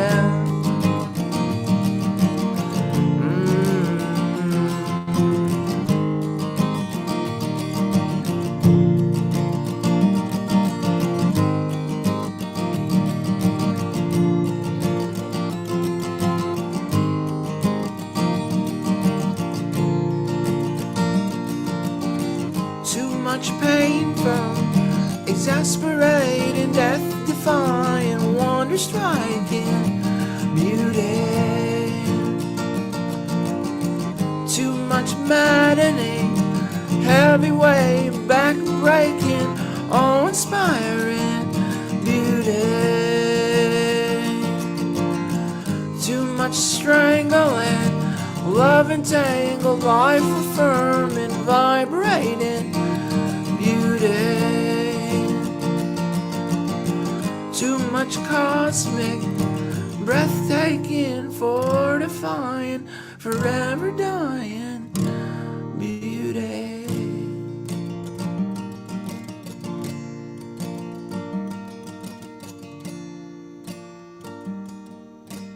Beauty.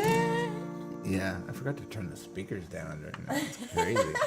I should have known. Beautiful, Lowry and Nico. That was great. Thank you. I liked Lowry said, Twisted said, Lowry always hits me in my feels. And I feel the same way. Always get me smiling over here, too. I love that it got the Boone's Farm reference because, like, right. some people pick that up and some people don't. Yeah. Oh my gosh, that was one out. of my favorite country singers. What, Boone's Farm? Is that a Boone's Farm? That's a country. Was that a country singer too? Well, I don't know. I've never heard of it. Well, Strawberry Wine. Maybe she just had too much Boone's Farm and she thought it was. Oh my god, in 1996. Possible. Yeah, it is. It'll do that. Awesome. Thank you. Yeah, thank you. Oh, there you go, Tate. Yeah, beautiful, right, Pam? All right, thank you, Lowry and Nico. Right, Bran? He says, these cozy campfire nights redeem the world somewhat. There we go, focusing on the positive. Right. Yeah, I do prefer beer, actually, too. I haven't had Boone's in a really long time. Grape vibes matter.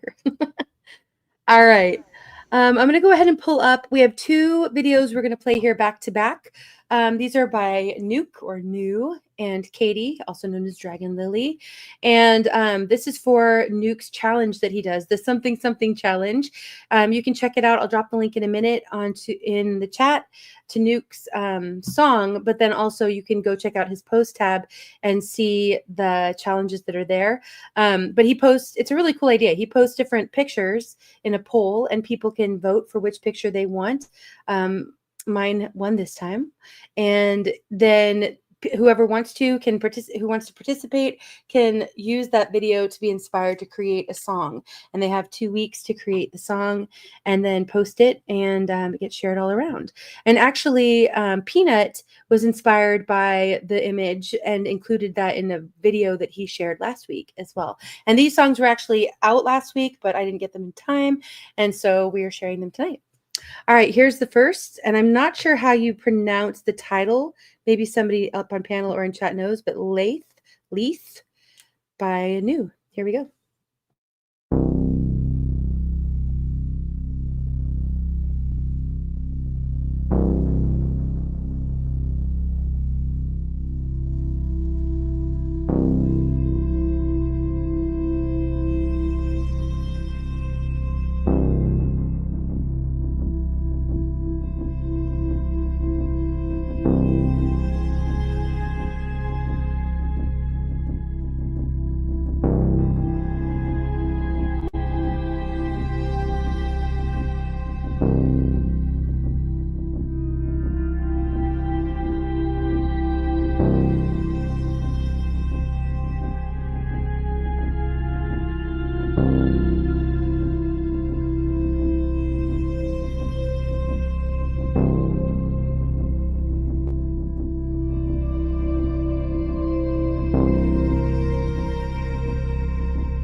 Love it, New. That was great.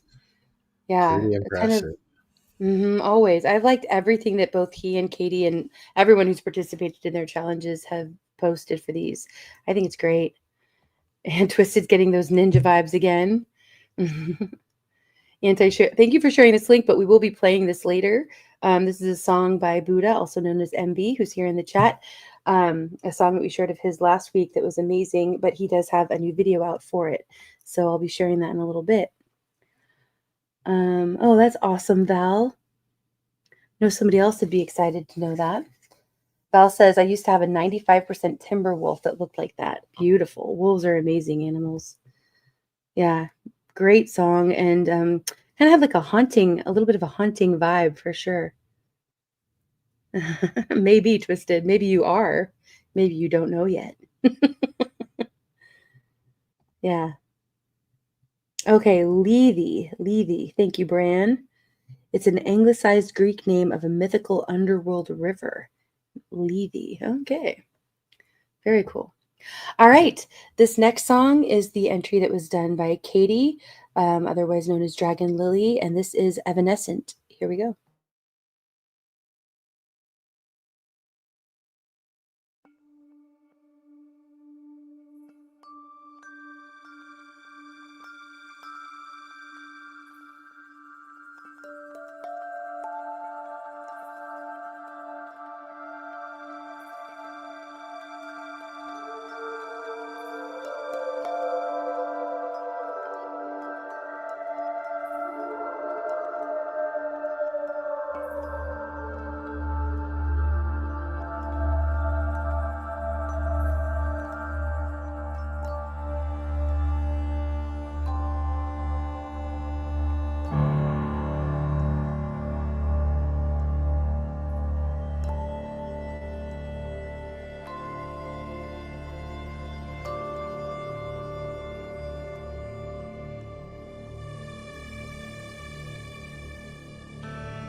Really beautifully done. Katie, I love that. And yeah, I like how you said that, Snooks. Katie's is very delicate. Listen closely. I like the wolf howls that were in there too. Really well done to Nuke and to Katie, and also to Peanut, who we played last week. I hope you're going to keep doing those challenges, Nuke. I think those are awesome. Hope more people will start participating in the music creating part of it. Okay. Yes, Hobbs, I did, and it was beautiful. Yeah, really, really awesome. Just a really good energy to it. Yeah, thank you for sharing it with me. I did save it and listen. Oh, Twisted said his dog was even listening. Love that. She keeps cocking her head. That's great. Yeah, it made me think of Wolf also, Anti. If you know, you know. Rest in peace, Michael. Yep, got it, Hobbs. Yeah, very magical. I like that one too. All right. Let's see. I think that we are to you, JM, if you wanted to share something, or if you're going to sing live. I know you said you were considering it. Ooh, yeah. I got the I did the Johnny Cash video we shared. Mm-hmm. Brand suggested doing Johnny Cash Rusty Cage. Awesome. Yeah. So this may take me a second just to switch my audio and everything. No problem. But I hope it works out great. Hold on a second. Fantastic. Thank you, JM. I'm glad you're going to sing first live. Wonderful. Yeah, I'm glad so many of you liked that. That was great. Really beautifully done. Okay. All right. Well, while we're just waiting for a second for this, I will let you guys know that on Sunday we have the Backstage Speakeasy coming up, and that'll be starting around 11:30 p.m. Eastern. Usually we go backstage and talk for a half hour, sometimes an hour before we start the movie, and then we talk in between the two movies, and sometimes we get to the second one, sometimes we don't. This week we have Bullworth, which I don't think I've seen. I know I've seen clips from it, but I don't think I've ever seen the full movie. Could be wrong, but I don't think so. And I know the clips I've seen of it are really good. I'm looking forward to it. And then the second movie is Idiocracy, which I have seen, but I'm looking forward to watching again because we are living in those times. We are quickly getting to the point of Idiocracy. So how the Backstage Speakeasy works is the link is pinned in the chat like it is here, but when you click on the link, you'll just come backstage. It'll look much like this looks up on panel. There'll be a little chat on the side, and that's like a private chat backstage. And the YouTube chat will also be open, and we don't ever go live. So some people get confused because what I do is I bump the time so that people can, it keeps the chat live and people continue to get notifications, I think. I'm not sure about that, but I think so. So I just keep bumping it back throughout the night. And what I'll do, so you guys know when I'm done backstage, is I'll put a comment in the chat, the YouTube chat, to let people know that we've kind of wrapped up for the night or the morning, as the case will be, as we usually go till like the wee hours, like 4, 5 a.m. my time in the Pacific. So that's like 5 to 8 a.m. Something like that. But anyway, it's crazy, but we have a great time. A lot of really great conversation back there. We enjoy just hanging out and watching the movies too. You can kind of drop in, drop out. You can come back there and be on panel and unmuted and show your face. You can stay behind your icon and just talk. You can stay muted and just be in the chat. It's very casual. And there are some people that come back there that don't normally come up on panels live. So it's a great place to come and kind of check out what it's like to be on panel without actually being live on panel, and just get to hang out and get to know each other a little bit better. Thank you, Anti, for dropping that link. Appreciate that. Thank you to all of my mods for sharing out links and keeping people connected tonight. Always appreciate you. Yeah, Isabella, have a great night. Thanks for being here. It's good to see you, and I'm glad you were here hanging out. Thank you, Snooks. Okay. Yeah, it is a lot of fun, Al. You should come and join us. That'd be great. Yeah, unfortunately, that's the case. Okay. JM, if you are all set. Hey folks, how does my audio sound? Sounds good. Probably have a good. We don't have.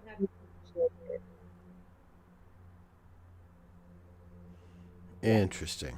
I could not hear you at all. Huh. Other than muffle. I'm gonna put it in the private chat to him. Okay. So you sounded good there. Oh, okay. Well, we can hear you, but we don't have your music shared. If you have music you're sharing. No, I'm just going to play it right through my audio rather than Oh, sharing awesome. it. Okay. Yeah. Then I think you're all set. All right. Let me go ahead yeah. and make Okay, this big. here we And go. there you go.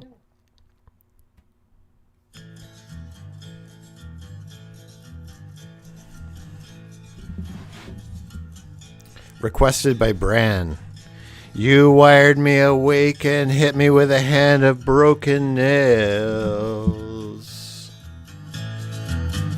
You tied my lead and pulled my chain to watch my blood to begin to boil. But I'm gonna break.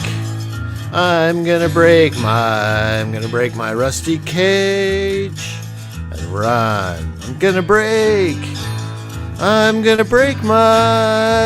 my rusty cage and run.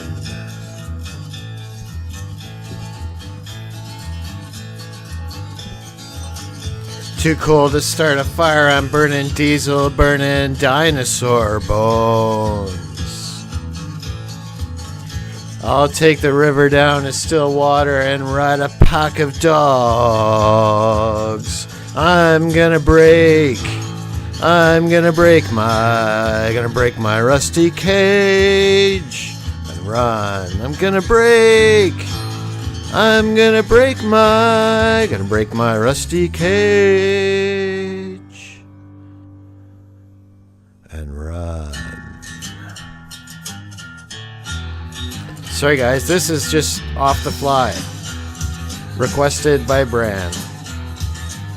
When the forest burns along the road, like God's eyes in my headlights.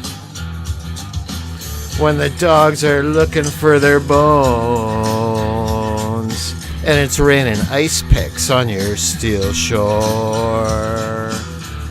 I'm gonna break my rusty cage. Gonna break my rusty cage. As well. Gonna break my.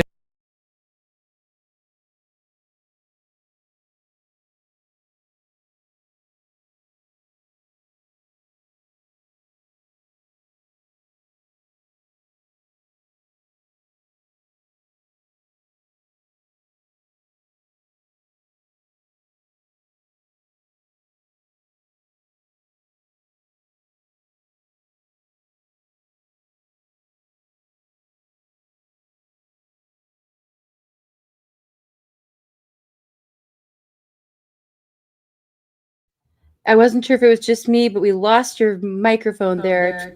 Yeah, we did. There we go. I was hoping it was just on my end, but nope.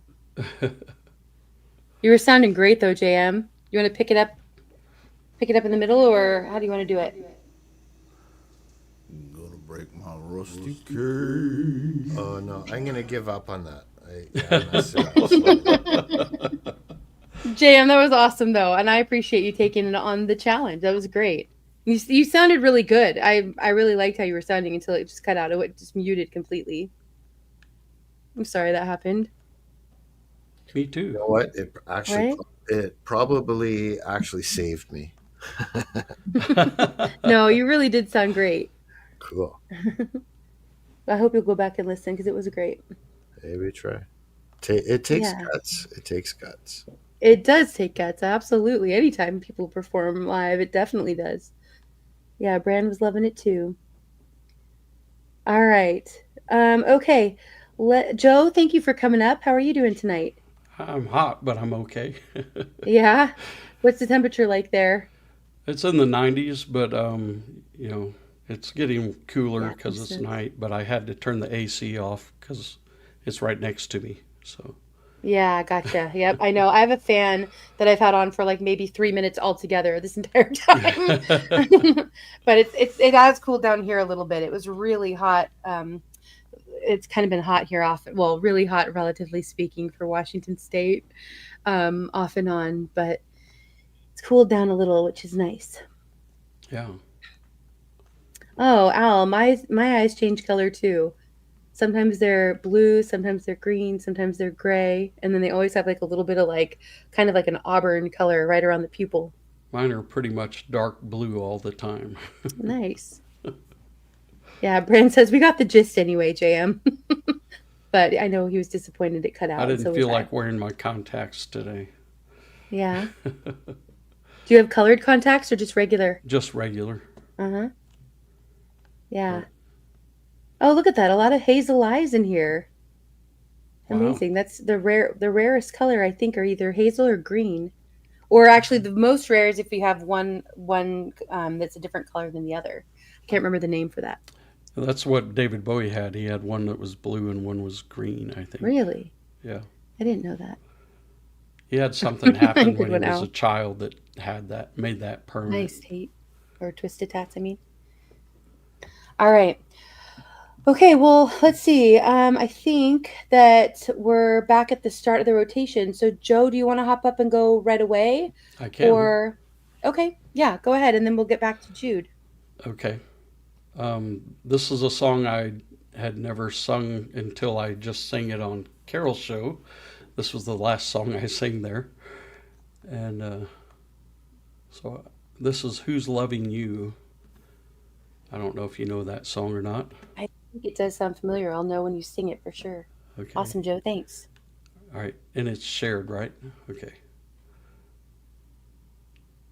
Let me know if you can hear the music.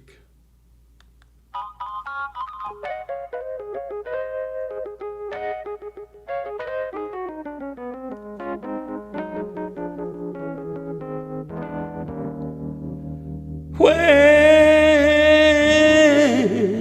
I had you,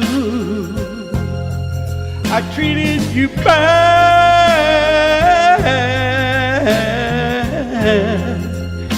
and wrong, my dear. And girl, since you went away, don't you know I sit around with my head hanging down, and I wonder who's loving you. I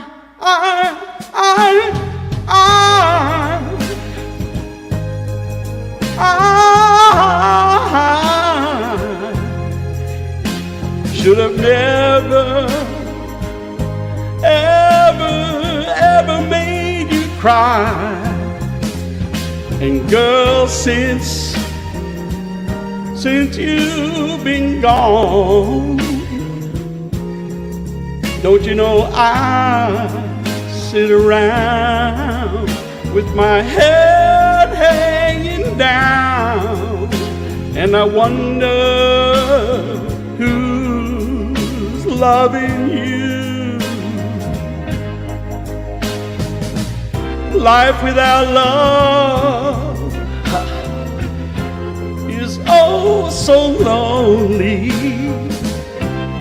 I don't think I'm gonna make it, 'cause all my life, yeah, belongs to you only. Come on and take it, girl. Come on and take it, because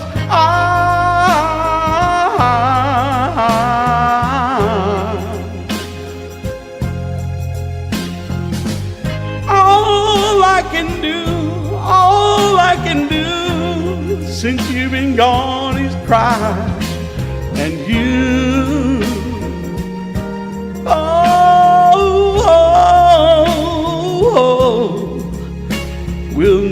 wonder and worry your pretty little head about what I do. Don't you know I sit around with my head hanging down, and I wonder who's loving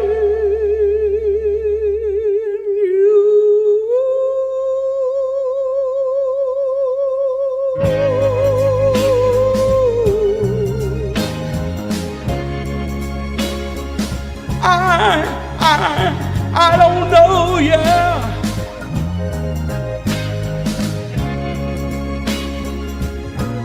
I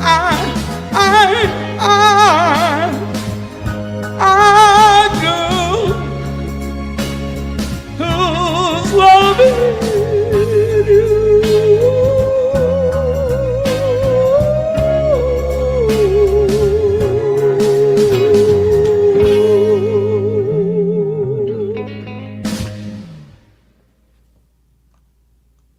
Fantastic, Joe. That was awesome. That note you hit and held, oh my goodness, that was just crystal clear. Fantastic, Joe. Thank really you. well done. Thank you, First Anti, time. for sharing the link. That's your first time singing that song? Well, I What? sang it once on Carol's show just Oh, a right, few right, minutes right. ago, Gotcha. and then I I was sing like, it wait a now. minute. So. Yes. Well, amazing. Amazing. you. Well done. Anti shared the link for your next live Joe Tenor in concert. Joe also has his Seeking the Truth with Joe Norman that he does, a Bible study. Really interesting and great. You do a great job with those. Oh, thank you. I'm always, kind of juggling places during those, unfortunately, but I know I always say this, but I have so many that are saved to go back and really listen to with my full attention. But you always make great points and, share some interesting ideas. And I like that you are open to questions and feedback in real time too. Yeah. Yeah, love that. I don't Joe. always get it, but I try. Okay. All right. I have a question for any of you who are up here who are singing. Is there someone who has a kind of extended song that you are willing to do? Because I do need to take a break for a minute and go do a couple things here briefly.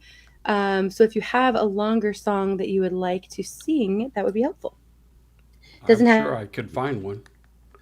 I don't have an Or else I extended. can find a longer video to pull up too. Yeah, I've got a long video that Joe actually liked. Right, It was Jerry? Heroes is about 7 minutes long. That would be great. There you go. All right. So let There me, you go. yeah. Hey Jude. Yeah, we'll get back when we get back to you, Joe. That'll be great. We'll go ahead and do it then. Okay. Thank you very much. And then JM, if you want to pull yours up, pull that video you were talking about up. We can do them right back to back. That would actually be perfect. Okay, just give me a second. Okay. Yep, no problem. Thank you. Appreciate you guys. I didn't plan any kind of intermission video or song or anything this time. I got to remember to do that so I can get a break for a second, just stretch my legs and go refresh my cup of coffee. Okay. Let's see. All right, Joe, I think we're to you, Jude. Am I right?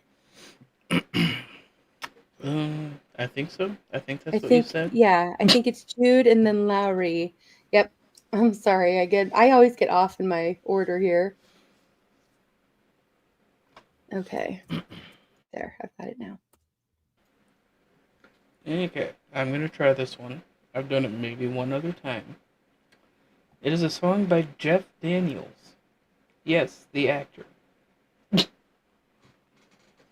He apparently has a very big music career as well.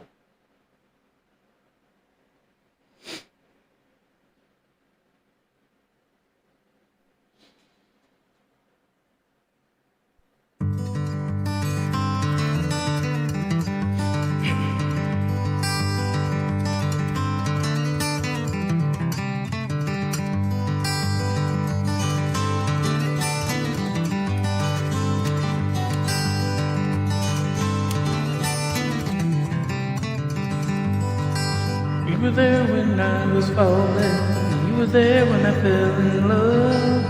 You were there when I was thinking through all the things I was thinking of. You You were always right beside me, never out of sight. You turned my never-evers into maybe I just might. Your pearly gates fly open when I bow my head and pray. My thunder turns to lightning, you rain sunshine on my day. When I hear the melodies in me, I can hear your choir sing. When my fingers find your strings.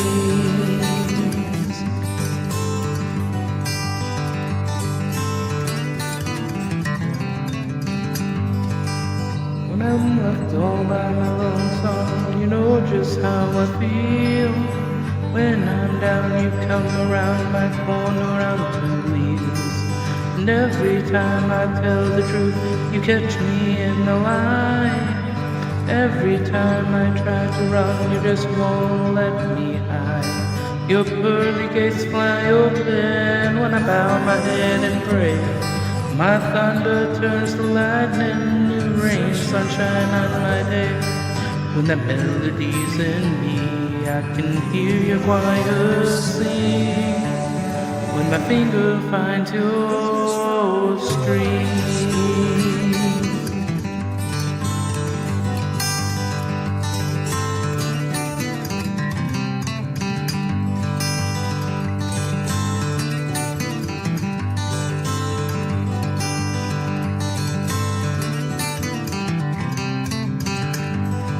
You're the sunshine in the morning, you're the warm wind through the night.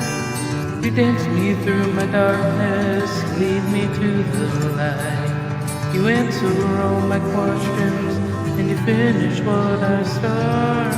And when I'm at a loss for words, you find them in my heart. I hold you oh so carefully, I handle you with care. Oh, I never leave without you, I just take you everywhere.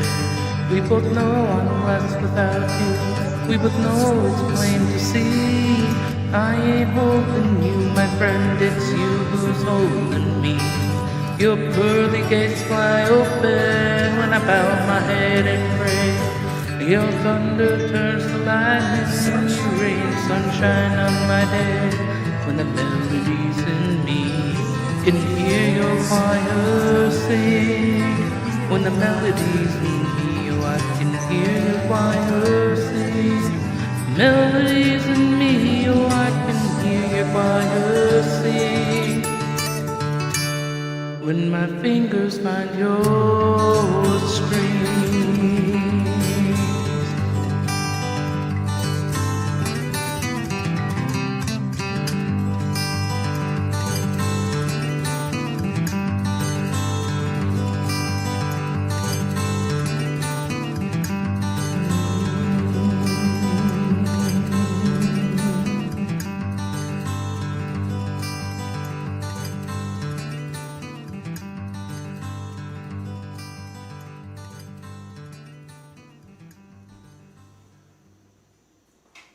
Mm-hmm.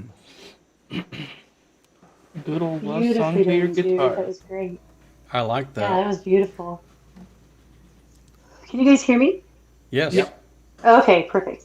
You're All kind right. of on Thank like you a so much, room, dude. like a room mic a little bit. I don't know exactly. Sometimes your voice changes depending on like your settings. So I don't know what that is, but we can hear you clearly. Something like that. Okay. All right. Well, Lowry, you are up next. Okay. I was. I got you for your coffee break. I was. Thank you. Appreciate it. I was the way back before I went to New York. I was living in Kansas City. This is like 20 years ago. It's like the first version of the band I ever played in, and I was like, doesn't everybody have like a song about a fight, or not like a fight with a girlfriend, but like a fist fight, like a fight song? And everyone's like, yeah, if you're in a punk band, or if you're like, you know, an aggressive metal band, and you're talking about knife fights and shit like that. Well, what happened was, hey, are you doing dishes right now? This is the wrong time to do dishes. I'm sorry. I'm gonna fight you. So anyway, I was playing a club gig in Kansas City, and my girlfriend at the time my drummer was very ferociously like he was very he was always on my side no matter what. You know, like he was just like really like a team player, but he liked me. Like he was like anybody messes with your girl, anybody does this. So we're playing a gig at this club, and some guy was hitting on my girlfriend at the time, and he literally stopped playing drums in the middle of the set, walked through his drums, knocking over his cymbals, went out and confronted this guy while I'm still in the middle of like a song. And I'm like, I appreciate your loyalty, man, but we're like in the middle of like, you know, song 3. He was that kind of guy, right? And so like from that moving forward, I was like, you know, like it would be a great way to write a fight song. But I was like, I don't want to be metal, and I don't want to do like, you know, something super dark. So I was like, I was kind of into Dave Brubeck at the time, and he was like, he did, you know, the famous song in 5, Take 5. And I was like, is there any way we could do a fight song about either knife fights or fist fights, but do it in 5 and still make it mean? And he was like, yeah, we can do it. And we sat down, and I was like, look, I just need you to play it in 5. And I'll work the words around, and it's not going to sound mean like a metal song. It's going to sound sort of like Take 5 does, which is like a jazz song. But the words are going to be gnarly. And he's like, yeah, I like that. I like that. And like that's the story of Brian Winkert, my drummer from like my original band in Kansas City, who like basically broke down in the middle of a set, did not even give a shit about the song, went out and confronted some dude who was hitting on my girlfriend. So like, hey man, you know, drummers can be cool, you know, when they're just like loyal and they're like, you know, nothing really happened, but this is the inspiration for the song. This is off my first record, Awful Joy. It's called I'm Gonna Fight You. It's like, I'm gonna fight you. You know, it's spelled like that too. I-M-O. But it is in 5, and it's a violent song. So Okay, wait, just back in 2007, this is one of the first songs that I heard Lowry play live, and this is one of my favorite Lowry songs. I know nobody ever listens to this one. I'm just like, what about this one? It's like such a cute song, but like cute is just like the wrong word for this. It's song. not really cute. It's not a cute song, but it's just such. It's muddy. It's like such a like I'm gonna fight you. It's muddy. It's muddy. It's like a toddler song. And it's in 5.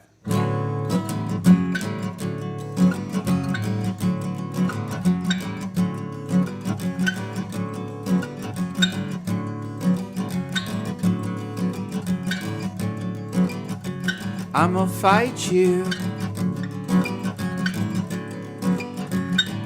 I'm gonna punch you in the nose.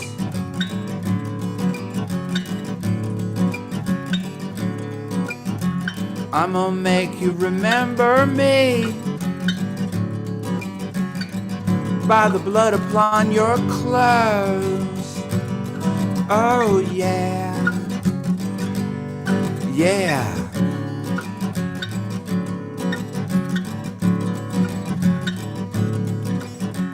I'ma break you right in two. You're gonna be kissing the curb when I'm through. I'm gonna haunt you like Boris Yeltsin, put you in a full Nelson. Yeah, yeah.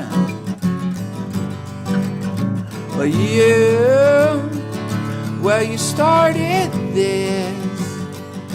It began with you. Whoa. And this whole thing, where we should have never happened. But you just couldn't leave it be.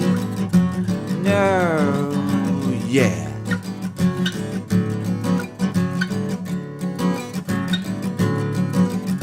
And it was all because, yes, it was all because, and it was all because a very pretty girl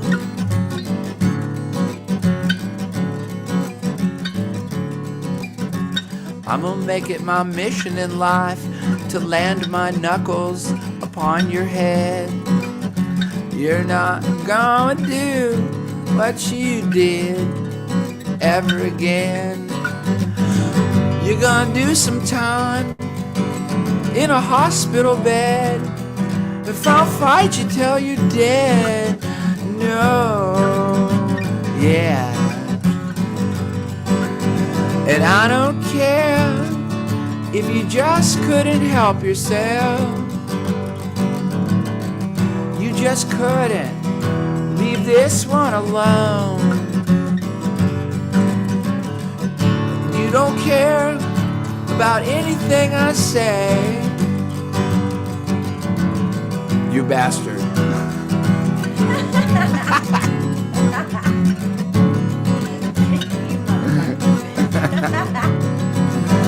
And it was all because, yes, it was all because, yes, it was all because, it was all because, yes, it was all because a very pretty girl, a very pretty girl, A very pretty girl.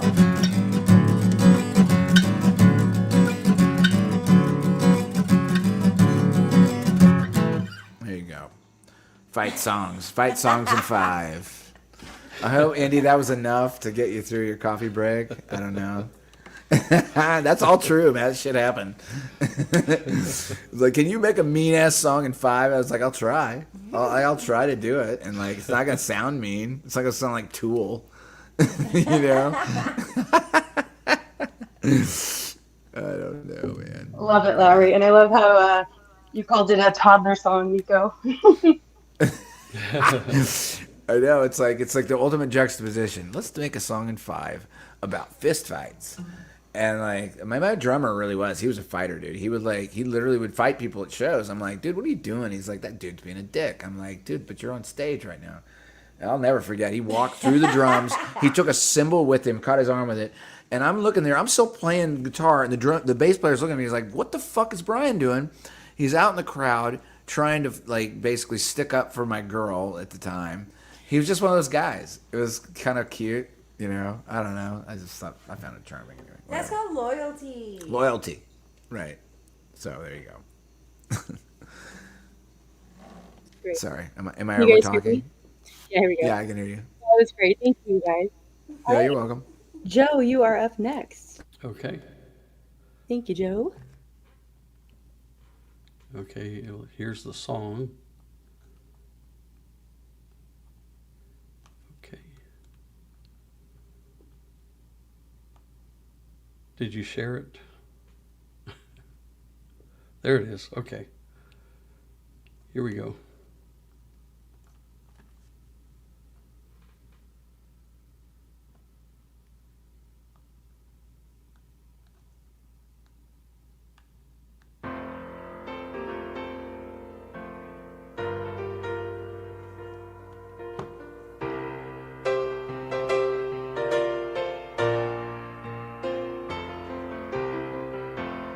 Bottle of white, bottle of red, perhaps a bottle of rosé instead. We'll get a table near the street in our old familiar place, you and I, face to face. A bottle of red, a bottle of white. It all depends upon your appetite. I'll meet you anytime you want in our Italian restaurant.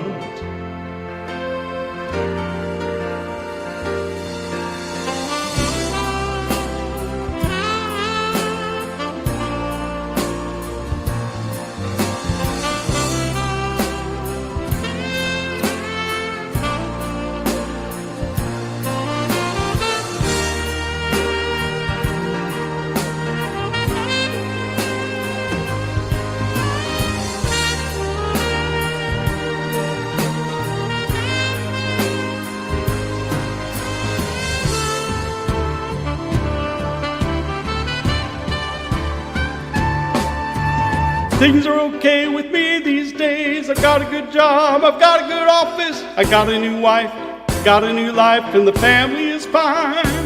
Oh, we lost touch long ago. You lost weight, I did not know you could ever look so nice after so much time. Do you remember those days hanging out at the village green? With engineer boots, leather jackets, and tight blue jeans. Oh, you drop a dime in the box and play a song about New Orleans. Cold beer, hot lights, my sweet romantic teenage nights. Ooh.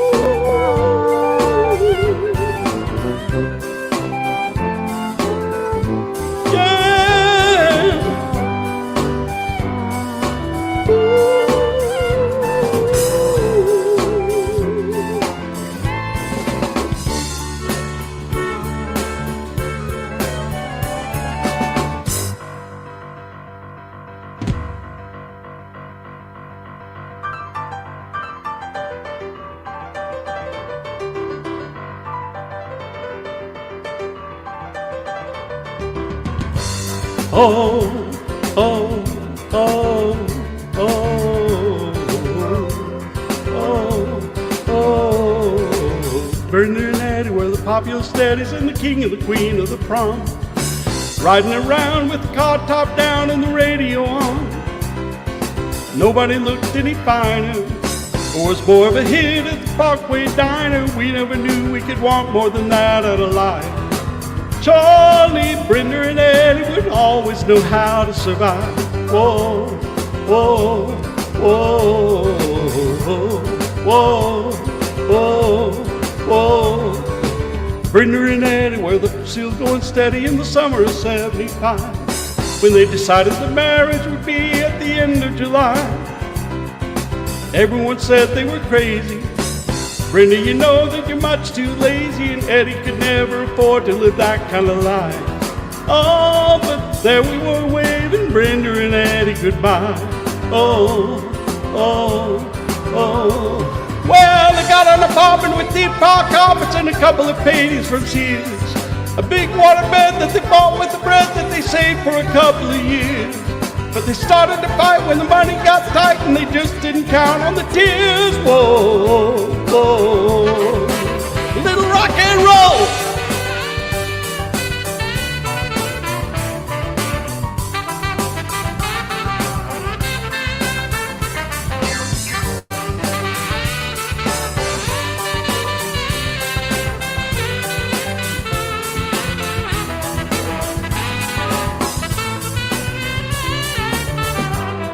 Oh, oh, oh. Well, they lived for a while in a very nice style, but it's always the same at the end. They got a divorce as a matter of course, and they parted the closest of friends. Then the king and the queen went back to the green, but you can never go back there again. Whoa, oh, oh. Brenda and Eddie had it already by the summer of '75. From the high to the low, to the end of the show, to the rest of their lives. They couldn't go back to the greases. The best they could do was pick up their pieces, and we always knew they could both find a way to survive. Oh, and that's all I heard about Brenda and Eddie. Can't you tell me more, because I told you already, and here we are waiting for Brenda and Eddie goodbye. Oh, oh, oh, oh, oh.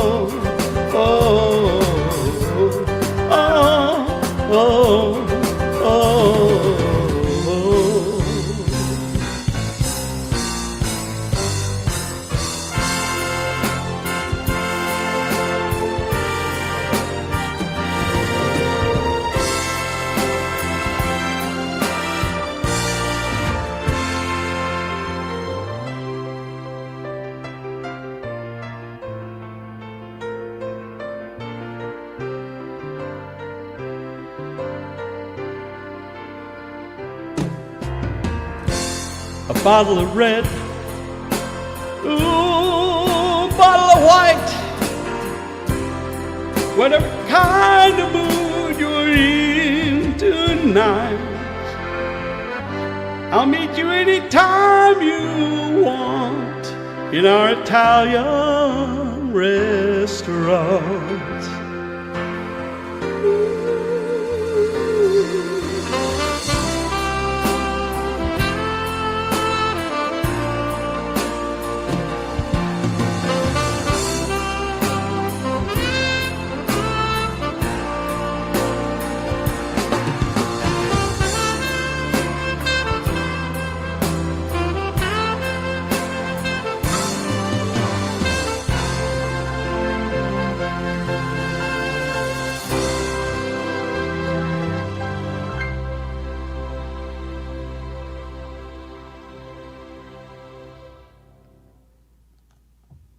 Love that, Joe. You know that's one of my favorites. Thank Thank you. you.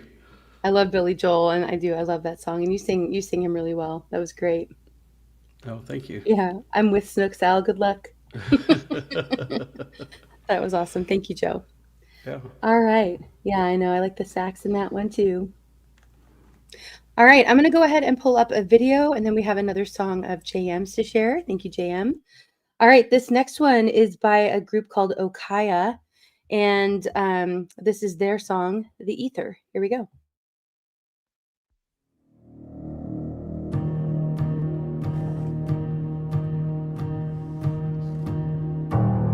We dance where darkness ends and realms that bend and break all common sense.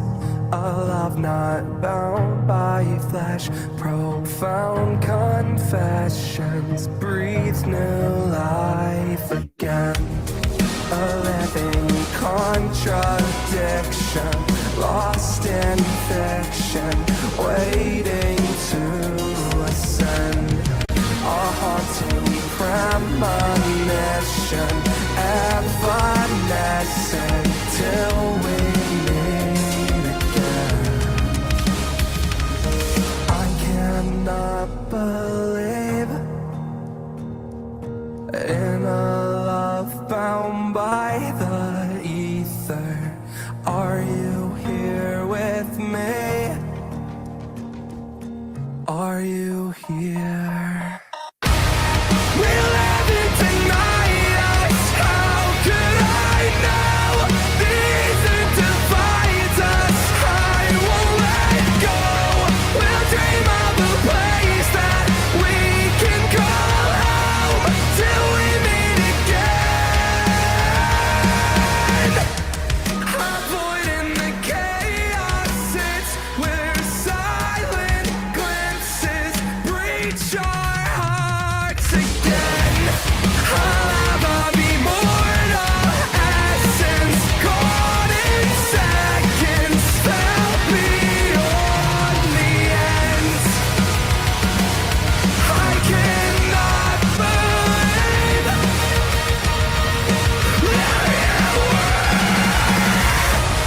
we're living tonight. How could I know the ether divides us? I won't let go. We'll dream of a place that we can call home till we meet again. You're my immortal soul, everlasting life. I'm holding on, holding on. You're my eternal glow, even in the night.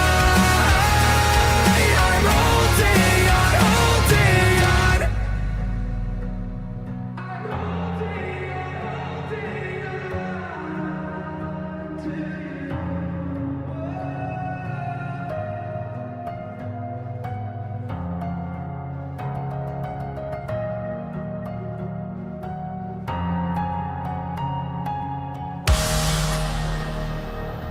I cannot believe in a love bound by the ether. Are you here with me? Are you here? We're living tonight. How could I know the ether divides us? I won't let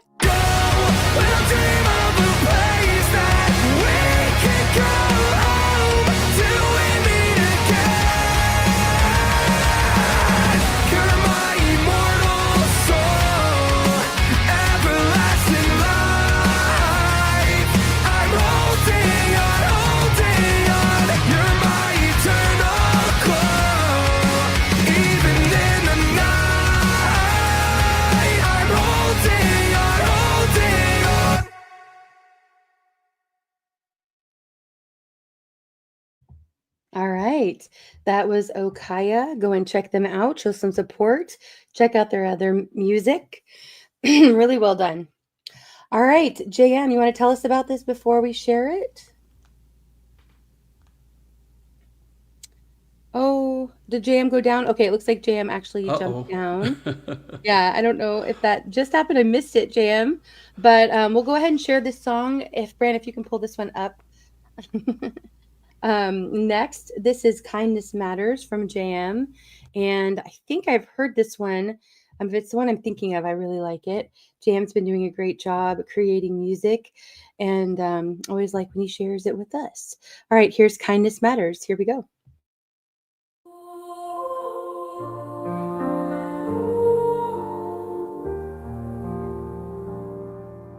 Hearts that shine don't always gleam.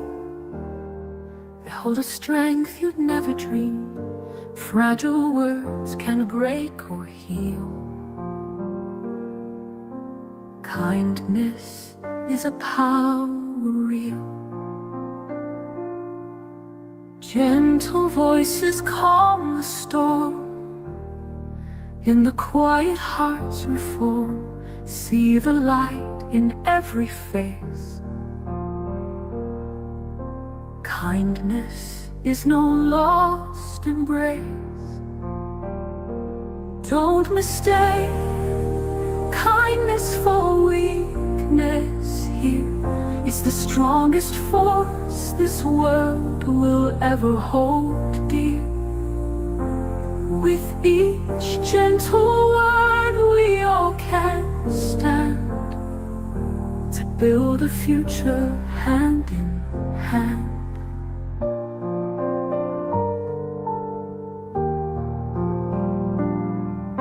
Silent heroes in their stride, lifting souls they turn the tide.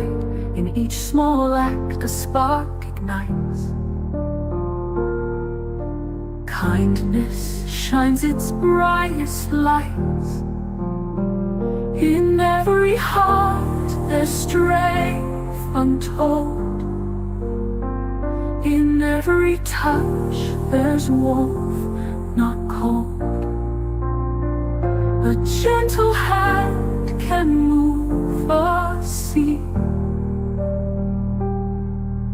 Kindness sets our spirits free. Don't mistake kindness for weakness here. It's the strongest force this world will ever hold dear.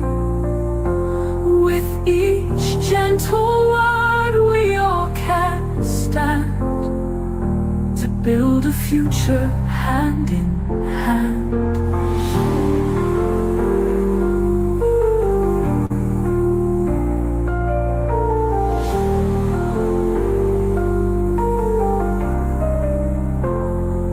Mistake kindness for weakness here. It's the strongest force this world will ever hold dear. With each gentle word we all can stand to build a future hand in hand.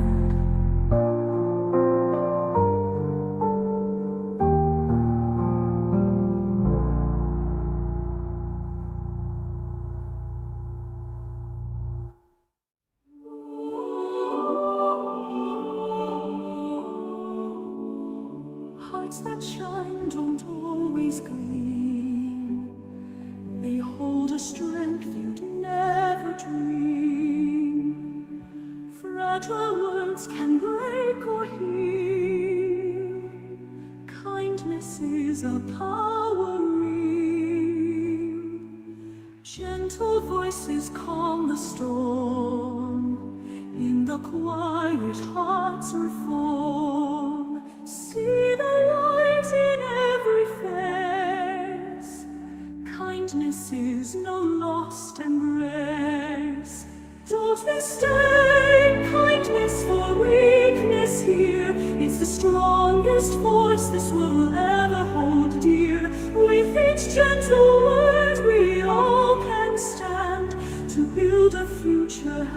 hand in hand, silent heroes in their stride, lifting souls they turn the tide. In each small act a spark ignites, kindness shines its brightest lights. In every heart there's strength untold, in every touch there's warmth not cold. A gentle hand can move a sea, kindness sets our spirits free. Don't mistake kindness for weakness here, it's the strongest force this world will ever hold dear. With each gentle word we all can stand, to build a future hand in hand. Don't mistake kindness for weakness here, it's the strongest force this world will ever hold dear. With each gentle word we all can stand, to build a future hand in hand. Don't mistake kindness for weakness here, it's the strongest force this world will ever hold dear. With each gentle word we all can stand, to build a future hand in hand.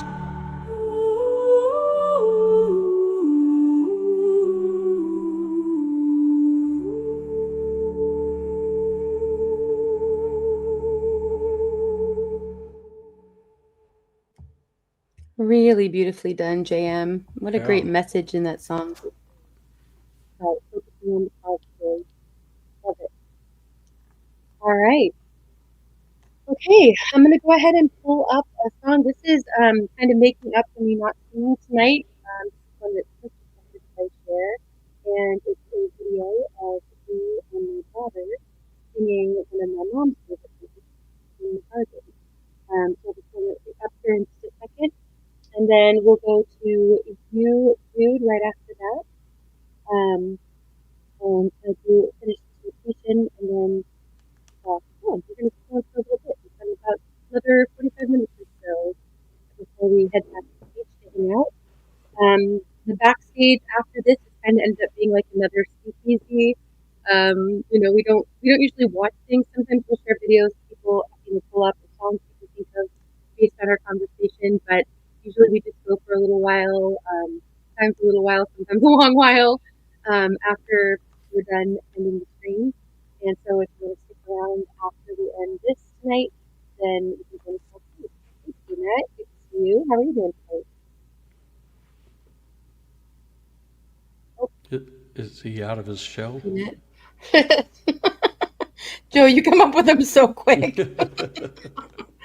Peanut, we can't hear you for some reason, and you're not muted in StreamYard, so it must be on your end. Yeah, that was funny timing backstage. Okay, looks like he'll try to come back in. All right, let me go ahead and pull this up. So here's me and little Indy singing in the garden. Thanks for requesting this one, Snooks. Here we go.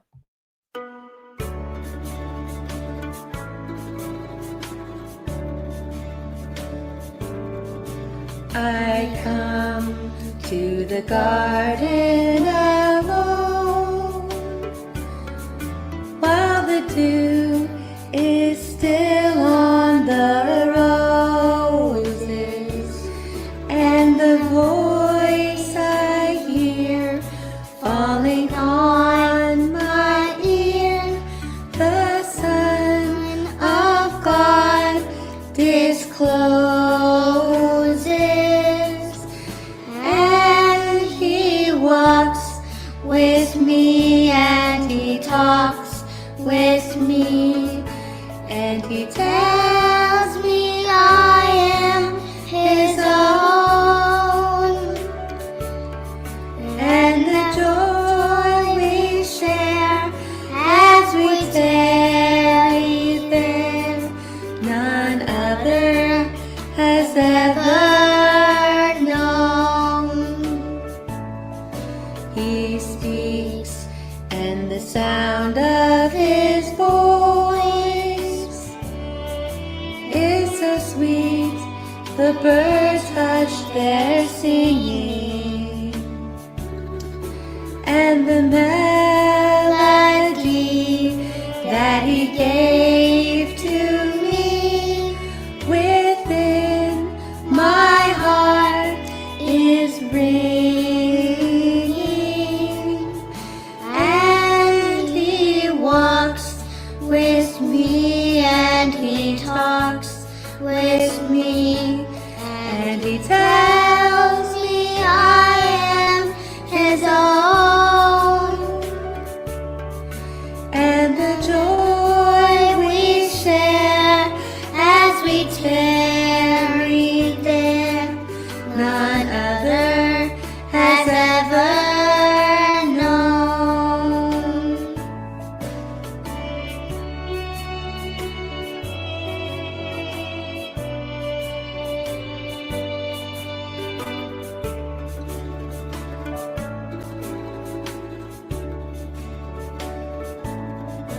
I'd stay in the garden with him, though the night around me be falling, but he bids me go through the voice of woe. His voice to me is calling, and he walks with me and he talks with me, and he tells me I am his own, and the joy we share as we tarry there, none other has ever known, none other has ever known.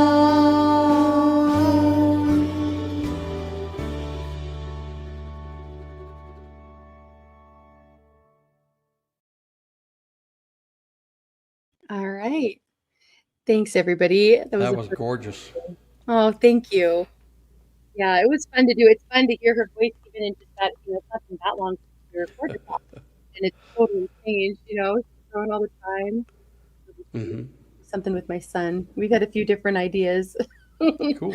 It should be fun. But yeah, I need to make that happen. Thanks, everybody. And thanks for requesting that one, Snooks. That's a fun one for me to hear. Thanks, everyone. Okay. All right, Jude. Actually, is my mic sounding okay now? Yes. Yes. Okay. Yeah, I'm like I said, I think I need a new mic, you guys, but it'll happen sometime. All right. Jude, you are up next. Okay. I have never done this one before. I have no All clue how right. this is going to sound at all. I bet it'll be awesome. Thanks, everybody.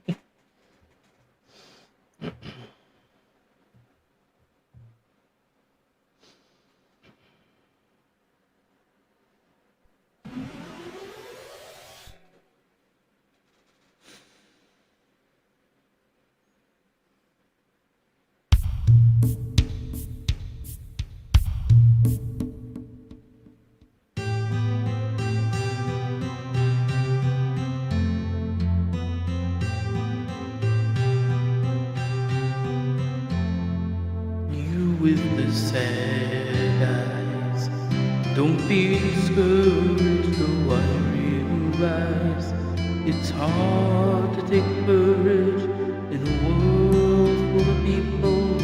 You can lose sight of it all, and the darkness inside you can make you feel so small.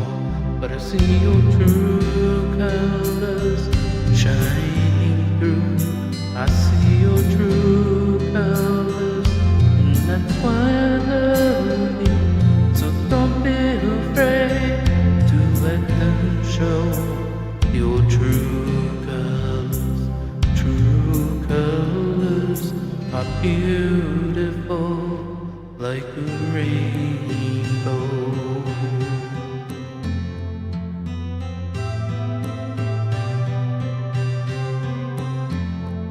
Show me a smile, then don't be unhappy. Can't remember when I last saw you laughing. If this world makes you crazy and you've taken all you can bear, you call me up, 'cause you know I'll be there. And I'll see your true colors shining through. I see your true colors, and that's why I love you. So don't be afraid to let them show your true colors. True colors are beautiful like a rainbow.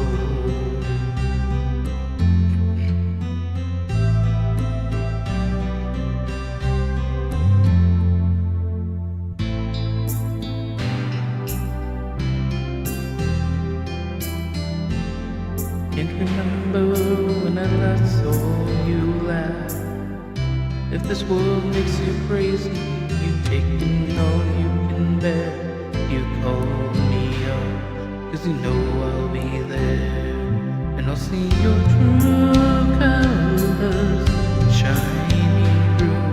I see your true colors, and that's why I love you. So don't be afraid to let them show your true colors. True colors, true colors are shining through. I see your true colors, and that's why I love you. So don't be afraid to let them show your true colors. True colors are beautiful like a rainbow.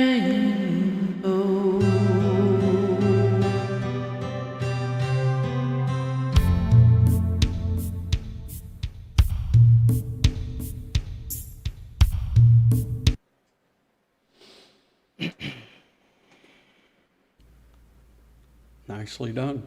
Thank you, thank you. I have no clue what that intro and outro was. Really beautiful, dude. That was really great.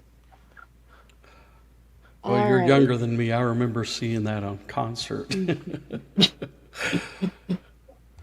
Okay, thank you, Jude. That was, and I can't believe that was your first time singing that, Jude. That was fantastic. Hey, Jude. Mhm. Don't be And so Tina, sad. thanks for coming back up. You are All welcome. Thanks right. for having me back up. I've got a little bit of a situational awareness thing going on here, so we're just going to jump right into the next person here. Lowry, you are up next. Situational awareness. I get it. Yeah. I get it. So thank you for hopping right in. No worries. And yeah, we'll see if I might be ending this a little bit early. Yov Oyover? Hello, welcome. All right, go for it, Lowry. All right. Yeah, let's.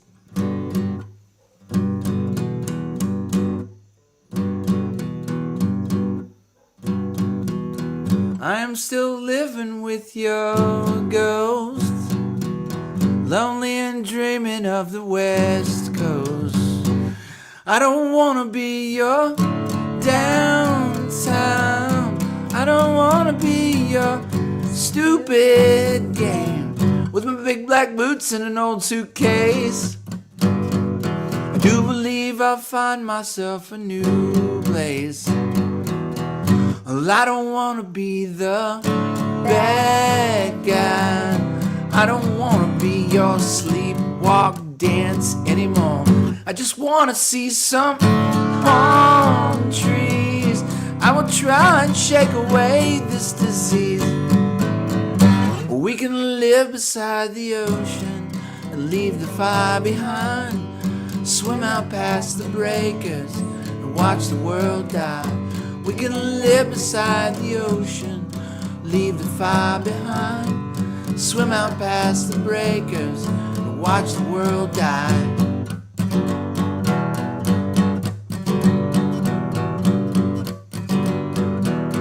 I'm still dreaming of your face, hungry and hollow for all the things you took away. I don't wanna be your good time. wanna be your fallback crutch anymore. Walk right up into a brand new day, insane and rising in my own weird way. I don't wanna be the bad guy. I don't wanna do your sleepwalk dance anymore. I just wanna feel some sunshine. I just wanna find some place to be alone. We can live beside the ocean, leave the fire behind, swim out past the breakers and watch the world die. We can live beside the ocean, leave the fire behind, swim out past the breakers and watch the world die. We can live beside the ocean, leave the fire behind, swim out past the breakers and watch the world die.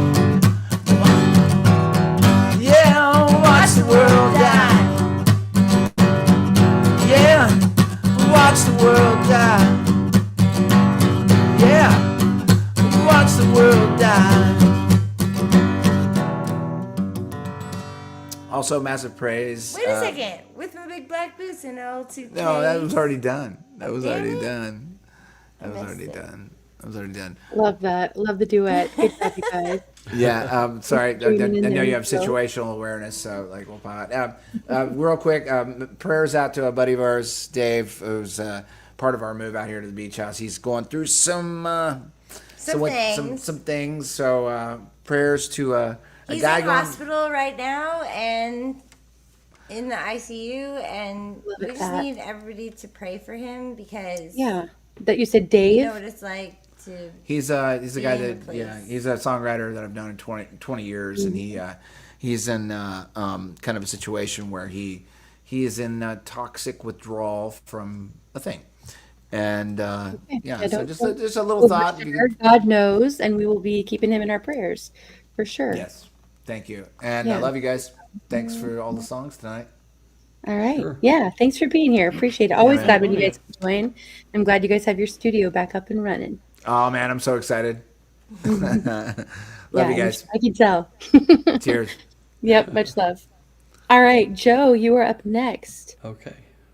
I wasn't sure. Okay. There it is. Okay, here we go.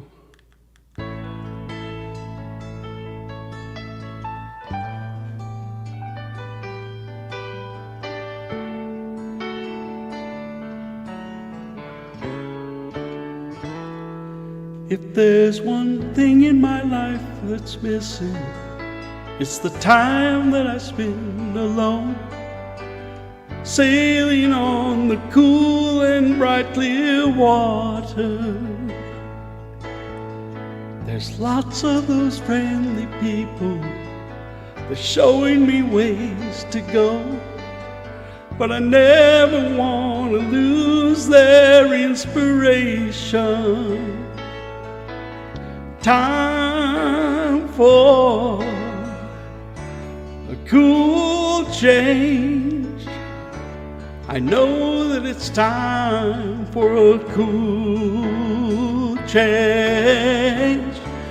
And now that my life is so prearranged, I know that it's time for a cool change. Well, I was born in the sign of water, and it's there that I feel my best. The albatross and the whales, they are my brothers. It's kind of a special feeling when you're out on the sea alone, staring at the full moon like a lover. Time for a cool change. I know that it's time for a cool change. And now that my life is so prearranged. I know that it's time for a cool change. I've never been romantic, and sometimes I don't care. I know it may sound selfish, but let me breathe the air. Yeah, let me breathe the air.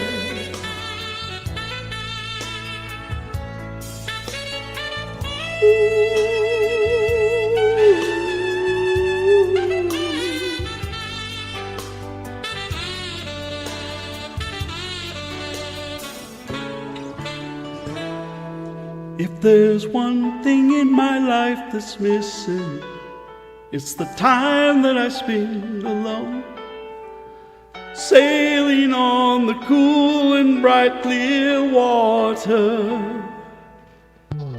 It's kind of a special feeling out on the sea alone, staring at the full moon like a lover. Time for a cool change. I know that it's time for a cool change. Now that my life is so prearranged, I know that it's time for a cool change. It's time, it's time, it's time, it's time, it's time, it's time. Ooh,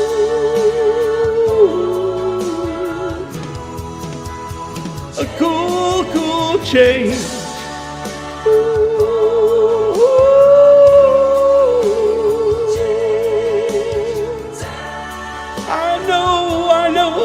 I know it's time for a cool change. Yes, it is.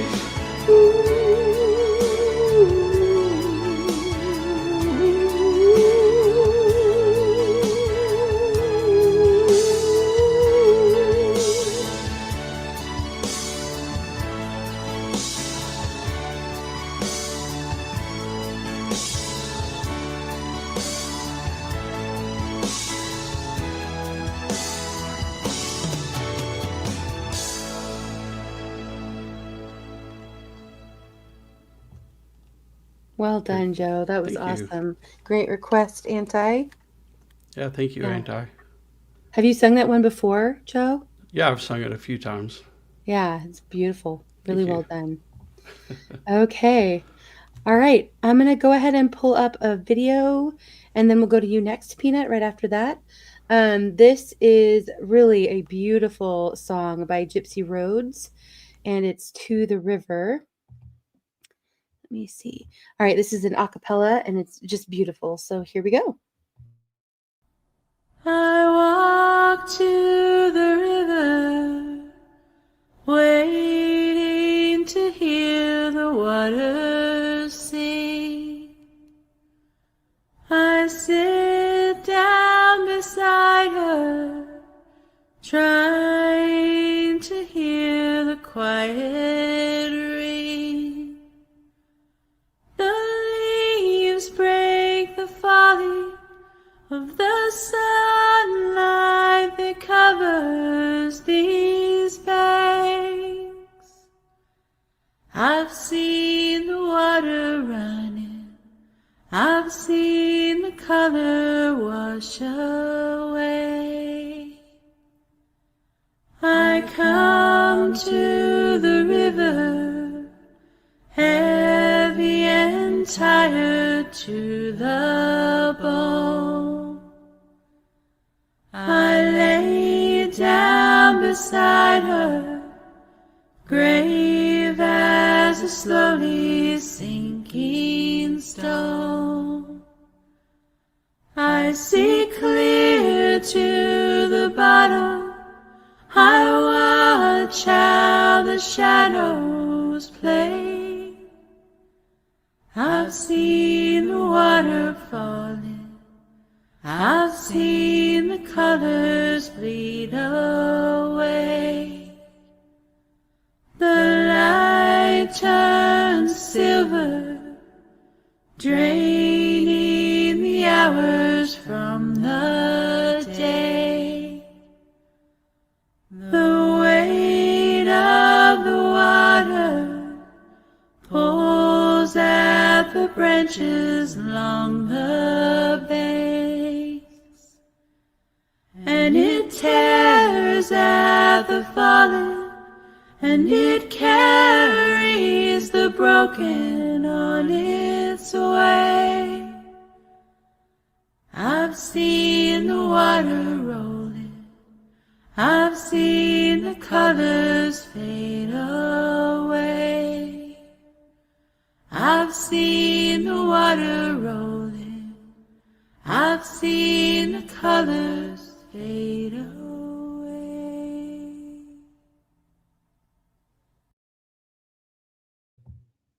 Isn't that beautiful? I That just is. love that. Yeah. Yeah, nice They harmony too. great job with that, right? Okay. All right, you guys. I am gonna have to wrap things up here. We've got something going on around our Okay. neighborhood. So I am gonna go ahead and Peanut, and we'll go ahead and pull up your song next, and then No, it's all good. I want to keep you. I mean, if you've got something to do, don't even worry about me. I'm just happy to hang out with you, All to be right. honest with you. And thank you. Yeah, thank you. All right. I will pull up a final song. We'll still do a backstage. I just have to kind of be away a little bit and check on some stuff going on around the area. So, That's okay. I'll just leave anyway. 'Cause I don't want to keep you up.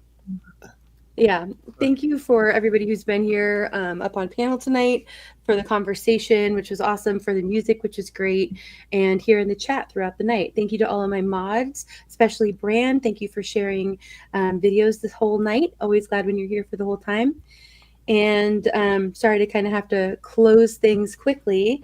We're going to go ahead and close out. Always a great hit and a crowd favorite, 15th Bend. Real quick though, thanks for the emoji. Yeah, I'm excited for that for next week. I might have to email you and get some input because I have a bunch of ideas and I want to Okay. make it a cool one. Yeah. Woohoo. And yeah, and I'm sorry, MB, I'll be playing your song next week rather than this week. And there's a few songs that I just will not get to share, but I will bump them to next week and look forward to sharing them then. So thanks again, everybody. I will be backstage, so go ahead and click the link if you want to come back. If anybody joins at this point, I won't bring you up on panel until the live has ended, and we'll hang out back there for a little bit. I already see some people coming up. Awesome. All right. Thanks again, everybody. Sorry to kind of end abruptly. I hope you guys all have a great night and a great weekend, a great Labor Day weekend. Enjoy some time with family and friends. Stay focused on the positive, like we were talking about earlier tonight. And much love to you all. We're stronger together, and I appreciate each and every one of you. All right, here we go. Here is 15th Bend one last time.